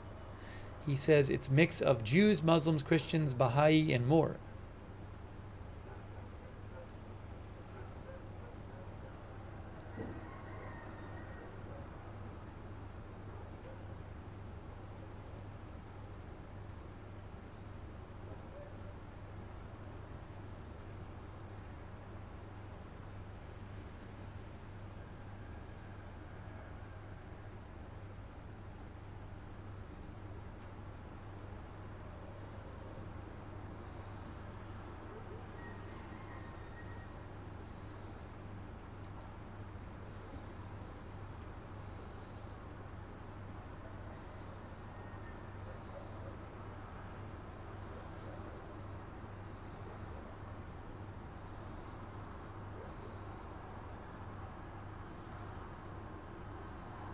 All right, I have to eat my food.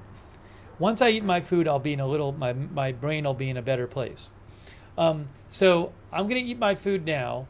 I'm gonna leave the cameras up. I'll put the volume up. I'll be keeping an eye on what's going on. if there's any big news or alerts or anything, I'll come in. I'll stop eating and come in. Otherwise, I'll be back after I eat. Okay? So that's what I'm planning on doing right now. Thanks in advance for your patience. But again, I'll be watching what's happening.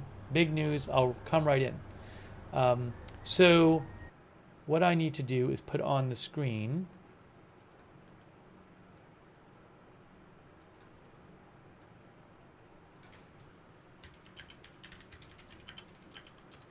oh, I was going to fix that. The headline is slightly, hold on. Do this first.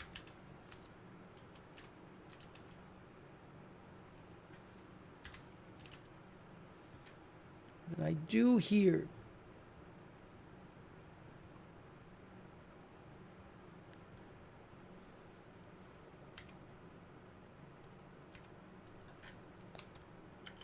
Okay. Let's fix this first of all.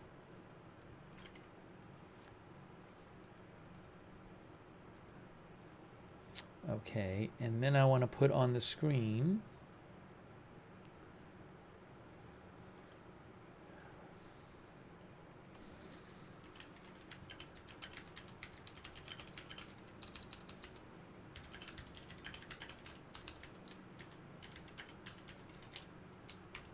By the way, shout out again to our moderators. I really appreciate all of our moderators here. I just want to thank a couple of them before I eat. Like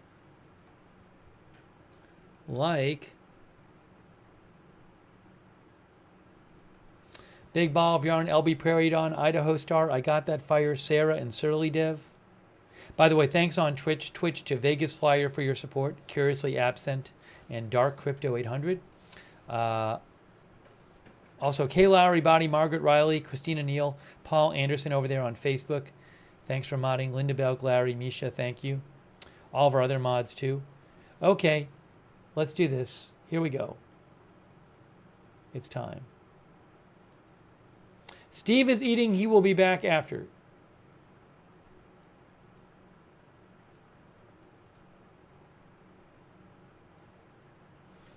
All right, let me go do this. I'm eating. I'll keep an eye on news. Big news, I'll come back in right away, or otherwise I'll see you after I eat.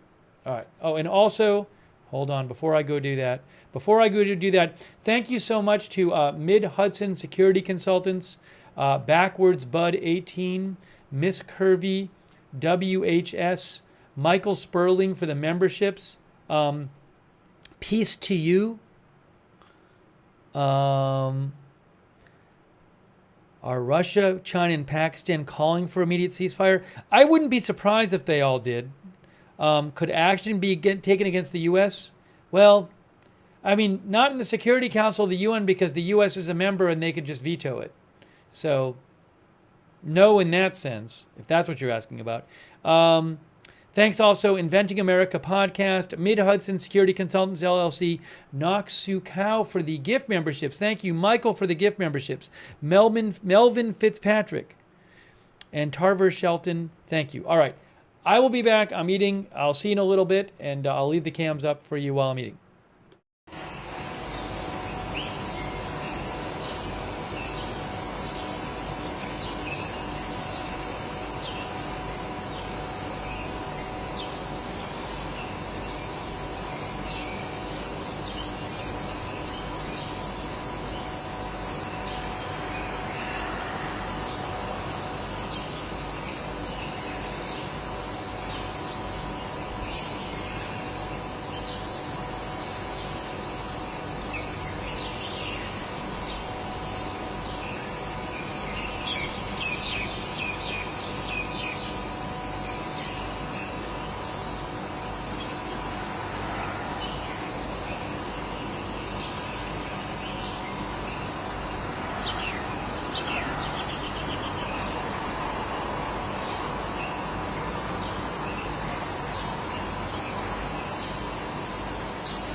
All right, we are back. Thanks for your patience. I hear birds.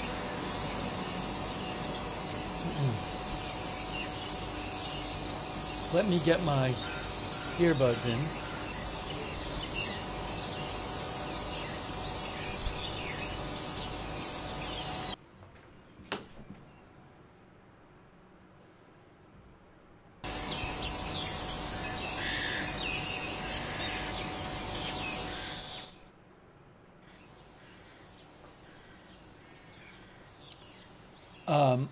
Thanks for your patience. We are back. And you may have seen it. President Trump posted a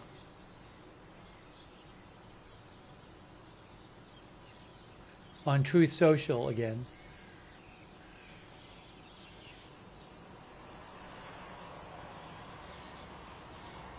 Hold on.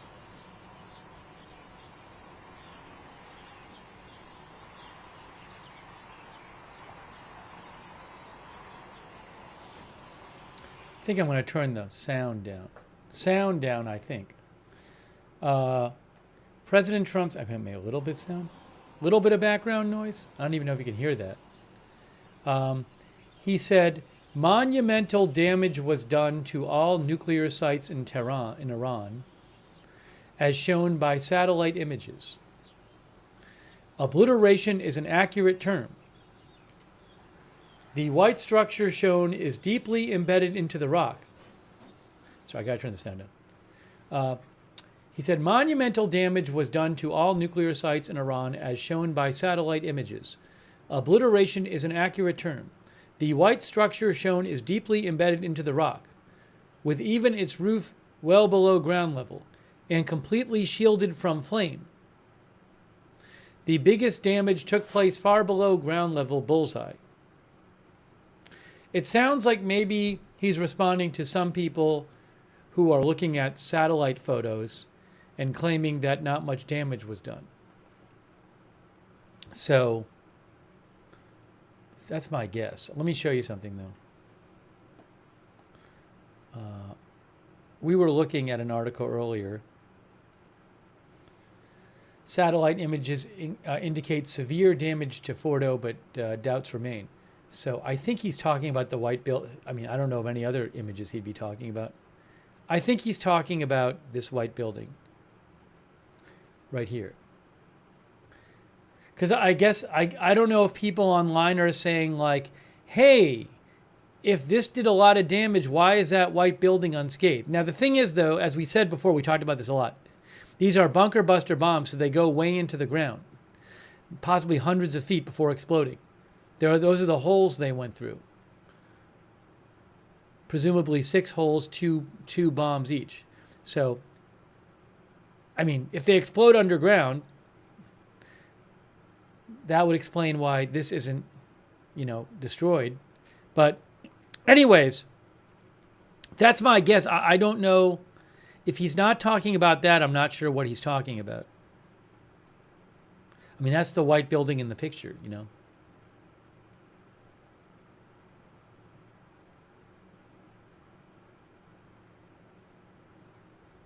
Oh, where is it here? Yeah, he must be talking about that.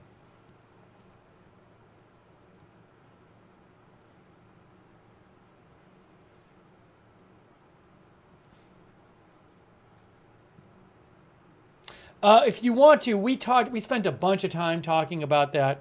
There's many experts who say they think there's been significant damage, but you can't tell exactly how much just from the photos.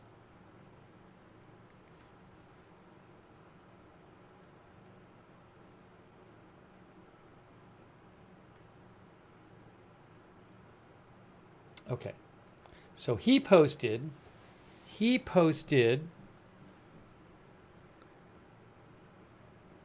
the Tomahawks were not used on that site. That site was 12 bunker busters. There were 2 bunker busters in Natanz, a different site. Hey, I want to give a shout out real quick to Norman G, thank you, Norman. And James Bennett, thank you. James, I have not seen any kind of reliable report there's no reliable report I've seen that Iran is close to shutting down the Strait of Hormuz. Doesn't mean they won't do it, but I haven't seen anything I would consider reliable saying that they're close to doing it. But thank you, James Bennett. I really appreciate it. Steve C as well. Thanks, Steve C. And Mid-Hudson Security Consultants. Someone asked about, one of our viewers had messaged like, how do you become a moderator? You should ask the mods. The mods can give you information on that. I mean, some platforms might have like a wait list or something. So I don't know what the situation is on all the platforms, but you can ask the moderators and they can give you information on that. Let's see here. Then there was somebody else who wrote me about, let's see here. Oh, Amanda Mosher, our viewer, said of the President Trump post about how much damage had been caused, confident words from someone who has no way to confirm the exact extent of the damage since the exits are sealed and no actual ground inspections have been done. So again, if you want, we can.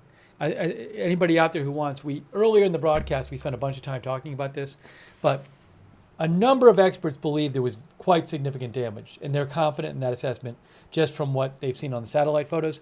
But yes, we don't know exactly what happened underneath, but although I don't know if at some point some of our viewers seem to think that there were ways to run some sort of scans that would detect stuff underground. I don't know enough about it.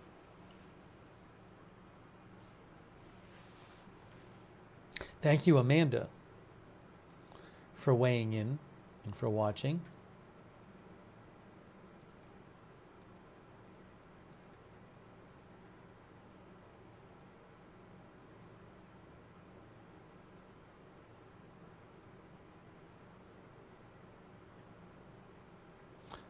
Let me check. I want to check some of the Iranian media as well, see what they're saying. Oh, what happened here? What happened here? Hang on, a bunch of things opened up.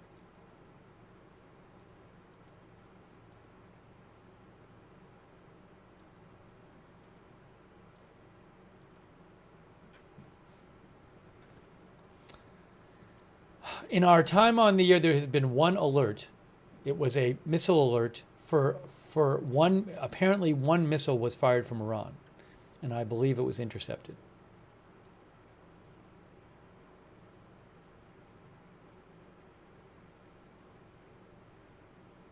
So just to be clear, that missile that was fired like a couple hours ago, Israel said it was from Iran. Iranian state media claims it was from Yemen, but I don't find Iranian state media particularly trustworthy. They claim all kinds of things all the time. So I'm going to assume it was from Iran.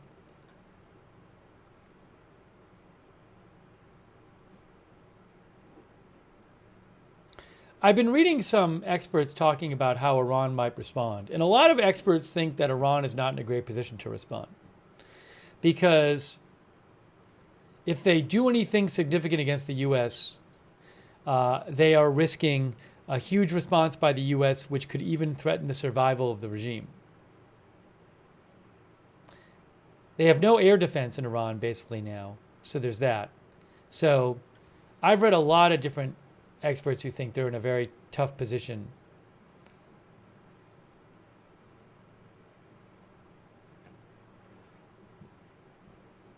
Now maybe they try to kind of just hang on and get by, and then when this is all over, work on a nuclear weapon or something. I'm not sure.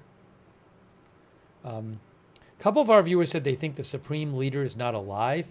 I haven't heard any reports of that.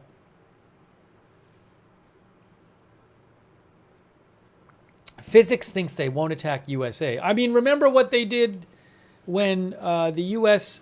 killed Soleimani, General Soleimani, during Trump's first term. They fired a number of missiles at a couple of U.S. bases, I believe. But, I mean, I believe warning was given to the U.S.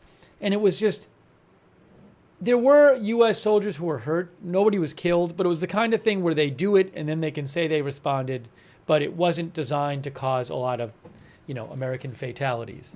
So, and I don't even know that they could pull that off now in terms of the number of missiles or even being able to set up the launch because they're constantly being surveilled by Israel.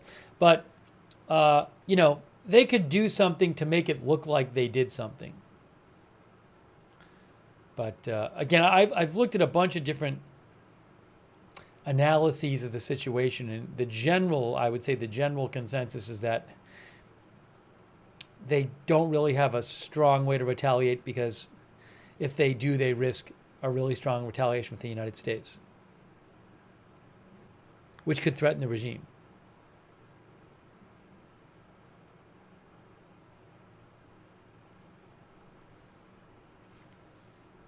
It was very different a couple years ago. A couple years ago, they had Hamas and Hezbollah had not been weakened. A couple years ago, if Israel attacked Iran, you probably would have had all of these rockets and missiles just constantly firing from right across the border, from Lebanon, from Gaza, right across the border they would have been firing from. But, Hamas and Gaza are much, much weaker than they used to be after the attacks by Israel on them.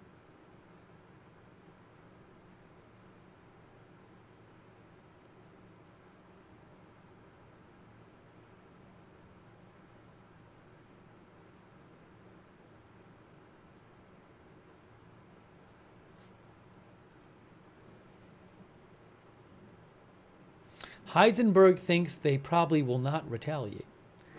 Again, they could fire rockets at some base in Iraq that's been evacuated and say we did something. There's things you can do to say you did something. Hey, there's a bird up there. There was. Excuse me. One of the viewers said Iran tends to be slow to respond. I do remember, I feel like both times last year when Israel attacked Iran, if I remember right,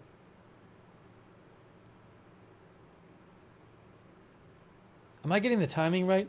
Or was it when it was Iran attacked?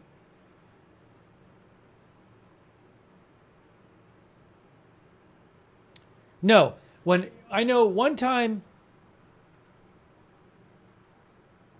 Israel attacked that Iranian embassy building and then Iran attacked Israel, they waited a bunch of time before doing that.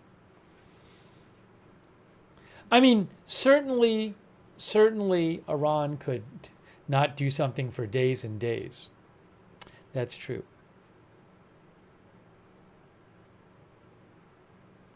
West thinks Iran is running out of missiles.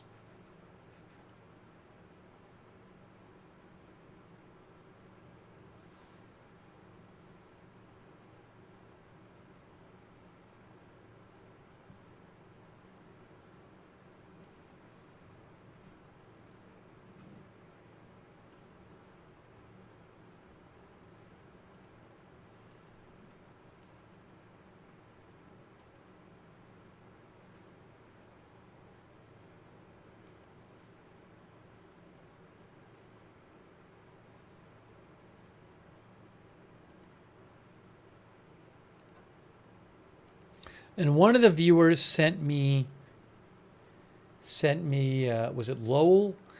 Sent me that the son of the Shah of Iran is having a press conference tomorrow. The Shah of Iran was the monarch who ruled Iran before the Iranian Revolution in 1979. I'm not aware that his son, who is in exile, I've seen nothing to suggest that his son has an enormous amount of support in Iran. But he said he's doing a press conference tomorrow. That's on his own. It's Reza Pahlavi.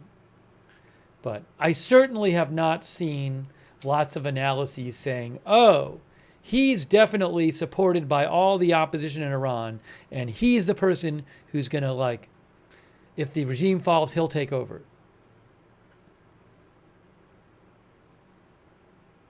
I don't know that there's that one person.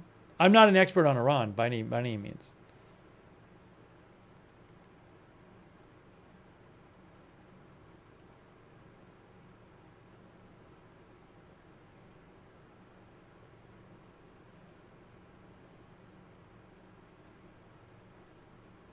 Hold on.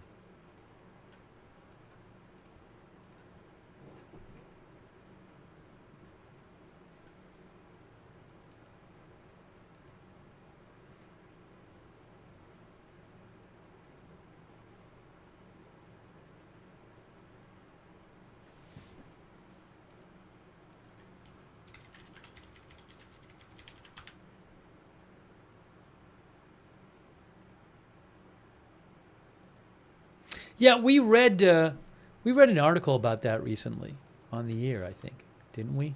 Let's see. Iran's divided opposition senses its moment, but activists remain wary of protests. But hold on.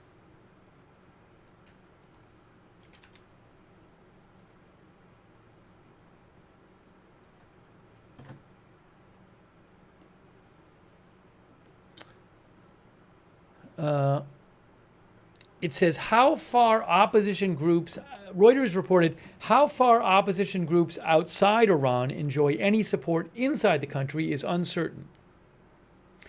While there is fond nostalgia among some Iranians for the period before the revolution, it is an era that most are too young to remember.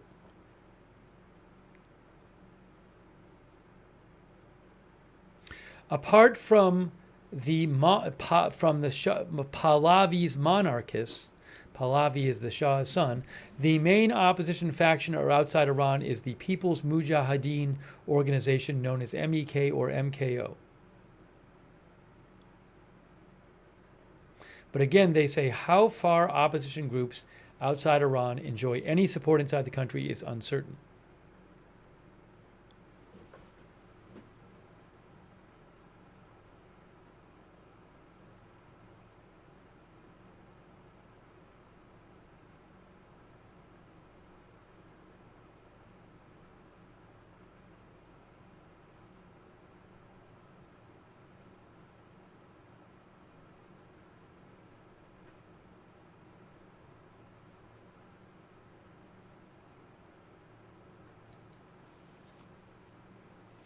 Bulk vitamins oddity says the MEK is not MEK is not popular at all. The Shah is way more popular than anyone else. That's what Bulk vitamins oddity says.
I'll have to do some more research about the Iranian opposition. I would be careful about rushing to conclusions about it.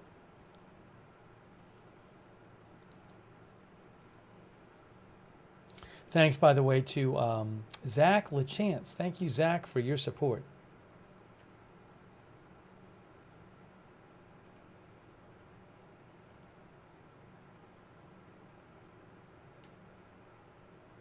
You know what I got to do? Now you can't see the text. what I need to do is do this.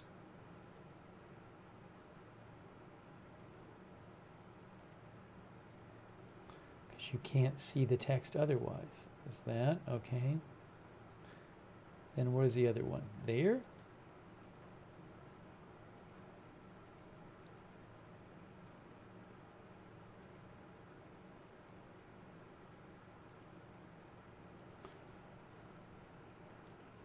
Yes, there it is.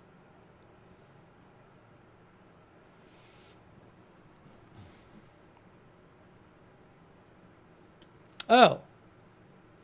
Hey, this is just what I was looking for. An article like this. Iran says all options on table, bigger conflict may threaten regime survival. See?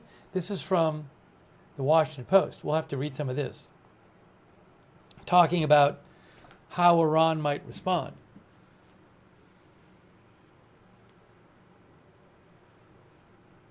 Thanks to Enino NPC 2023. Are there confirmation the bunker busters went off inside the mountain? I don't personally know. I would think that that's information that the U.S. might have. Also, in the bunker buster photos, you seem to be able to see a big cloud of a big bunch of dust or debris on the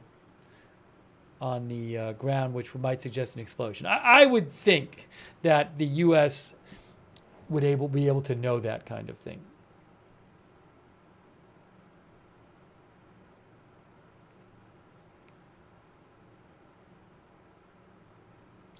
But regarding the photos, I mean, we showed you those Reuters photos before, but you can see on the right, after there's all that dust or whatever it is, residue, that wasn't there in the before photo.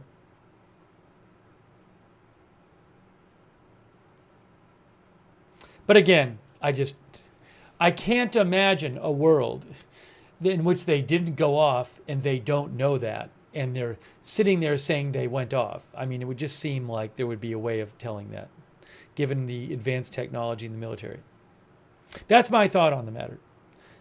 If somebody can present me with evidence correcting me on that, feel free.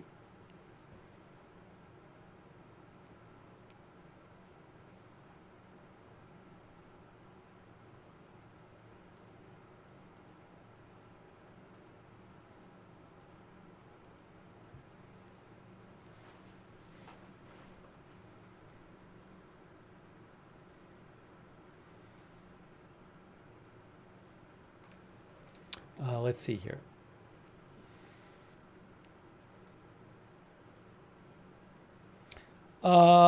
There was a drone launched towards Israel that was intercepted in southern Israel, in the Eilat area. There were no, by policy, there were no alerts about it because for whatever, they have certain cases in which they don't put out an alert.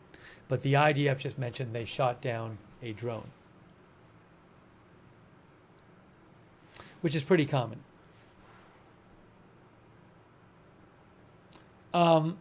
So I want to talk about these Iranian options. Iran says all options on the table, bigger conflict may threaten regime survival. The Post says after a U.S. attack on Iran's nuclear facilities, Iran is weighing its response, with its top diplomat saying all options are on the table. After Washington proved they only understand the language of threat and force. The foreign minister, we heard this earlier, of Iran, said the U.S. opted for a dangerous military operation and aggression against the people of Iran, and he warned of everlasting consequences. For Iranian officials, the choice of how to retaliate is existential. A wider war would not only risk increased violence against the Iranian state, but senior Iranian officials believe an expanded conflict could also threaten regime survival, according to analysts and officials briefed on the matter. I wonder exactly why that is. Is it because people would be so unhappy? I would think for the regime not to survive, they would have to lose some of their supporters, not just the people who don't support them. So is the idea that if if things get bad enough that even their supporters could stop supporting them. Maybe it says here. The Trump administration has warned Iran against retaliation. President Trump said there will either be peace or there will be tragedy for Iran, far greater than we have witnessed. Oops, they're adjusting the color on or the brightness on the camera. After more than a week of war, it is unclear how easily Iranian officials are able to communicate and plan with each other. That's interesting. One European official briefed on the matter said calls scheduled between senior Iranian officials and their foreign counterparts have dropped or had to be repeatedly rescheduled in recent days because of connectivity issues. The Institute for the Study of War said they thought perhaps that the reason that there was not, how did they put it, the ISW? They said there hasn't been like a clear retaliation threat again. Is that what it was? Or a clear official statement of retaliation intent? What they said in their report is the ISW said, Iranian leaders uncharacteristically gave no explicit vow of retaliation against the U.S. Now, I guess by now they have. He said, but this was as of 5 p.m. ET. Well, I don't know. They're saying the closest was an IRGC statement warning of regrettable responses. I guess the absence of coordinated threats may reflect the extent to which Iranian leaders are struggling to communicate with one another. Anyways, it's a little unclear what exactly they mean. Maybe they mean that usually various government officials would all say the same thing or something like that. But they're saying the initial response from Iran suggests to them that Iranian leaders might be struggling to communicate with each other, which this Washington Post article also raises as a possibility. Cami says it seems nobody is in charge over there.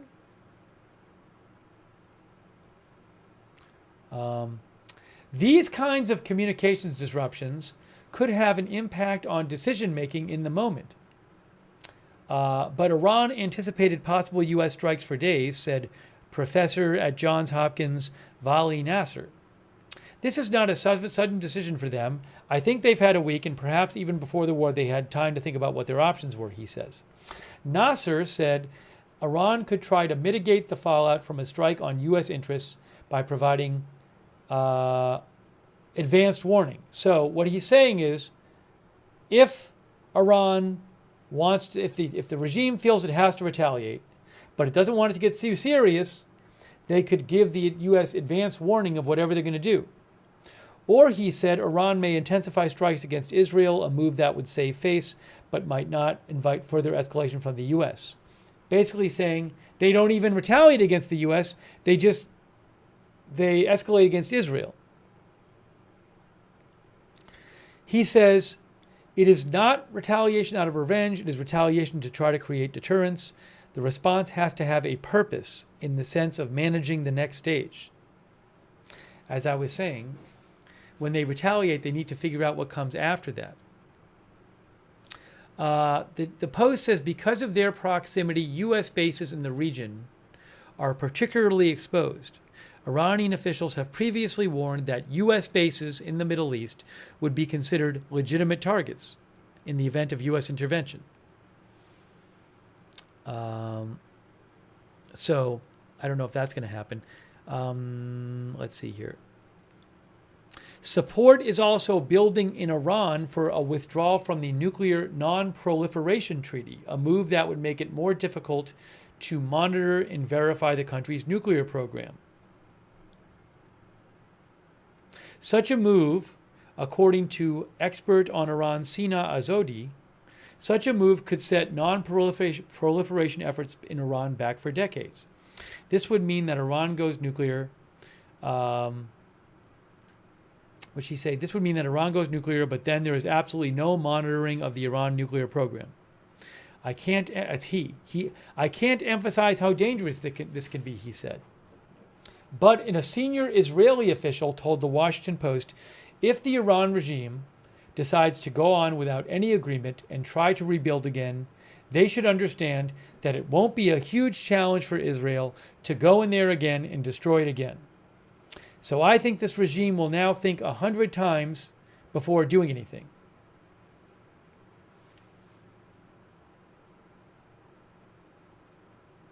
Okay.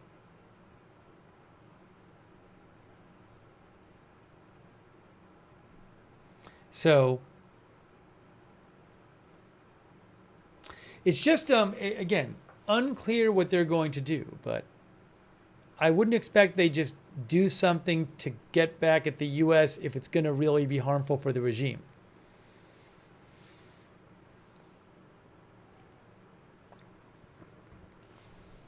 They literally could just fire a few rockets at fire a bunch of rockets at a U.S. base, or have their proxies in Iraq.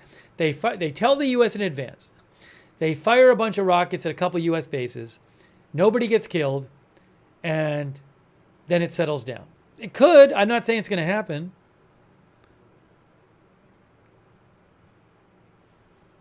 Hold on a second here.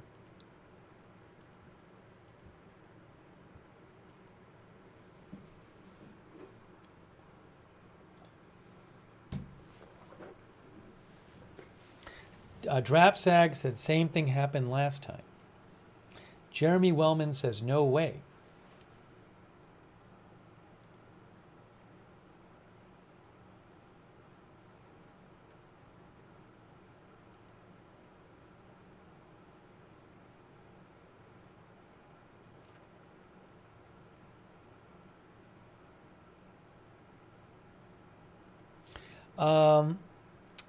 Hayes Gray DD says it's okay for them to order somebody to be a martyr, but they are not willing to do it themselves. I Beat Kasparov says stopping trade is funner for them. That's this whole other thing they could do. We've been talking about perhaps blockading this Strait of Hormuz or attacking shipping. But that might invite a big retaliation too.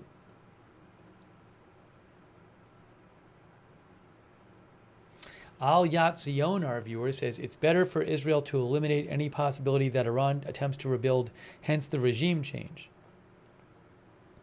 But if Israel and the U.S. try to install some leader, isn't there a risk that the population won't like that leader and see them as installed by Israel and the U.S.? The Tel Aviv cam, they did something to do it to make it too dark, I think. I can make it a little brighter, but I shouldn't have to. I guess that I'll have to remember to unbrighten it later.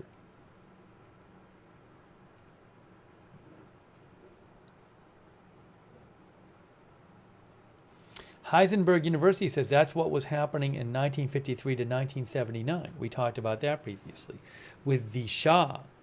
After the U.S. and U.K. supported coup, which ousted the popularly elected, I think, leader Mossadegh in Iran. We talked about that a couple days ago.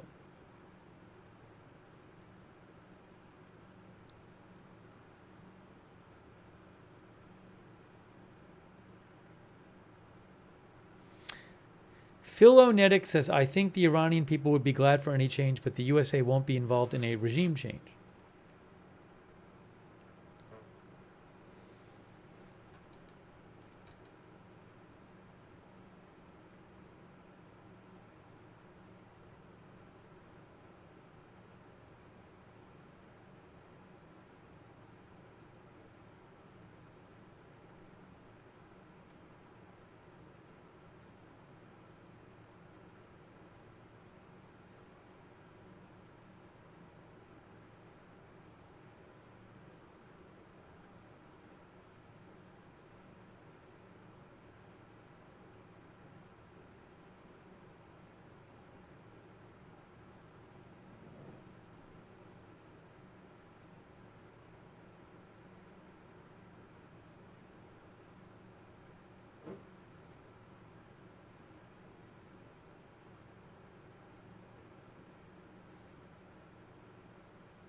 It's such a huge deal, though.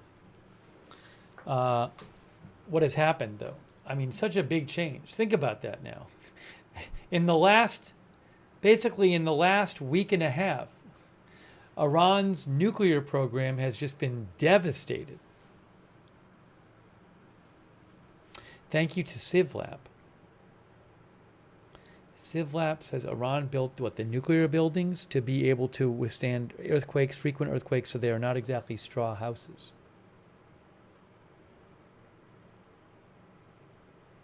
Joel Brown thinks it's a W for America.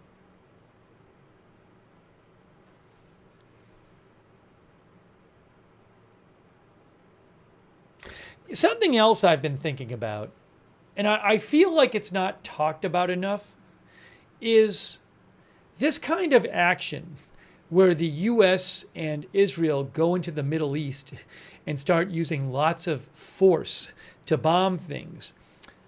Does this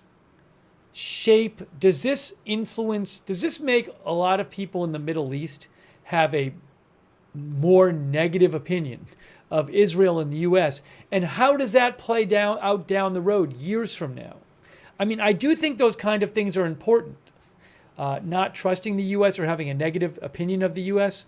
And that's not something that maybe you see a difference of within a day.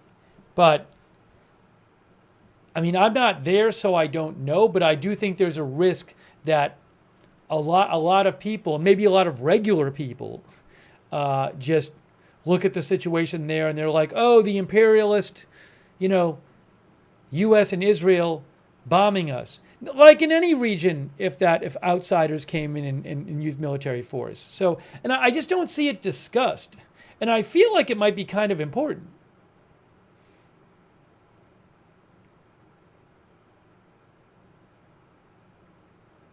Another thing I wondered is this. So, look, and this is just, he happens to be the president now, so I'll talk about it. It could have been another president.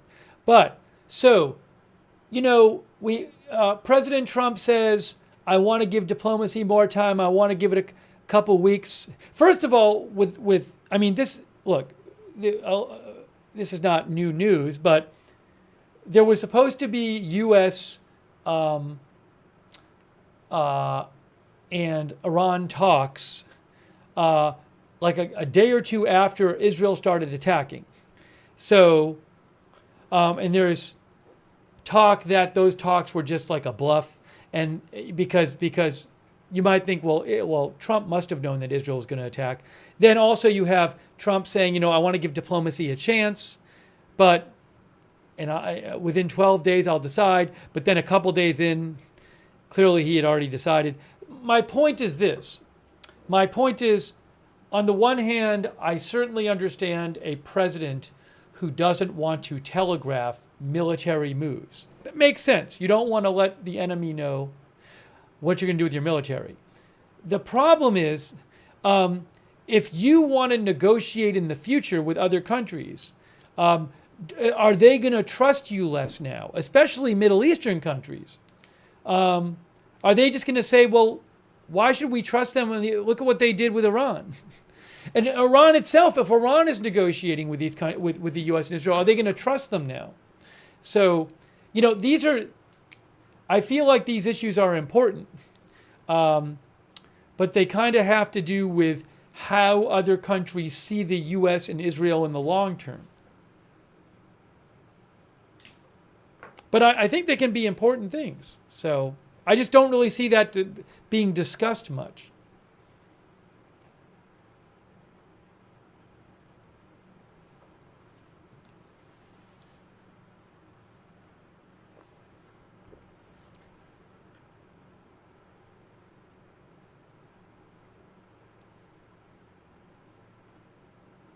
Michelle Mason says, who cares?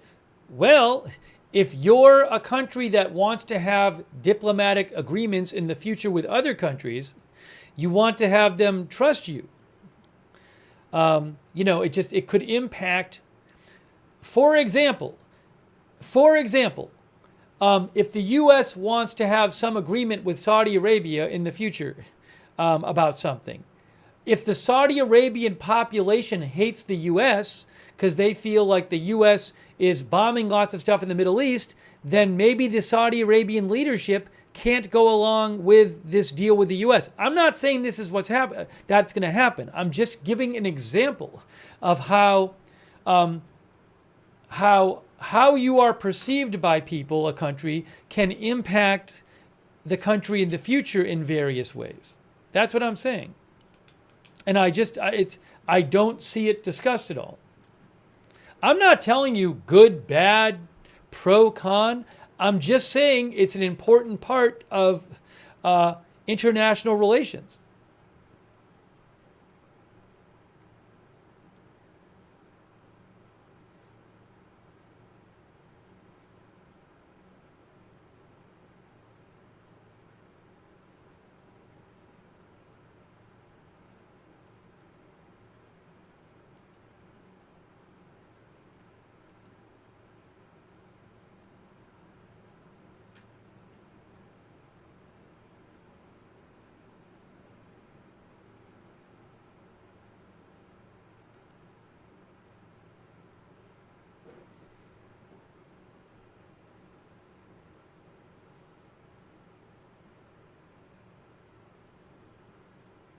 Kaiser Wilhelm says it happened with Japan while negotiating with U.S. They decided to attack Pearl Harbor.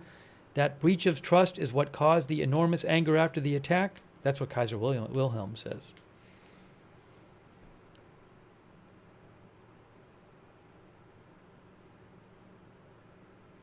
Everett Scott says Iran might be waiting until the meeting with Russia ends.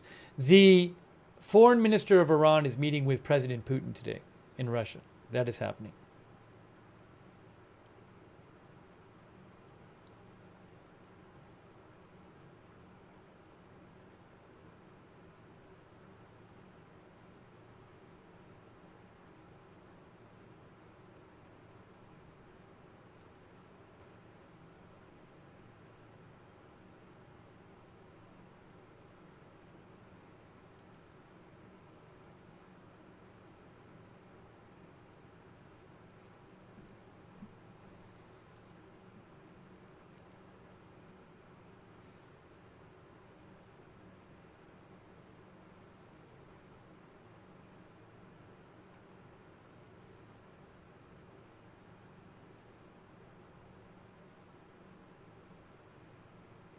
I mean, this is an issue that faces every administration.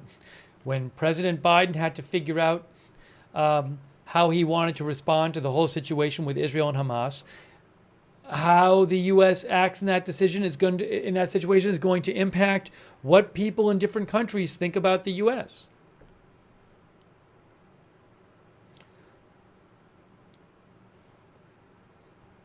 Thank you, the Karzar, by the way. Thanks to Braden Reynalda.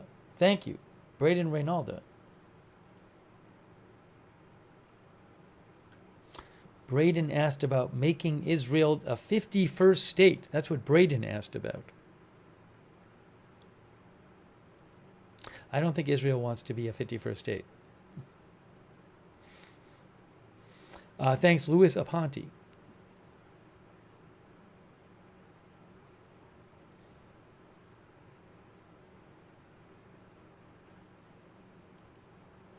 And Dana McWhite.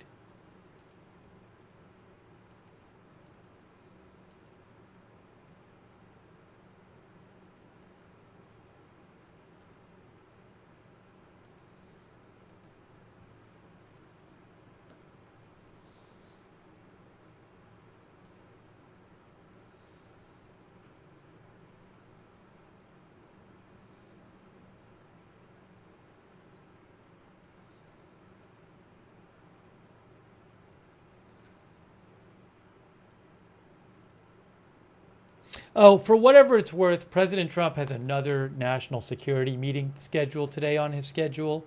That is for, when is that? I don't know if it's 11 or 1. I have to look it up. I saw it before. Did I delete it? I think it's 11 or 1. But he does have it scheduled. That's not to say that anything big is going to happen. 1 p.m., the president meets with his national security team. I mean, it makes sense they'd have a meeting. They just had this bombing, you know. But that's happening tomorrow. I also noticed that the White House put out a photo of Tulsi Gabbard in the Situation Room, because there had been some discussion of like, oh, there's no photo of her in the Situation Room when the bombing was going on. So I thought maybe that I thought it was interesting that they put out that photo. I think it was today they put it out. Here, hold on, I'll show you.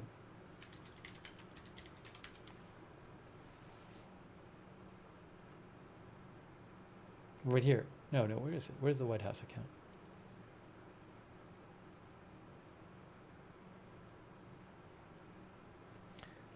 I can't find what account it was on. I definitely saw the photo today. Was it Rapid Response account? I don't know. I don't know where it was originally posted. Yes, Rapid Response, which is a White House X account, said photo, President Trump's intelligence team in the White House Situation Room yesterday. And there's Tulsi Gabbard. B. Earhart thinks maybe she was the photographer and that's not why she was not in some of the photographs.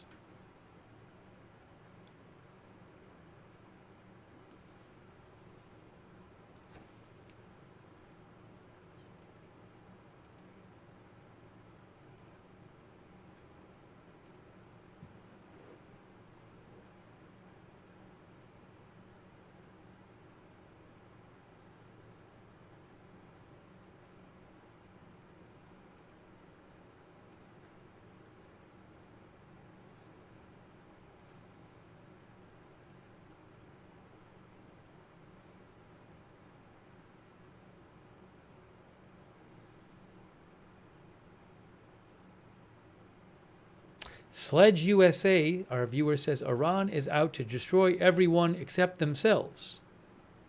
Serious times require serious measures.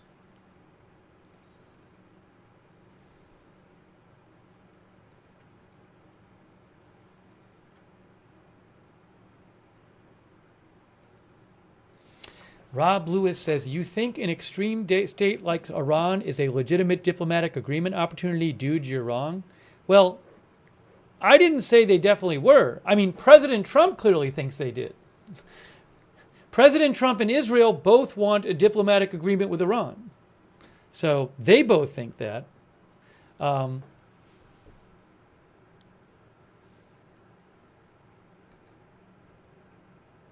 mean, if you want them to, the whole big demand of both Israel and Trump has been to get them to commit to not enriching uranium.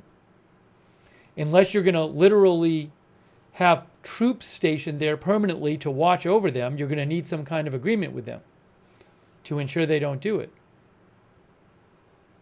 Now, you might think they're not trustworthy, but again, you either have an agreement or you physically force them to do it. That's the only ways I know of.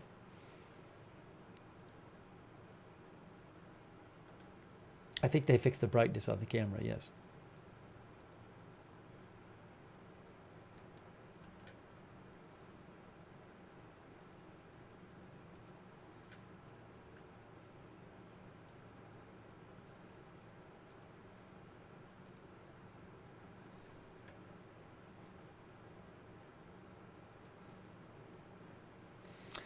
Jessica Peterson messaged me that Lucas Tomlinson of Fox said that the former Israeli Defense Minister, Yoav Gallant, said that Iran lost 90% of its nuclear abilities after last night's strikes and said most of our mission was accomplished.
Our viewer Juan Rodriguez says, I don't think that Iran is capable of firing missiles. They have been damaged along.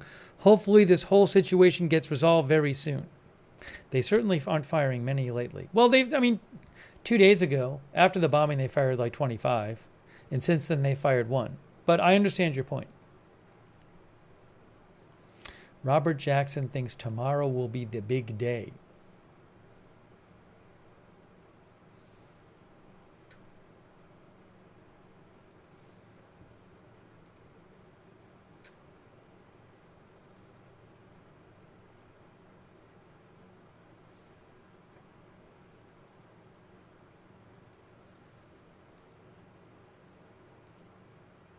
There's a bunch of disagreement about the Iran outlook. I mean, I've seen some analysts who think that they will be able to reconstitute their nuclear program. Some think they won't. There's just disagreement about it.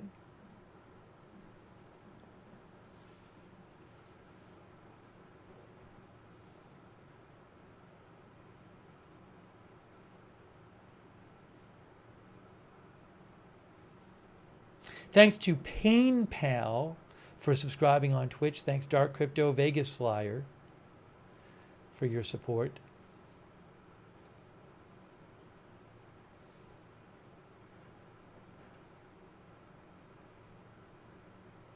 There was a, where did I see this?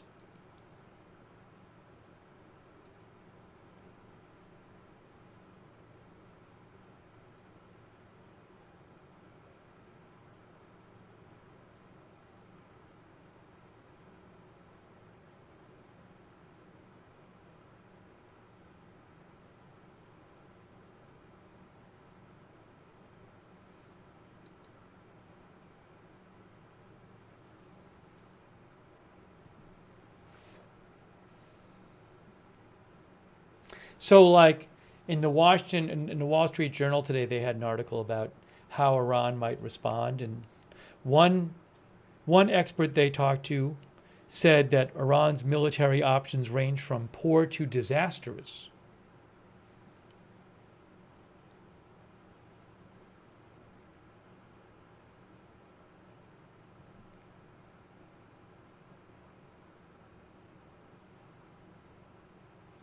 Thanks, Rita.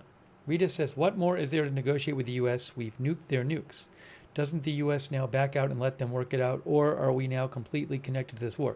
Well, the U.S. and Iran, the U.S. and Israel will want them to assure that they're not going to continue enriching uranium.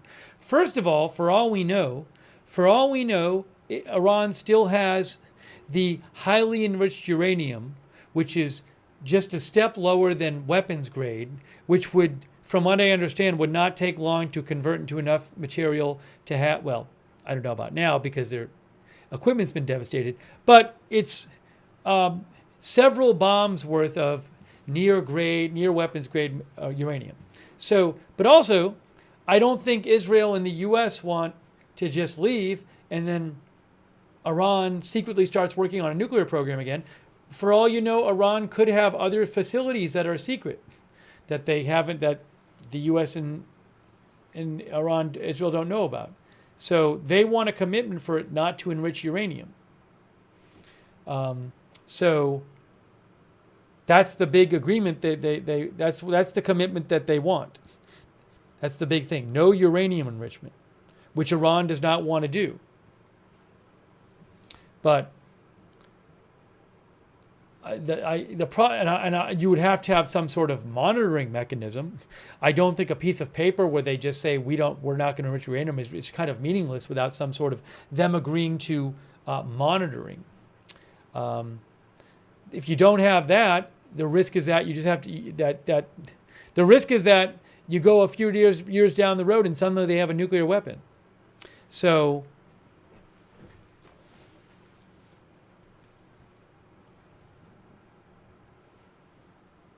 The idea is to not give them, the U.S. and Israel are not going to want to give them the chance to do it on their own.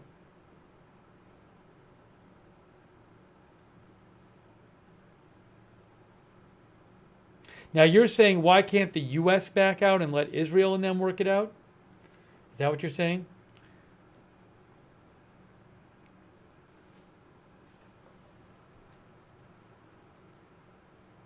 Maybe that was more the question. Why can the U.S. not say we're done now?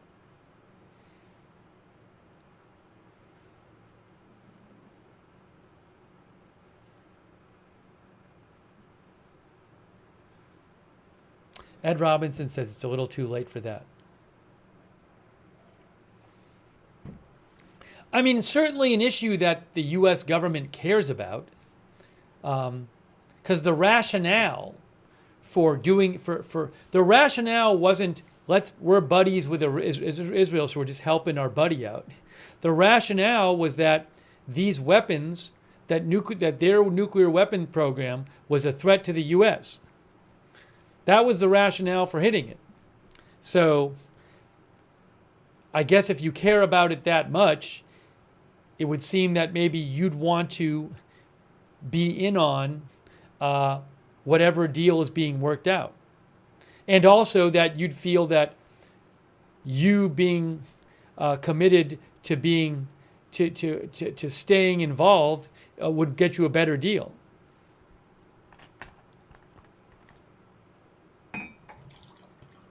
If that makes sense.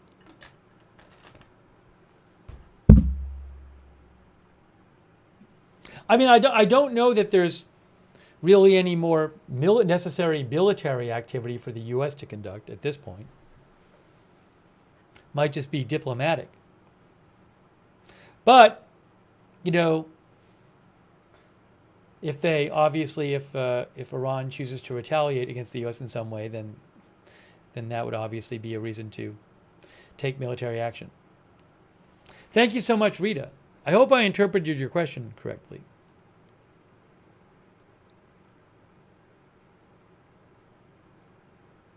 Thank you also, Cal Reeves.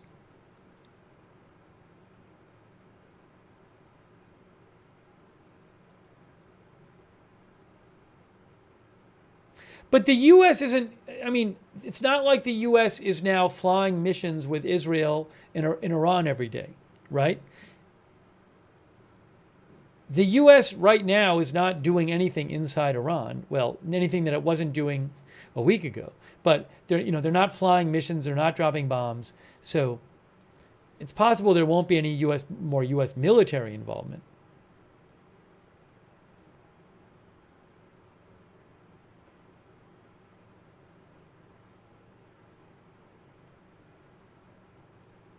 Right. Bill says the reason the U.S. got involved is we are the only ones who possess the bunker busters. That's it.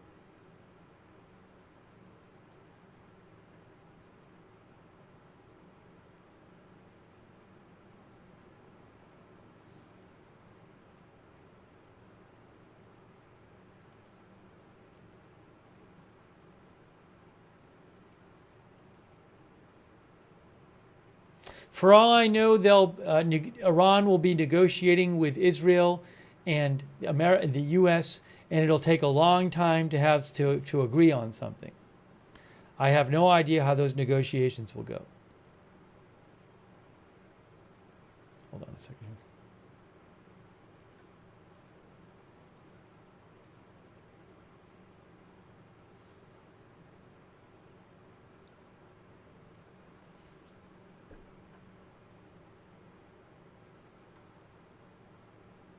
Sandy Ellswick says, what about cyber attacks as retaliation? So they have cyber capability. It's just, I would say the same thing as other things. I can't imagine Iran's going to do something that seriously harms the U.S., that basically ensures that the U.S. will strongly strike the Iranian regime and threaten the regime. So, again, the regime is not going to do a punishment of U.S. just to do it if they think it's going to be bad for the regime. So you have to think of what they think the consequences of anything they do will be.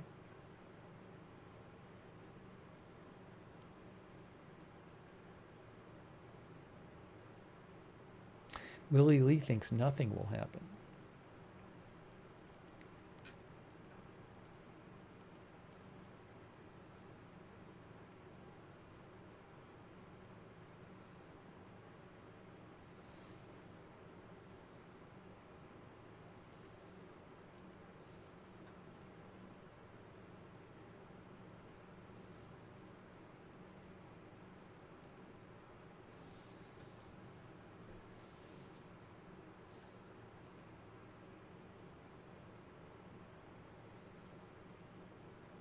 Oh, this was interesting. Let me see this.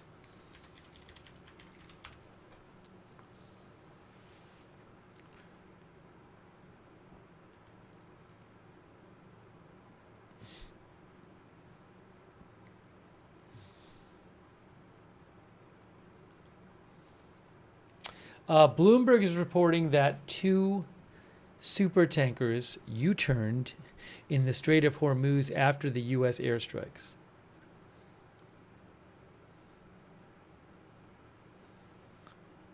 Let's see.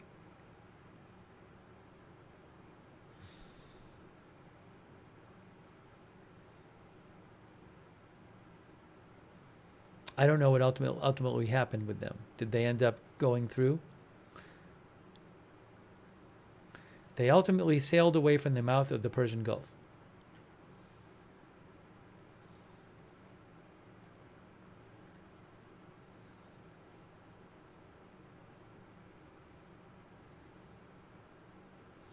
Oh, by the way, people have asked about Russia and China helping out Iran.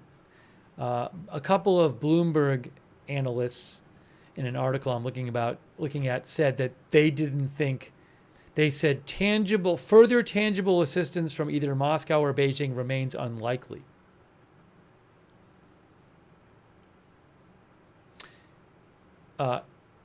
They say neither of them is likely to provide significant military or economic aid due to their own limitations and broader strategic considerations.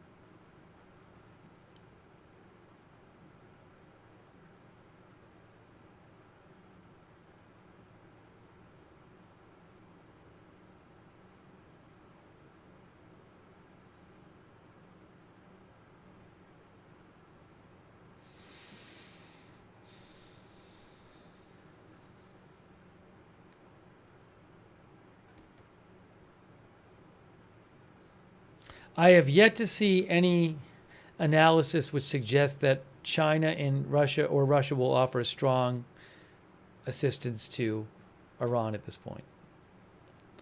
Additional assistance.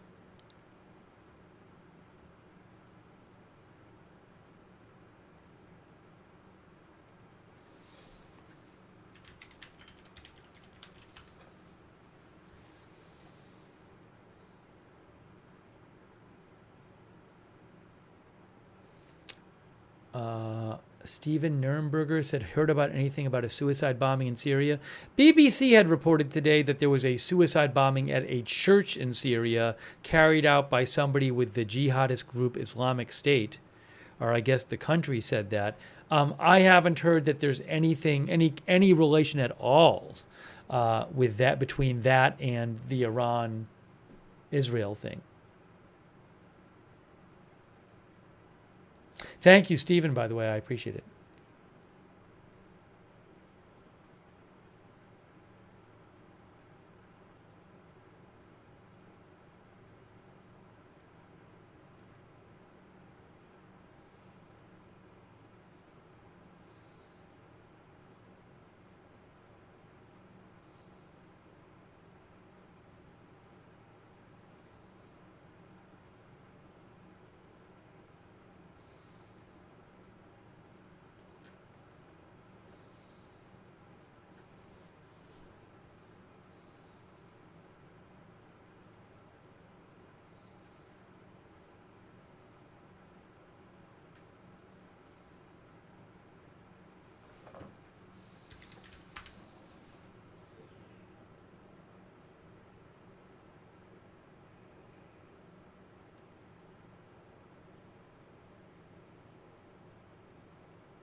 The AP says experts scrambled to answer the urgent question, what has happened to Iran's stockpile of uranium and centrifuges?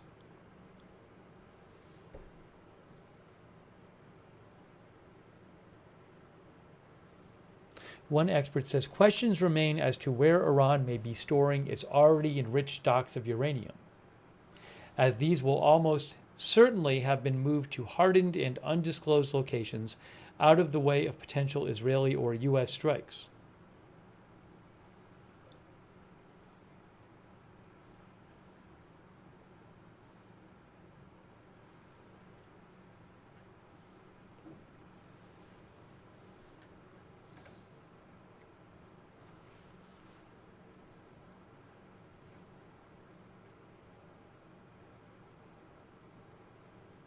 CIA declassified, thinks regime change is coming and most, if not all, Iranians will be happy about it.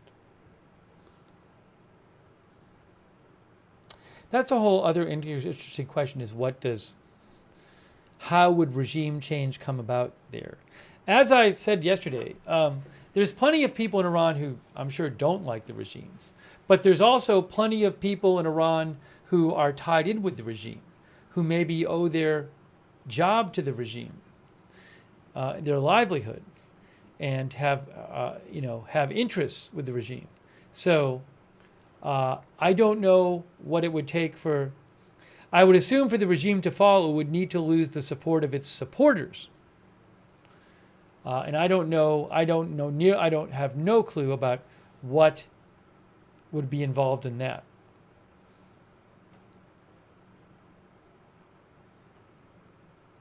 It's a very interesting question.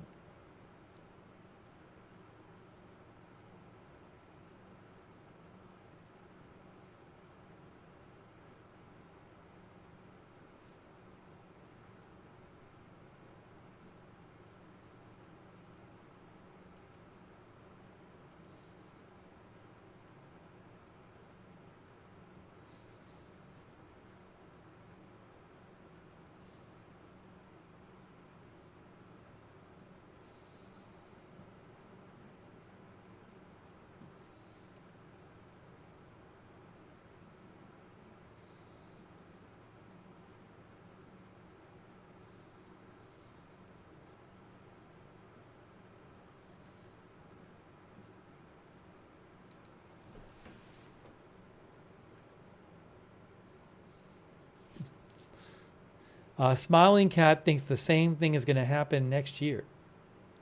I don't know, Martin, what the Supreme Leader's approval rating is.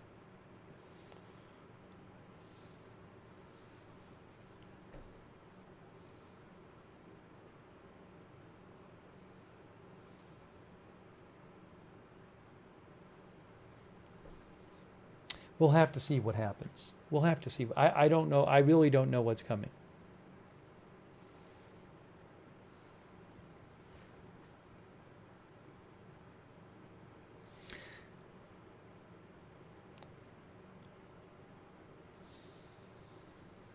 Oh, thank you, David Bozick. Yeah, somebody else just sent me, thanks, David. A couple people have mentioned this Atlantic article to me. There's an article in the Atlantic that says, what does it say here? One of our viewers mentioned it as well. Another viewer mentioned it. Let me pull it up here, but I'll let you know what the name of it is if you want to read it. Here is it. Jack Howarth sent it to me too. The Atlantic has an article that says Iranian officials considering removing Khamenei report. And then you read the article and it says, two sources told the Atlantic that Iranian officials are considering removing the supreme leader. Then it says, the plot is being planned by a group of businessmen, military and political figures, and relatives and high-ranking clerics. And then a source said, ours is just one idea. Tehran is now full of such plots. Is this true? I have no idea. I have absolutely no idea.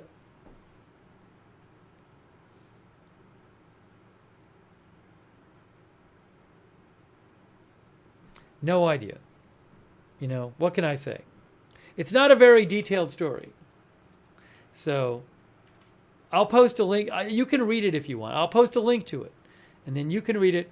Well, actually, I have the Jerusalem Post story about the Atlantic story. So maybe the Atlantic story is more detailed. The Jerusalem Post has a story about the Atlantic story.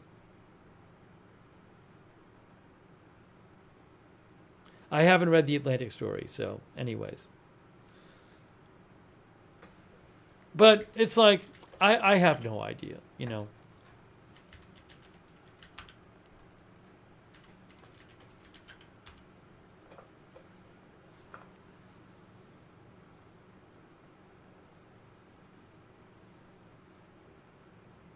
I don't know exactly what it would take to remove him there, how that would all get done.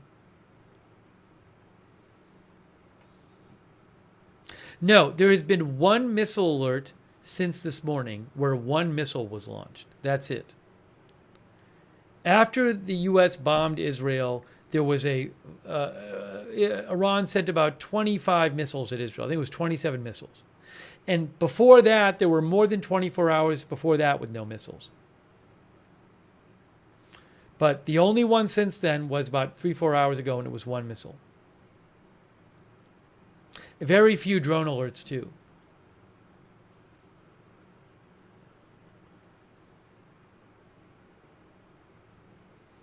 Robert Jackson says, check out Operation Praying Mantis. Thank you, Robert, by the way. I really appreciate your support. Robert Jackson. That was the 1988 attack by the U.S. on Iranian naval targets in the Persian Gulf in retaliation for the mining of a U.S. warship 4 days earlier.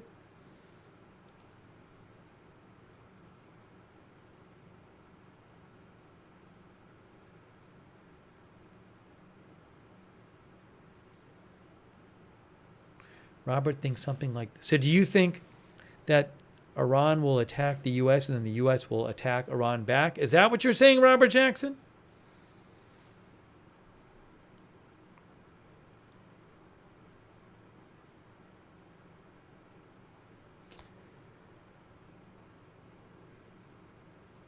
The attack destroyed, damaged, or sank 2 Iranian oil platforms, 3 warships, several armed boats, and 2 fighter jets. That's from 1988.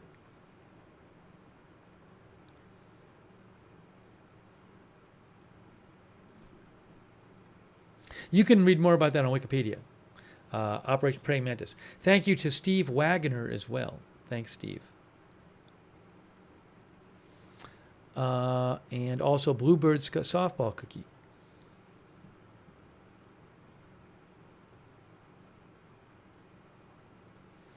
Bluebird softball cookie says, but Iran knows if they nuked Israel, they would be wiped off the map, so I don't get this entire operation, to be fair, kind of a waste.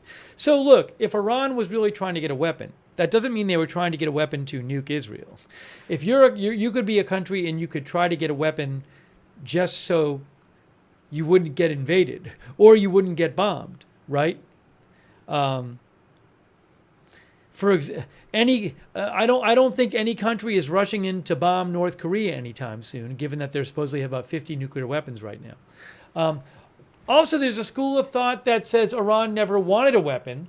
They wanted to be close to having a weapon so they could use it as a bargaining chip, like they did in 2015. We'll reduce our nuclear activity and you take sanctions off. So that's a whole other school of thought about this. I can't tell exactly what their intentions were.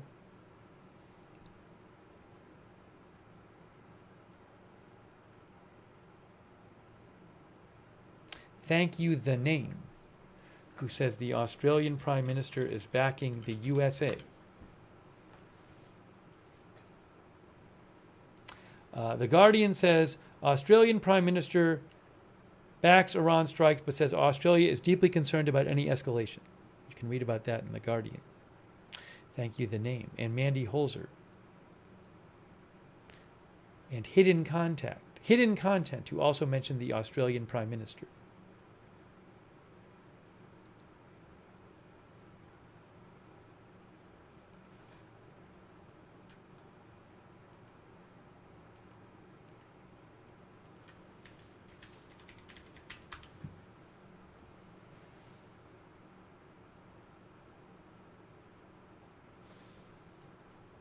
I think it's like Albanese or something. I forget how to say his name.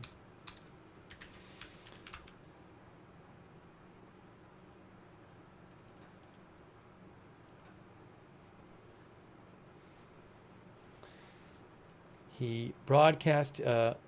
He announced his support for U.S. strikes, says Australian Broadcasting Corporation. They say it came after yesterday when he issued a broad statement which didn't explicitly support the attack.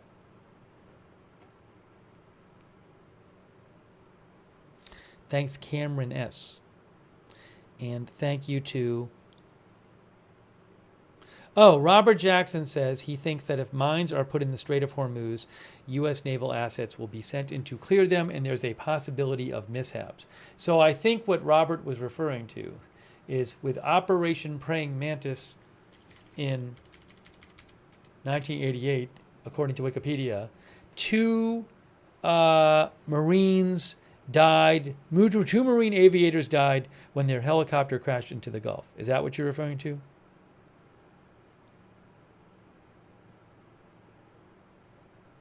Or are you saying that, no.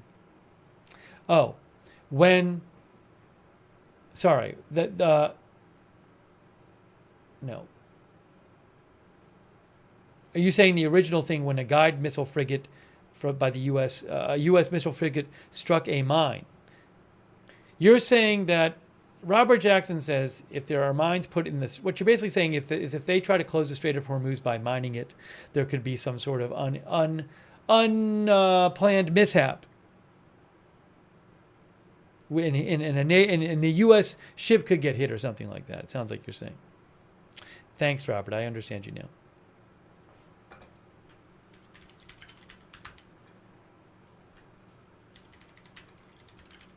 Thank you, Akash Anand, as well, who says, if Iranian regime is unpopular, are American regime and Israeli regime popular in their countries? Well, I think in both countries, the leadership is popular with some people and not popular with others. I can say that confidently.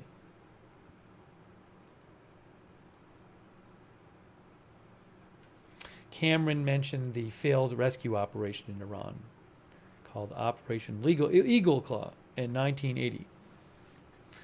Thank you also, Javier Lane. How might Iran retaliate? Well,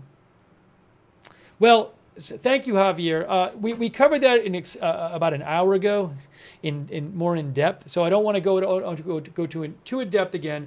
But some of the options I have seen mentioned are that they could try to attack one of the U.S. military bases in the Middle East. But there's a question of whether you do that. You can do that with different waves of power and danger. You could, for example, tell them it's coming and fire at some base that's been evacuated, for example, which is not much of an attack. So there's differing options there. They could try to attack shipping in the waters off the coast of Iran or shut down the Strait of Hormuz. They could go after other Gulf countries and perhaps attack their energy industries to try to raise energy prices and hurt the West in the U.S. that way. There's talk that they could try terror attacks further afield around the world against American interests. But at the same time, as I repeat, many analysts say they have bad options and that they're not going to want to do anything too upsetting to the U.S. because that would invite a huge response to the U.S., which could threaten the survival of the regime. That's a brief summary, I would say. If you want, you can rewind. We talked about it a bunch earlier. We read a couple articles about it. Also, you ask about wider conflict in the Middle East. I don't really know what that is at this point. Once in a while, I'll see an article mention the possibility of a regional war. What's the other side in the war going to be? That's what I don't get. I mean, Iran, they have basically no air defense now. Their missiles have, it's not going to be just Iran because they have basically no air defense. Their missile They hardly have any missiles anymore, it sounds like, and they've lost a lot of their missile capability is greatly reduced. So who's going to team up with Iran to make this a regional war? Hezbollah is devastated. Hamas is devastated. So who's going to team up with Iran, and what do they get out of it? To fight who? The U.S. and Israel? So I don't really understand this regional war talk at this point. I don't know what that means. I don't know what that looks like. The Houthis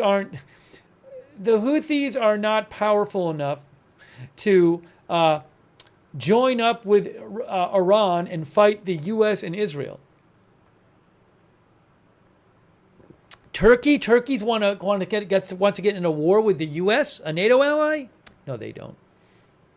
So again, I'm glad you brought that up because I have seen this discussed.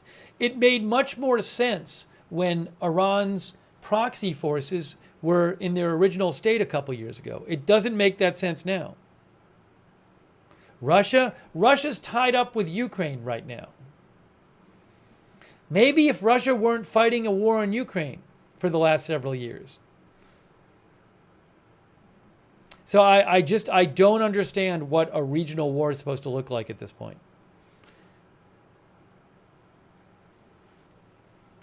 Again, I'm not an expert. I just feel like that's like a pretty logical. I don't think that's very insightful. I would like a basic explanation of what that means.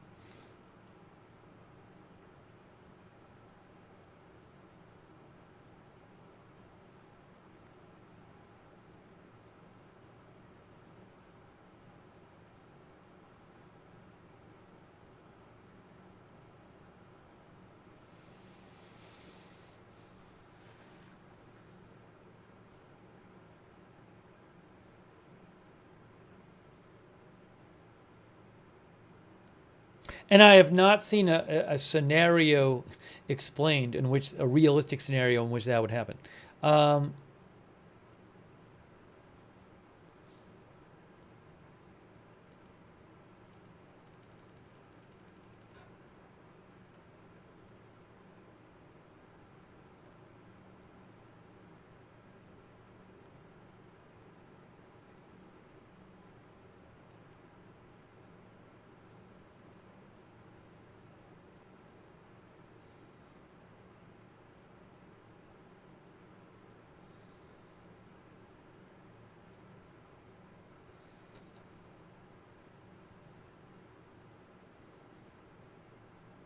Tinfoil Hat thinks World War III is only averted on the fact that everybody is busy or doesn't care.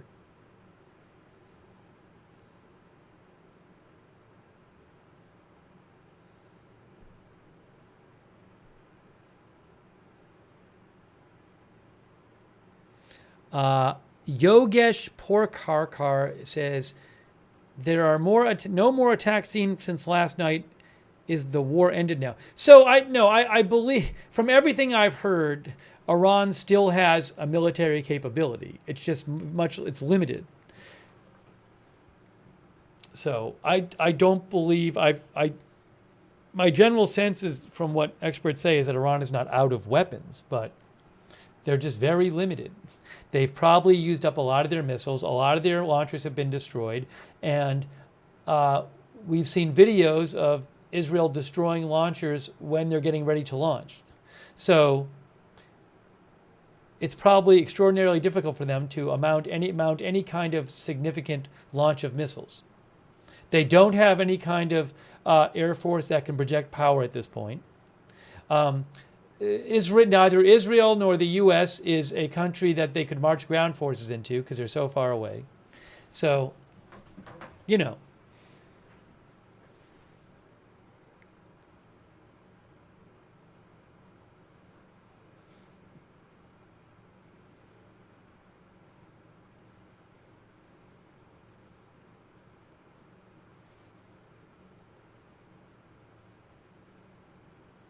But I do wonder if there's a world in which they just try to, I mean, this has been talked about, try to get destructive and impact the economy in negative ways for the U.S. and the West, like, attacking oil infrastructure in the Middle East. Would they do such a thing?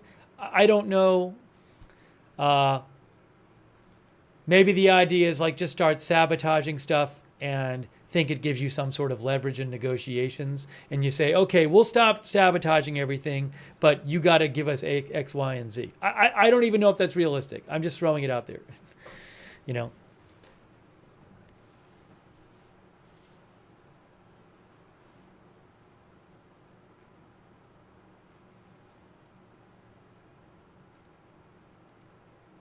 Thank you to Lavera Lucchini. Could you address censorship during war policies for the USA? I know nothing about it. Many will be shocked what actually will happen. Lavera, I'd have to look it up. I know nothing about censorship during war policies in the USA. I just don't know anything about it.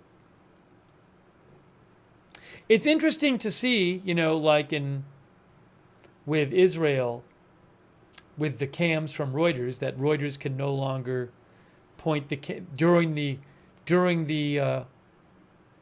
missile attacks. They need to point the cameras to the sky. That's what they're told to do. I know that from them, and they just don't want the missiles being shown, the hits being shown. Clearly, and look. The internet's been off in Iran for 4 days. So there's a decent chance that's because of censorship reasons too. Also, Iran is just well known. It's well known that the internet there is highly controlled by the government and the media too. Anyways, thanks. I'll have to look it up and do some research. Lavera.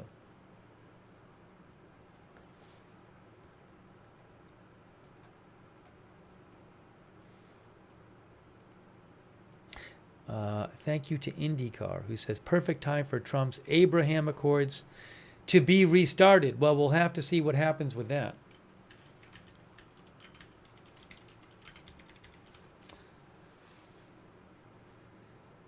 Agreements on Arab-Israeli normalization agreements, Abraham Accords.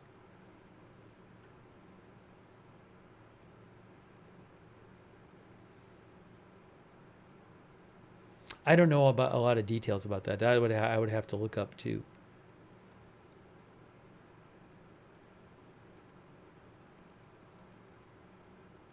Thank you so much, AZ Intel's dad, for the memberships. Thank you to Svitz to be our new member.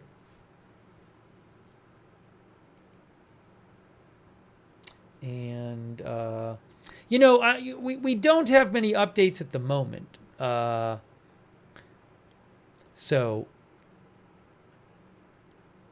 by the way, I'm seeing a comment from North Korea. There's a comment from North Korea.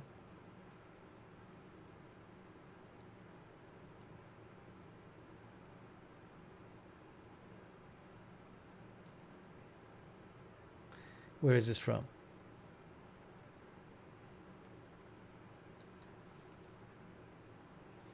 Oh, Reuters posted it.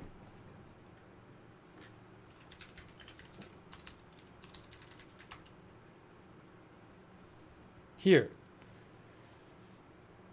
North Korea condemns U.S. strike on Iran as violation of sovereign rights.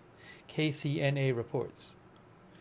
North Korea said today it strongly condemns the U.S. strike against Iran as a grave violation of a sovereign state's security interests and territorial rights.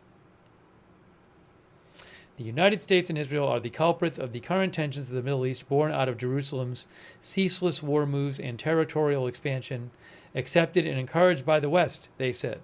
We strongly denounce the attack on Iran by the U.S., which violently trampled down the territorial integrity and security interests of a sovereign state. The just international community should raise the voice of unanimous censure and rejection against the U.S. and Israel's confrontational act, they said. Iran and North Korea have maintained friendly ties and have been suspected for decades of military cooperation, including in developing ballistic missiles, says Reuters.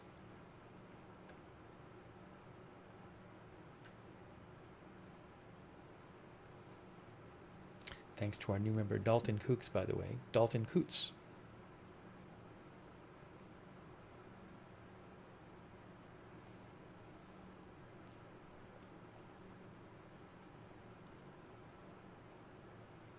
And Robert Jackson, who thinks a regional war would probably look like Sunni versus Shia Muslims.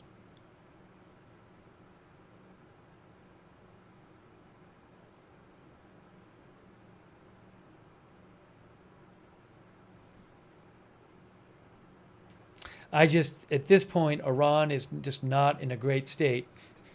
And, we're not talking about a regional war like Iran versus another Middle Eastern country.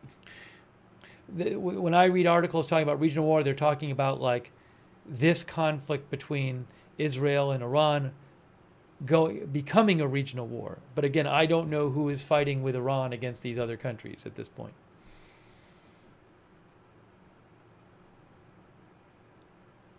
So I don't have a lot of updates right now. We've been talking about various things, but,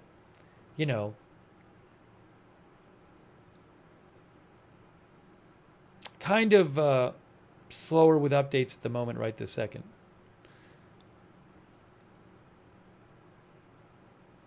Oh, by the way, if people want to read it, is this what it is? The Atlantic article, which is kind of short, talking about that there are some people in Iran claiming that there are groups in Iran who have begun hatching a plan, or had begun hatching a plan for running Iran without Khamenei. I don't really want to get into all this right now.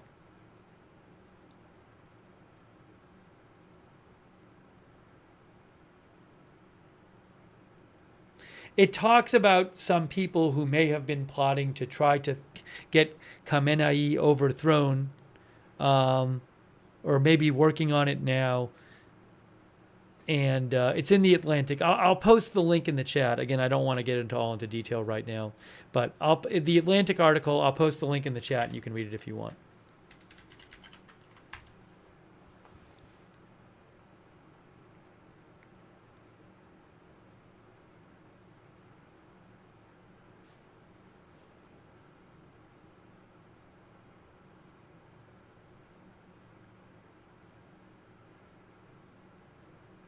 A premise of the article is it says that there are a number of people considering in the country whether the supreme leader should still remain in power.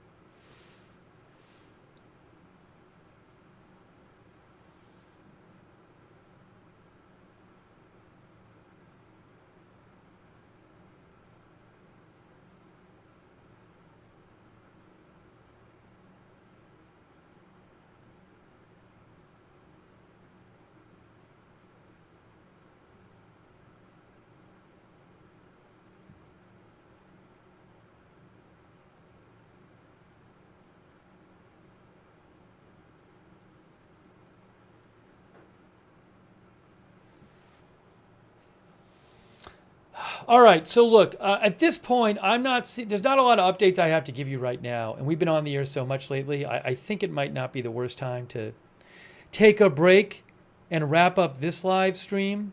I'm sure we'll be doing more coverage of this. If there's some huge update that happens tonight, I can jump back on the air. It's already midnight anyway. We started a little late, but it's not like it's early. So yeah, I think it's time for right now. But I ate earlier. So, yeah, we'll have to see what happens, I don't know what's going to... Like I said earlier, there could be something big that happens in 5 minutes. We might not see much happening for a week. Maybe for a week we'll see Iran launches a missile a day for a week, and Iran carries out some strikes. Israel carries out some strikes in Iran. And everybody wonders when they're going to respond to the U.S. And then maybe in a week, they fire a few missiles at some base in Iraq when no U.S. troops are there. And they tell the U.S. in advance. And then they start doing negotiations after. But the negotiations take forever. Something like this, I don't know.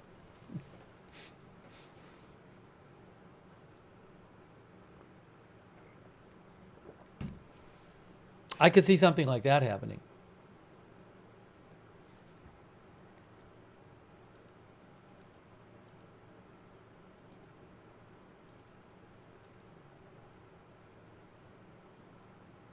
Well, one thing that Sertz brings up is something that could change everything is if Israel and the U.S. decide to try to take out the supreme leader, which hasn't happened yet. But of course, that would be a step that would certainly be a big step and change things. So,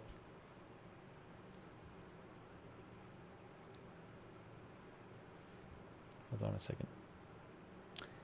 My totally amateurish thought about that is, why would they bother at this point?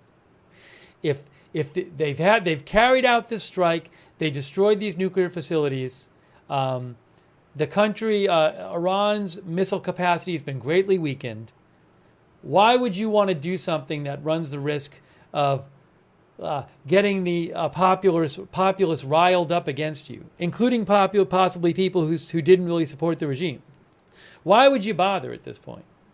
That's my thought. But this is a very, I couldn't be more of an amateur and a non-expert on this region, but it's just a thought I have.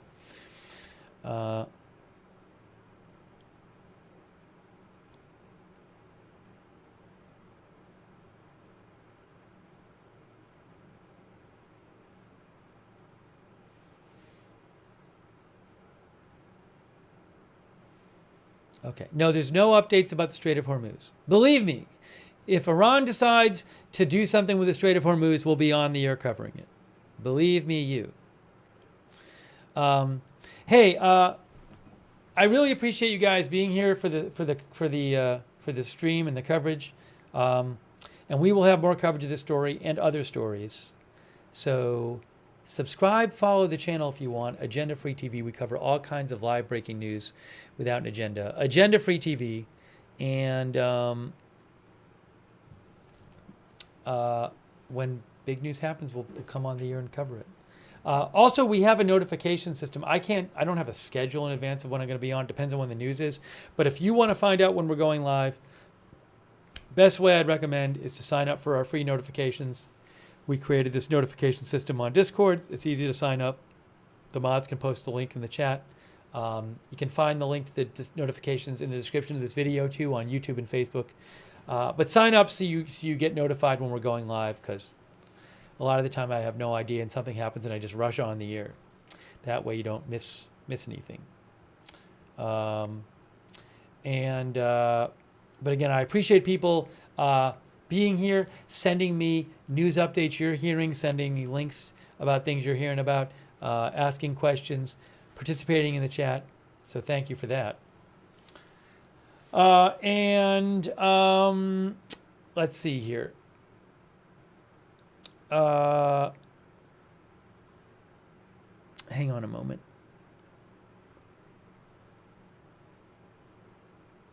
Oh, but we should shout out our moderators. Let's shout out our moderators. Come on. They're incredible.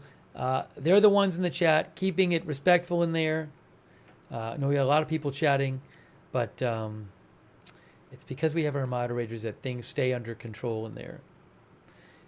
So I really, really appreciate them being here. RJ has been over there right now moderating over on YouTube. Thank you so much, RJ, and all of our other YouTube moderators who've been there.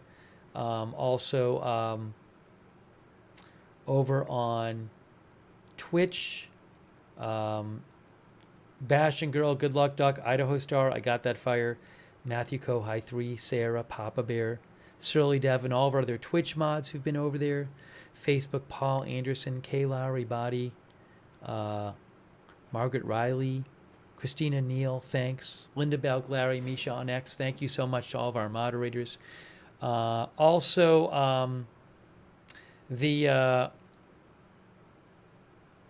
what was I going to say? Oh, huge thanks to everybody who donated. That is so nice of you guys. That is how I can do the channel. That's how I can buy news footage. And everything. Normally we end with the cameras on. Why don't I have the cameras on? Well, I've had the cameras on all day. Anyways, I think maybe some of these I got to fix the brightness. Oh, I didn't fix the brightness on that one. That one's fine. Anyways, thank you so much for supporting the channel. That is really nice of you. Hopefully I got everybody. Did I get everybody? Hold on, let me check.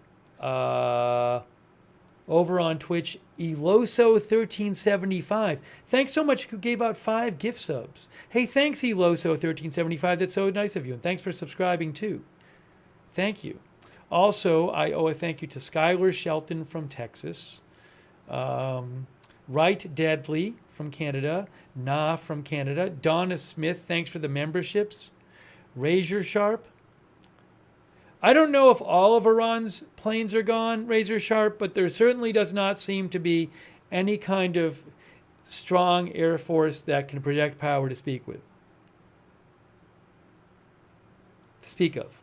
So I can't speak for all of their aircraft, but they don't really seem to have a significant active air presence right now. Thanks, by the way, to Reldon as well. If you ever want to donate, you go to agendafree.tv, agendafree.tv. But huge thanks to you guys for letting this channel exist. So really, really appreciate all of your support. It's really kind of you. Thanks, Alexander Chernitsky, for being a member. I don't know if I thanked Alexander before. Hopefully I got everybody. I'm sorry if I missed anyone. I will post updates on my X account, which is @Lookner.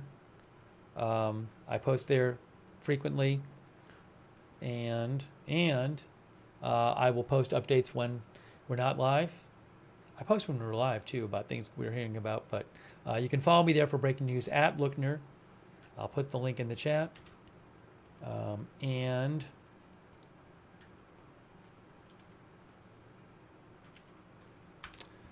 Also, if you're on X, I would follow Agenda Free TV because I always post there when we're going live. I post updates about the channel there, Agenda Free TV.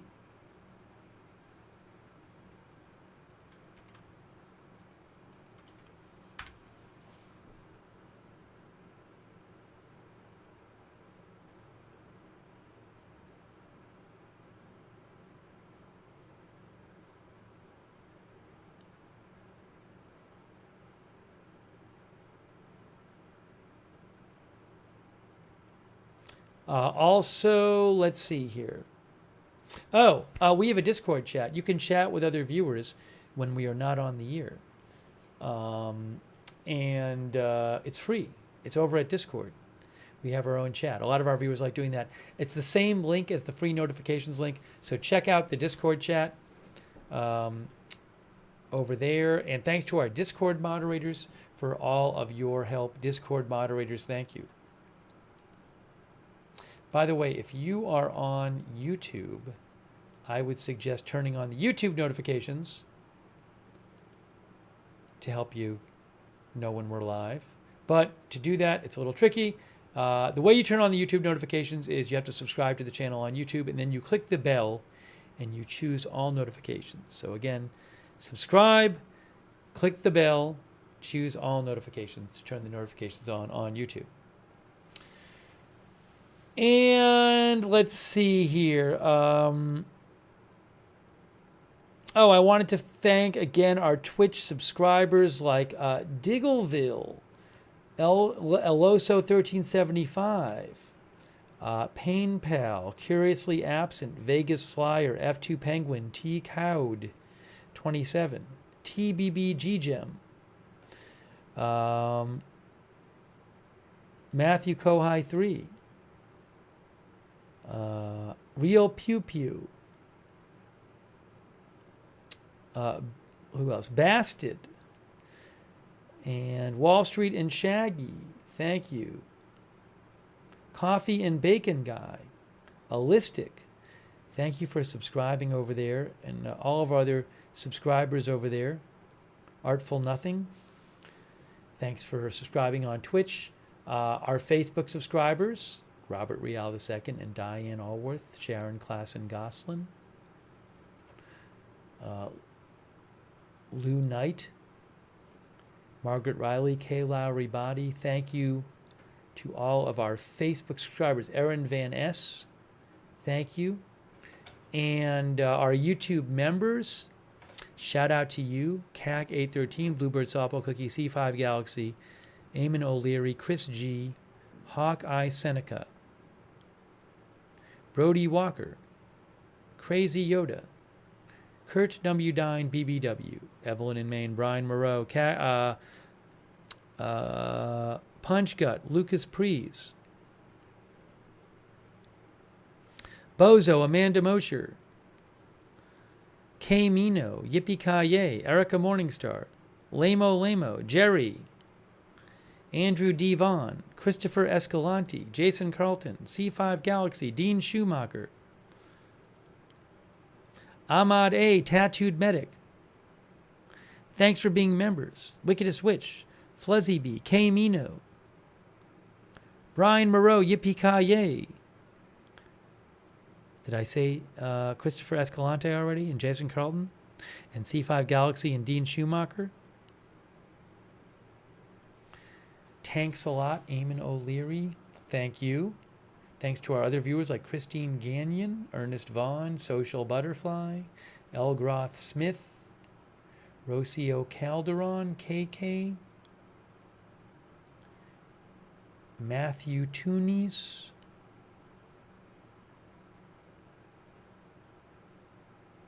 Dennis Britt, Jim Culbert, thanks for thanking the mods. Viz Zaraga, Tina Maria, Romina, thanks for watching.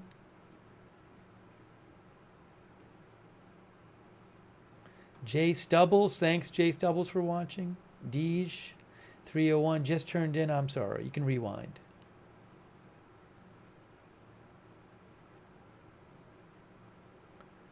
All right, let's see here.